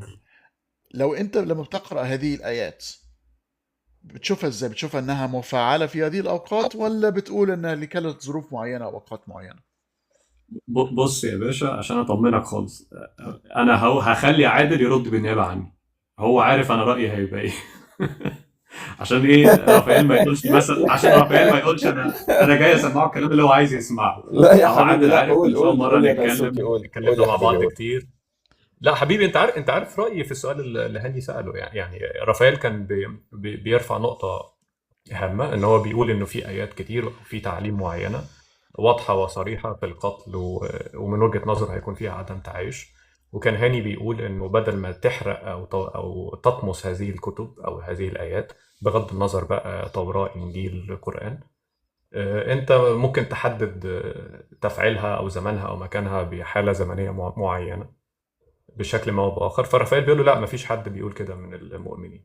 فده كان السؤال، فكان بيقول لي انت رايك ايه؟ فانا كنت بقول له خلاص عادل يرد بالنيابه عني، لان عادل عارف طريقه التفكير، وفي ناس كتيره جدا مسلمين ومسيحيين ويهوديين تعدوا مرحله ثبوت النص والوقوف على حاجات معينه بهذا الشكل، اللي مهما انت حاولت تفكر فيه لن يعني يقدم لك اي نوع من انواع التعايش. فابتدت يعني التعصب موجود في كل الاطياف يا جماعه. انا مش جاي هنا ابشر ولا دافع مثلا عن الاسلام، وانا اقل واحد فيكم، بالعكس انا بحب الحوار، لكن في نهايه الامر التعصب موجود. ولو رحنا خدنا مثال الجماعه بتوع الرايات السوداء وعملنا لهم اسقاط على كل المسلمين، اعتقد ده في تعميم كبير ومش صحيح. ونفس الكلام لو عملته للتوراه، ونفس الكلام لو عملته الناس اللي كانت شيوعيه والناس اللي كانتش عندها دين اساسا وضربت قنابل نوويه. يعني it exists في كل الاطياف. المهم انت ازاي ترتقي بفكرك وتبقى مؤمن بالتعايش وتطوع النص اللي في ايدك بشكل عظيم ما ان جدا. انت طيب تتعايش عظيم مع جدا. الاخر. بس سؤال لحضرتك، خليها سؤال قانون، لحضرتك. يعني خليها قانون ودستور طيب وتوكل على الله سؤال وخلي لحضرتك. الايمان في قلب كل واحد بس. طيب السؤال لحضرتك، هل حضرتك بتنتقي الآيات الذي يجب وضعها في مكان، ولا كل الآيات يجب إن هي توضع في مكان وفي زمان، ولا هي الآيات بس اللي بتحض على العنف ده والكراهية موضوع هي كبير التي... جدا استاذ رافائيل. لا هقول يعني لك يا مثلا هسأل فندم حضرتك سؤال بس، اصل انت زي ما قلت لي اقتلوهم حيث ثقفتموهم، ممكن برضه اقول لك لا تجدن مثلا اقربهم موده ورحمه طب ما أنا الذين ممكن هادوا أدخل والنصارى لحضرتك بقى في والصابئين. المدني والمكي. لو فممكن نقعد حضرتك دخلت للصبح، معايا فاهم؟ كده هدخل معاك في المدني والمكي. مش اليوم ماشي. انا بقى وجهه نظري البسيطه خالص اللي هجمت بيها قبل كده. لا انا لا يا سيدي، يعني انت لك مطلق الحريه ان انت تقعد تفند الكتاب اللي مش عاجبك، دي حريتك. وانا برضه هتلاقي ناس تقعد تدافع وتقول لك واصل كذا ومدنيه واسباب النزول والى اخره. انا نفسي نرتقي من المرحله دي، من المطب اللي احنا واقفين فيه ده، ونعدي عنق الزجاجه ونحط كده آلية تعايش. وخلي بقى زي ما انت قلت المعتقدات تبقى موجوده، لان اصل الايمان صعب ان انت تنزعه من قلوب كل الناس، واعتقد ان طيب ده هيكون عظيم جدا. مطلب ما انا بس ما غير وصلش عادي. نقطه، تعال واحده نشوف عايز اكلمك شكل فيها. التعايش بس. طب كلمه بس، هل النهارده في 2025 عندك وقت تصلي 5 صلوات؟ في 26 انا ممكن. انا انا 25 كانت 26. صعبه عليا شويه. انا عايش، انا عندي شركه، وعندي شركه كبيره، وعندي ناس بتشتغل، هل لو انا مؤمن النهارده في اثناء عملي، هل اجد الوقت ان انا اصوم رمضان واصلي 5 صلوات؟ ام هل هذا طبعا ال5 صلوات في دي ناس كان ليها وقت؟ في ناس عندها الوقت، في لا ناس لا عندها الوقت، في ناس عندها اذا يبقى الحاجة. بس هي انت عارف اجابه سؤالك ابسط من كده، وسوري يعني. طب انت لو ما صليتش او ما صمتش، لازم نعدي مرحله ان انت المفروض ان انت تصلي، المفروض ان انت تصوم. طب انت لو ما صليتش او ما عملتش او ما طلعتش زكاه، هل هاجي بقى ادخلك السجن؟ هو ده الآلية المفروض نعدي المشكله دي ونشوف ايه يبقى حضرتك جايب هي اسلام جديد بقى لا التبعيات. لا انت جاي بحاجات جديده ما حدش قال عليها قبل كده يعني. ما هي الفكره، ده دايما كان لك ده هاي بيبقى حاجه ديكونستركشن بدك جديده. تعمل. هو عشان بس وقت هاني، ونقف عند هذا الحد. انا فكرتي المتهم الوحيد ليس المؤمن وليس الدين. المتهم الوحيد في كل تلك الامور هو رجل الدين.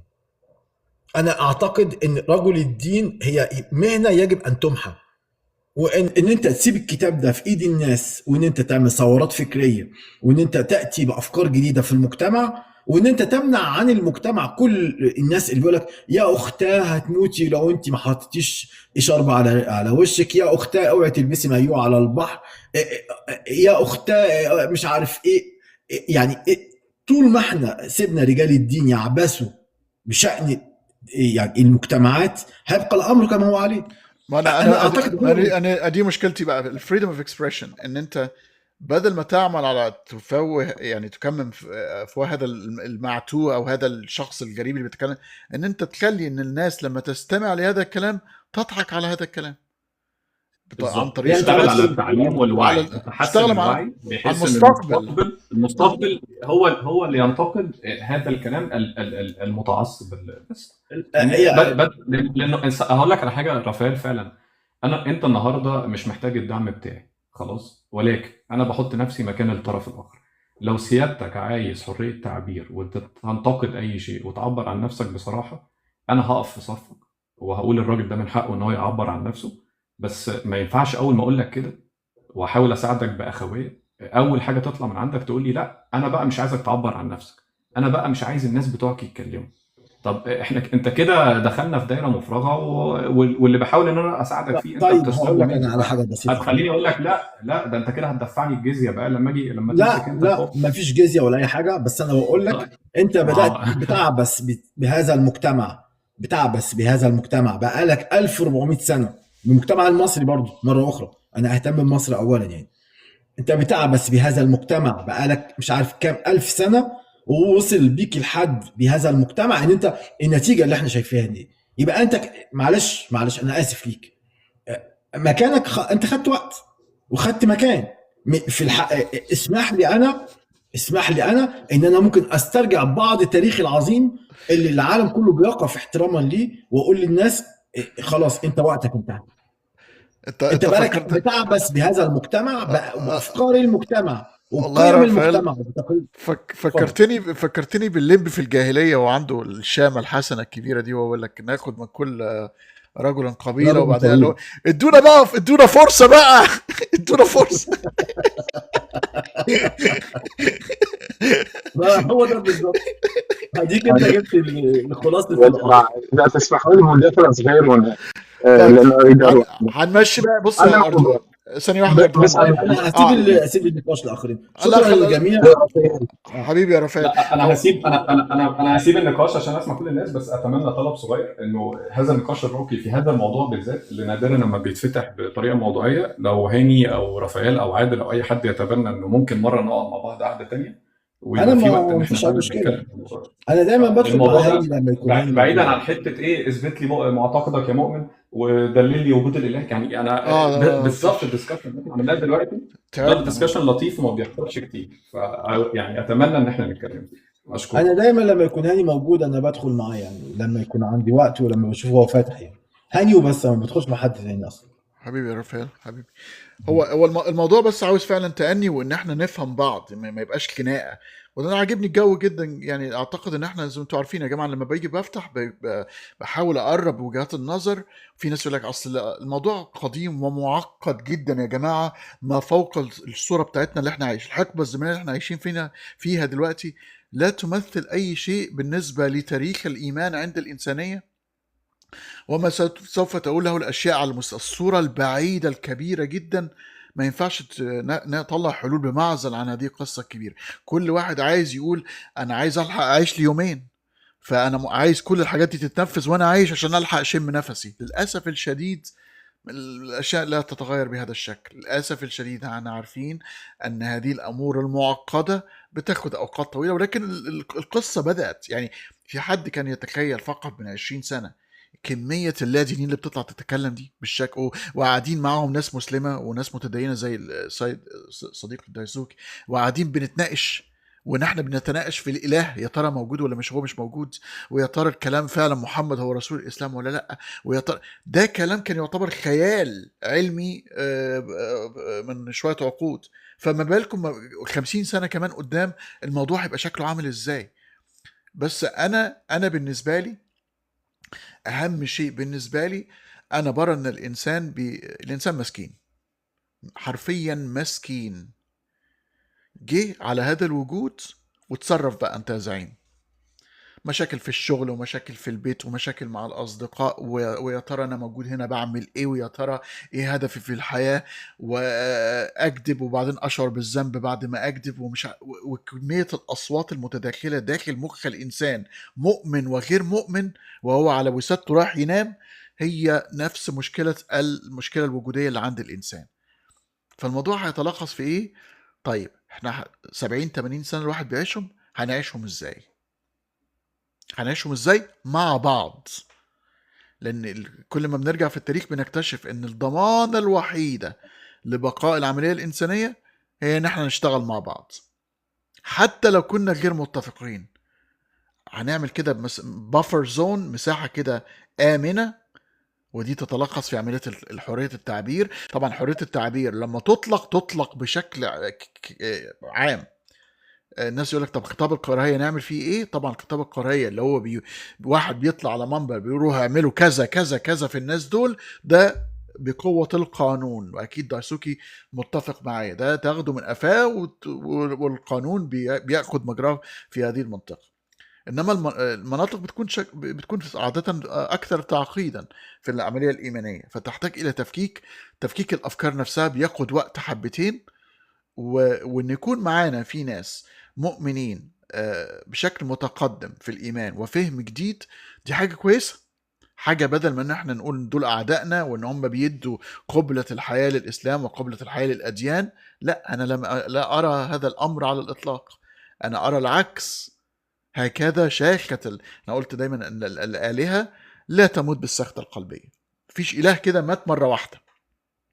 بيحصل إيه؟ تقدم الزمن ويموت بالشيخوخة. الشيخوخة هنا معناتها أن توجد أجوبة عملية يستخدمها الإنسان كانت يقف مكانها هذا الإله المدعى، فبيذهب. في ملاحظة مهمة جدا عايز أقولها برضو يعني للتعليق على كلامك، ألا وهي إن مصر في الأربعينات في الخمسينات كان الإيمان بيلعب دوره، يعني كان في وسط المجتمع، والمجتمع كان إلى حد ما منفتح ومتقبل الآخر. ما كانش فيه ناس كتير محجبات، يعني أنا أمي ولا جدتي ولا عمتي ما كانتش محجبات، ما شفت كل صور أمي ما كانتش محجبة. اللي حصل فترة قصيرة جدا، يعني انت لو حسبتها مثلا نقول مثلا من الستينات الى وقتنا هذا تقريبا نقول مش عارف 60 سنة تغير المجتمع. يبقى اذا ممكن في خلال 60 سنة بس المجتمع يتغير مرة اخرى. ده يعني ممكن، ده امل ان هو يبقى عندنا مجتمعات اخرى. بالظبط كمان في ظل وجود اللي هي التكنولوجيا اللي احنا عايشينها وتناقل الافكار وكل ده ممكن يعني يجعل هناك طفره فكريه حقيقيه اللي المجتمع ورافائيل وحاصل خلاص قدامنا. يعني في حد برضه مره تانية المملكه العربيه السعوديه، في حد كان يتخيل اللي حاصل هناك؟ خلاص انا لسه كاتب لك في الكومنت لسه مظبوط. انت حصل رافائيل دكتور هاني، انه انت المثال اللي انت قلته جميل، لانه حضرتك اسقطت 1400 سنه ولكن رجعت في كلامك من الاربعينيات. فالموضوع مش 1400 سنه تحكم باسلام فقط، لا، انت حضرتك عارف ان حصل غزو وهابي مسيس بشكل ما او باخر غير النسيج المجتمعي للشكل اللي حضرتك بتعاني منه، ولكن في حقيقه الامر لا، هو كان في اسلام عادي جدا، وفي بيوت كتيره كان لو بترجع في الثلاثينات والاربعينات كان العادي حتى تتفرج على افلام الابيض والاسود، بيوت كتير كان عندها ميني بار داخلي موجود، وفي نفس الوقت الاذان شغال والناس بتصلي. يعني الدين كان موجود يا جماعه، الدين ما اختفاش. فانا ما بقولكش في نموذج لازم نرجع له، انا بقول لك ان في طريقه ان الناس تتعايش فيها. حصل غزو وهابي سياسي، لا المشكله النهارده مش كده. اصحابه بيتنصروا منه. يعني النهارده السعوديه اللي بيشوف اللي بيحصل فيها مختلف تماما عن اللي انت كنت بتشتكي منه من 10 سنين. طيب اوكي يا جماعه، لازم معلش رافائيل، بص اوعدكم يا جماعه، اوعدكم ان انا طبعا احنا عندنا لونج ويك اند الاسبوع ده، هفتح بث خلال اليومين اللي جايين هيكونوا عنوانه ده، العنوان ده، ونيجي وناخد مجموعه من الاصدقاء المسلمين اللي هم عاوزين يروا ان الاسلام يعني ممكن يستمر، ولكن بمعايير تتماشى مع القرن ال21 وتسمح للمخالف وتسمح للا ديني ان هو يكون موجود تحت منطقة المواطنة، ونشوف ونسمع الآراء. وأوعدكم بهذا البث هيكون مفتوح. فخلينا بقى ناخد مداخلات أخيرة من الأصدقاء اللي موجودة في أعلى البانل ونقفل على كده بعد إذنكم يا جماعة، لازم أروح أنام. تفضل يا آدم أردوان عادل برنس. سريعا جدا. قصة إسرائيل، أنا عايش في إسرائيل صديقي، اللي أحشت عن نقاط القدس وهيك عرب ويهود ودروز ومسيحية يعني بحكي بكيت قبل ما أحكي مع بنات كان بالشغل، جابوا سيرة الحديث كانت مش عاجبني وبخرج بكل بساطة يعني، وأغلب الناس هيك اليهود بيعرفش ايش عن دينه، اغلبهم ملحدين اصلا، بس يعني او لا اكتراثيين اصلا ما همش علاقه بالموضوع. وبعرف عبراني وقرأت الكتاب المقدس بالعبري يعني، وشفت الفظاعات اللي فيه، الترايبال وورجر اللي عندهم، نو ون كيرز. شغله ثانيه سريعا، اذا عندك كريتيكال ماس في الحكم وما الى ذلك، وبتقدر تعمل إشي براغماتي اللي يرضي الجميع، تيجي بتبني جامع، بتبني كنيسة، بتبني تبني معبد لأي حدا ثاني، تبني حد جامعة، وبتشوف كيف عندك بكل بساطة الفاندمنتاليزم والبيبليكال ليتراليست واليونج ايرث كريشنست وأي حدا وسلفية وكلها راح يختفي. it takes time، بس ما بتقدرش تيجي تمحى حدا. ولا مرة بكت الاكستريميزم هو الحل يعني، ولا مرة بكت، ومش راح يبكي، لأنه إحنا بالآخر ناس وفعل رد فعل، فبدنا نبكي مناح مع بعض. أظن صحيح. تفضل أردوان. ليش شغلة أخيرة بس، عادل وأنت فاتح بث؟ والله امبارح كنا فاتحين، ممكن نفتح بكرة مثلا، ممكن يوم الأحد، يعني باليومين دول لازم أفتح بس. تمام. في عنوان ولا عنوان؟ ممكن نعمل قراءة من أحد الكتب، لو الأستاذ زيد يعني بيحب هو يقرأ يوم السبت. حيكون القراءة من العلم والكتاب المقدس، يعني في كتاب كده كتباه الكنيسة لطيف، طبعا مليان مغالطات وعبط، فممكن نقرأ منه. لو لا ممكن يكون يعني موضوع عام. قل لي في حاجة يعني لو... لا فقط حبيت أعرف يعني، يمكن أفوت عليه لأن مثلث الإيمان. حبيبي لا، هو أنا يعني شوية فوضوي بهذا الموضوع، مع أني بحاول أنا أفتح كل أربعة وكل يوم حد، يعني بحاول أثبت هذه المواعيد، بس مثلا في هذا الأسبوع حصل حاجة ما قدرتش يعني، ففتحنا الخميس. على كل لا حيكون في يعني على الأقل بسين 3 في الأسبوع ضروري. تمام. وخلص لي شخص من الوقت يعني اللي بعده. شكرا. الوقت هو بعد الظهر في توقيت أوروبا، يعني من الساعة 6 ونص مثلا للساعة 10 بهذا يعني مساء كده، توقيت وسط أوروبا. تسلم. أردوان هسه صح؟ أعتقد صح؟ أردوان. هاني تفضل. حبيبي. تفضل أردوان.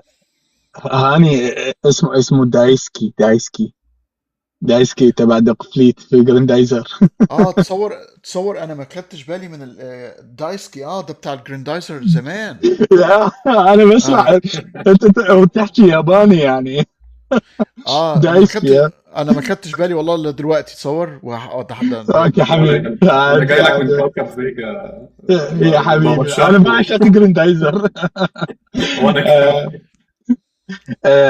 انا حبيت يعني حبيت الداخل مع رافائيل ودايسكي، بس اعتقد الوقت غير يعني غير مناسب. لكن يا جماعه صدقوني اكو بالبتوين بين الدين وبين بين العلم اكو شيء اسمه الغنوصيه. اوكي انا اطلبك حلقه عن المندائيه، انت وعدتني. قلت كلمه كلش حلوه، انه لازم نرجع الاديان الى حالتها البيور. الايمان هو الايمان يعني يكون عند اي انسان، حتى يعني هسه احنا من ندرس فيزياء الكم والاشياء، اشياء احنا ما نفتهمها، لكن احنا اوكي مسلمين، اوكي تمام. اكو نقطه حتى بالعلم نحتاج بعض المسلمات، بعض الافتراضات، لانه جاي تسلك امورنا. الايمان يعني المشكله ان الانسان لا يستطيع ان يعيش مع منطقه الابستراكشنز والتجريد. يعني انت صح. انت فدي مشكله. انت عايز اله ايه؟ راس وعجوه عشان لما تجوع تروح ايه واكلها. فاهم؟ انما الالهه الابستراكت المجرده دي صعبه جدا الانسان بيفهمها. عشان كده بتعمل تماثيل وبنعمل شعائر وصعب جدا. فالمنطقه الروحانيه المجرده دي صعبه جدا الناس تبلعها. فانت لازم تاكل، ولازم يكون في قصه. الاديان بدون قصه محبوكه ما حدش بيشتري. انت عايز قصه، والقصه ليها بطل وفيها شرير، فيها فريد شوقي ومحمود المليجي، وتعيش القصه. بس شوف هاني لما تجي حلقه المندائيه راح تشوف انه ما لها علاقه بالعالم مالتنا. كل القصص والاشياء صارت بخارج العالم، بالعالم اللامادي. لذلك ما محتاج الايمان بها بوقوعها حتى تاخذ الجائزه العليا ما بعد الموت. يعني انت المطلوب منك افعال جيده فقط، لكن الايمانيات ما محتاج. فهذا انا اعتقد الانسان لازم يوصل لهي المرحله، انه القصص هي للسلوى فقط لا غير، ما محتاجينها ان امن بيها، وما تحكم الانسان انت بيها. انا عايزين يعني نتكلم، بص انا نتكلم عن المنديل، ان في ناس اللي في مصريين بالذات لعابها بيسيل لما بتسمع دي الكلمه، انت بيفتكر بتتكلم على خروف محشي مثلا او حاجه.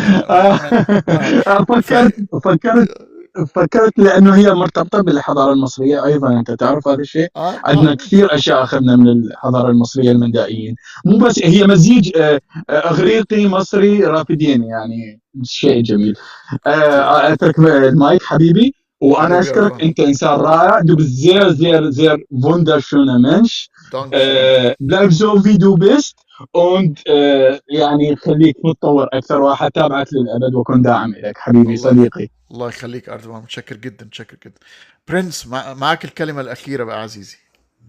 شكرا يا مستر هاني، وطبعا تحياتي للأصدقاء كلهم، وأنا يعني مش هقول أي إضافة يعني على الكلام ده، لأنه يعني موضوع البث كان مختلف، فأنا حابب إن أنا أفضل على موضوع البث.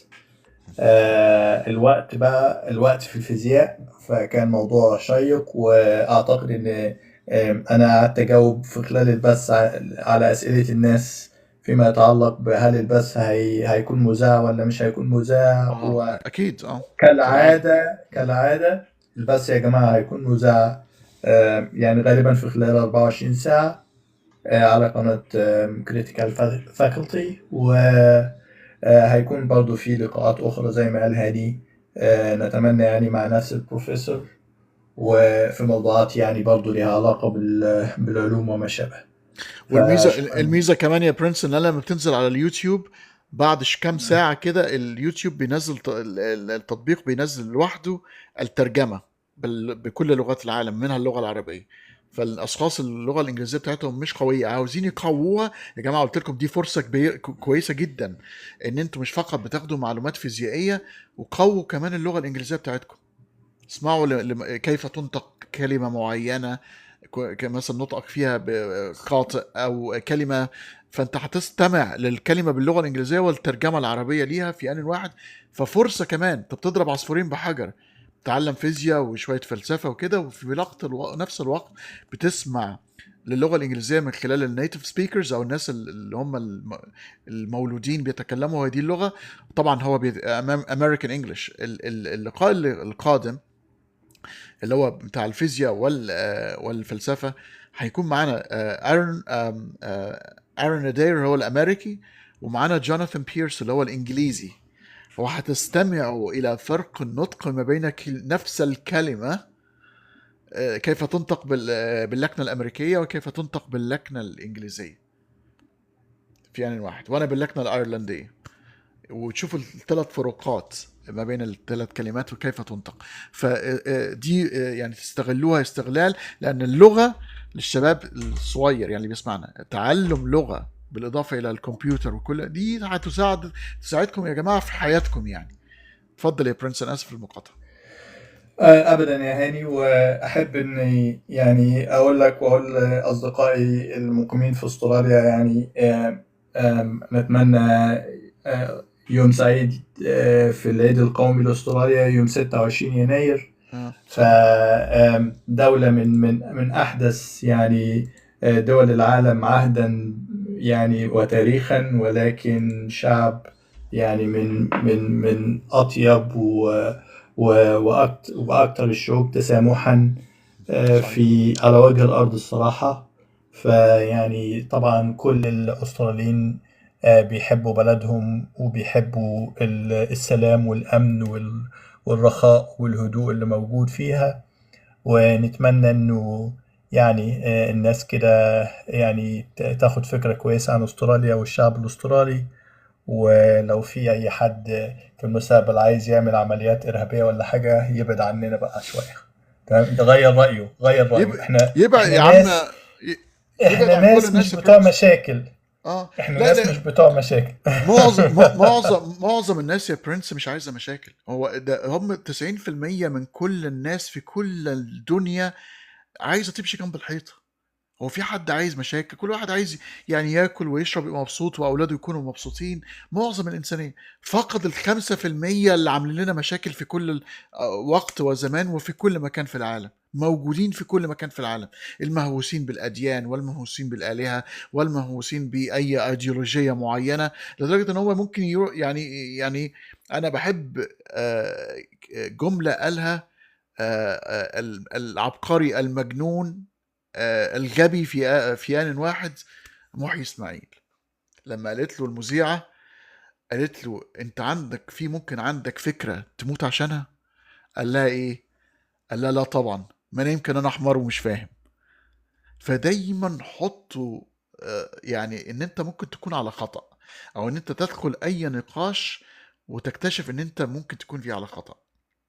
اللي يحط هذه الموضوع، يعني لما كنت بتكلم على قصة الستارز وقصة الفيوجن نيوكلير فيوجن، سؤال آدم خلاني أروح أبحث على منطقة اكتشفت فيها معلومة جديدة، مع إني قاري كتير جدا. اكتشفت أن الحرارة فقط مش درجة الحرارة العالية مش لوحدها هي المنطقة الوحيدة، ولكن منطقة ما يسمى به النيوكلير ستابيليتي أو الاستقرار النووي. فسؤال طرح عليا خلاني أدور، رحت متكعبل في حاجة، عرفت معلومة جديدة. عشان كده أتمنى على كل الناس أحسن حاجة تعملها لنفسك كإنسان إن أنت تدخل أي نقاش عارف إن أنت هتكسبه إزاي؟ بإن أنت ممكن أن تتعلم معلومة من جديدة، تروح تتأكد من معلومة تجد أنها صحيحة، تشكر الشخص اللي علمك هذه النقطة حتى لو كنت في مناظرة. هنا بقى عشان كده ما بحبش المناظرات، لأن المناظرات لا تسمح للشخص أنه يقول أنا كنت على خطأ. عشان كده لا أدخل مناظرة أبدا. أن يحمل شخص الإيجو بتاعه في المناظرة هو أهم بالإطلاق. اللي عايز يبحث عن الحقيقة لا يدخل مناظرات. يعمل إيه؟ يدردش، ويحط كده الإيجو بتاعه بره ويدخل بالمعلومات اللي عنده ومعلومات الآخر والدلائل الموجودة، وندور مع بعض سوا حتى نصل إلى المكان الصحيح. ده الطريقة الأحسن. المناظرات لطيفة، بتجيب الجماهير والناس تستمتع بيها، ولكن ليست طريقة البحث عن الحقيقة. دي طريقة إيه؟ طريقة الانتصار وطريقة التسلية. إنما معظم المفكرين هتجد أن معظم المفكرين لم يدخلوا مناظرات. من أول داروين نيتشه ما حدش بيخش مناظرات، بيقول كلامه وممكن يموت ولم يستمع أحد لكلامه ويعرف فيما بعد، زي نيتشه كده اللي هو حتى أصلا فهم خطأ بشكل كبير، وبعد كده ابتدت الناس تبحث فيه أكتر وتكتشف ماذا كان the depth أو عمق ما كان يقوله نيتشه، وكان أنه يقصد أشياء أخرى.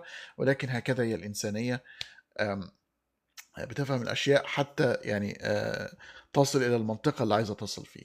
فدي يعني يا جماعة كلماتي الأخيرة. اليومين الثلاثة اللي جايين هنفتح بث تاني لأن عندنا عطلة أسبوع طويل. يوم الاثنين أجازة عندنا في أستراليا زي ما قال برنس، ونشوفكم كلكم على خير. أتمنى لكل الناس طبعا يوم الجمعة المسلمين بيروحوا يصلوا الجمعة، وأتمنى لهم السلامة والسعادة والراحة النفسية. وأتمنى أن المسلمين اللي هم بيشوفوا الأشخاص اللادينيين يعرفوا أن هم ناس عاديين فقط، غير معتقدين وغير متفقين على بعض النقاط، ولكن على المستوى الإنساني احنا ناس زينا زيكم، بنفرح وبنزعل وبنغضب وبنخطأ. وأتمنى لكل الناس أنها تكون على يعني مستوى النقاش في الأيام القادمة. ويومكم سعيد يا جماعة، ويومكم أنا بقى هروح أنام. مشكور يا مستر هاني، مشكور، مجهودك رائع جدا. واللي ما بيزورش قناة الأستاذ هاني كريتيكال فاكولتي على اليوتيوب فرض واجب إنكم تزوروها، فرض واجب، لأنه المحتوى اللي بيقدمه ما حدش منا بيعمله، والمستوى رائع بصراحة. مشكور يا أستاذ هاني. أنا ما اديتنيش الكلمة، كنت عاوز أقول الكلمتين دول، آسف لا قطعتك، يا ريت حضرتك. معلش يا عادل، ما هو انا لا انا طبعا انت كل واحد بيقدم فينا حاجه. يعني عادل بيقدم في نقد النص المقدس مع زيد، يعني عشان عاملين شغل ممتاز كمان هم الاثنين. ودي حاجه كويسه ان على الاقل ان تثبت على الاقل ان اللادينيه مش معناتها فقط نقد الاسلام. نقد، هناك نقد لكل الاديان موجوده يعني. طيب انا هسمح لشخص مسلم فقط عايز يعمل مداخله 30 ثانيه، اسمه يوسف، هو انسان لطيف جدا تعرفت عليه حديثا، انه يطلع يقول كلمه سريعه عشان ما يزعلش مننا. اتفضل يا يوسف، اهلا بيك. أول شيء أول شيء السلام عليكم، الله يسعد أوقاتكم جميعا. وعليكم السلام يا يوسف. أنا حاب أقول نقطة صغيرة جدا جدا. أنا فعلا تحاورت مع الأستاذ هاني أكثر من مرة، تمام. كان حواري معه، هو عارف إنه مسلم وعارف إنه متمسك في عقيدتي، تمام. لكن كان حواري معه اللي ما يبين لي إنه والله إنه أنا خطأ يخطئني، لا كان يعلمني. فأنا بشكره على هذا الشيء. كان إنما ما يقاطعني أو مثلا اللي وقف هنا شوية بس خلينا نتكلم في الحتة دي، كان فعلا هدفه إنه يعلمني، يبين لي وجه الخطأ فين، مش إنه والله لا وقف أنت بتقول إيه، أنت بتهبد إيه ومش عارف إيه. أنا ما عندي المعلومة، لكن كان فعلا كثير من الأحيان يوقفني قال لي لا استنى شوية، دي كذا كذا كذا كذا كذا بدليل كذا كذا كذا كذا. فأنا جدا أشكره جدا جدا، بستمتع لما أشوفه بأي لايف بلحقك دايركت. فأشكرك من كل قلب، وربنا يكتر اللي زيكم انت ودايسكي، يعني ان انتوا الاثنين يعني تقدموا نماذج للناس المؤمنة المسلمة اللي بتدي كده تطمن من روع اللاديني ان احنا ممكن يكون لنا مستقبل في الاجيال القادمة مع المتدينين، والدنيا مش هتخرب والعالم لن ينتهي، وان ممكن في وقت من الاوقات ان لا ديني وديني الاثنين يشتغلوا على ورقة علمية سوا في الفيزياء. يا سلام يا سلام لو صحيح. شفت يوم زي كده، واتمنى اشوف اليوم ده، ان لا ديني من اصول عربية ومتدين من اصول عربية الاثنين يشتغلوا الاثنين في حاجة لإفادة الإنسانية، وكل واحد يروح على بيته يعمل اللي هو عايزه في بيته. يا سلام. عندك محمد أعتقد محمد الشريف أو اللي اسمه هذا السعودي بالفيزياء مع معتز محمد السمري، محمد السمري، مسلم راتب بالفيزياء، أنا من متابعيه جدا. ما هو الدكتور معتز كمان مسلم. بجد؟ الدكتور معتز مسلم، والدكتور نسيم مش مسلم. عارف. الدكتور مش معتز عارف. مسلم والدكتور نسيم مسلمين. روعة روعة روعة. وبيطلعوا معنا في فضاء، في فضاء يعني، في فضاء يعني للعقول ما شاء الله. هي البداية بدأت فعلا، يعني خلاص الملامح ابتدت تبدأ ان الناس بتطلع، خلاص بنطلع نتناقش. فانا بس عايز الموضوع يتقدم ان بقى اتنين بيشتغلوا ويقدموا مجهود تستفيد بيه الإنسانية، وما نقولش ان ده وصل للعلم بإيمانه وده وصل للعلم بلا إيمانه. هم الحقيقة وصلوا للعلم بإيه؟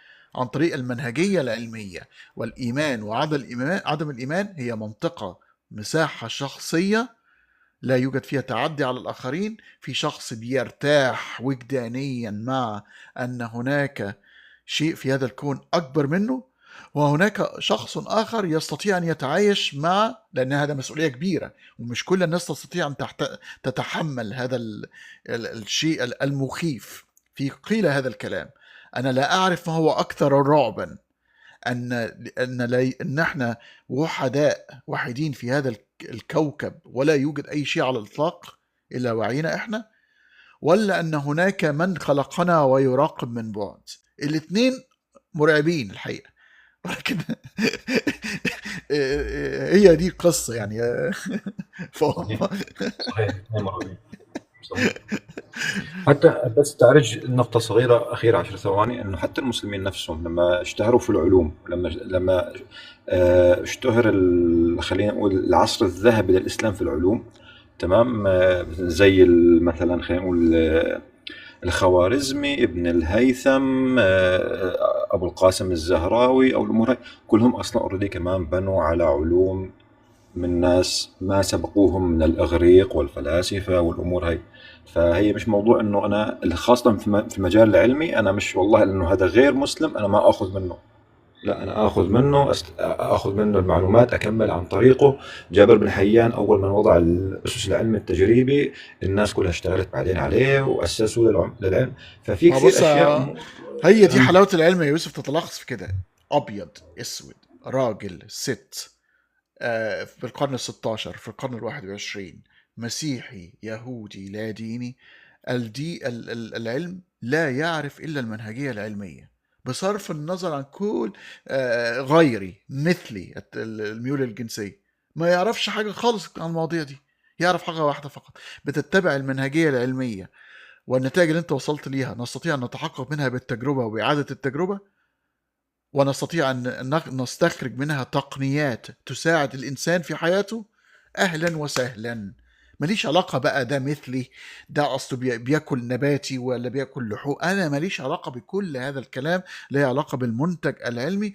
وأتمنى المنطقة بتاعتنا تفهم هذا الأمر، وأنها ما تقولش أن أصلهم لأن هم مسلمين ومش عارف إيه. لا، كل من يتبع المنهجية العلمية هي تطيع من يتبعها بصرف النظر عن كل هذه التداعيات الإنسانية. الحقيقة سرعة الضوء لا تتصرف بشكل مختلف تجاه المسيحي أو اليهودي، هي C is constant. سرعة الضوء إيه؟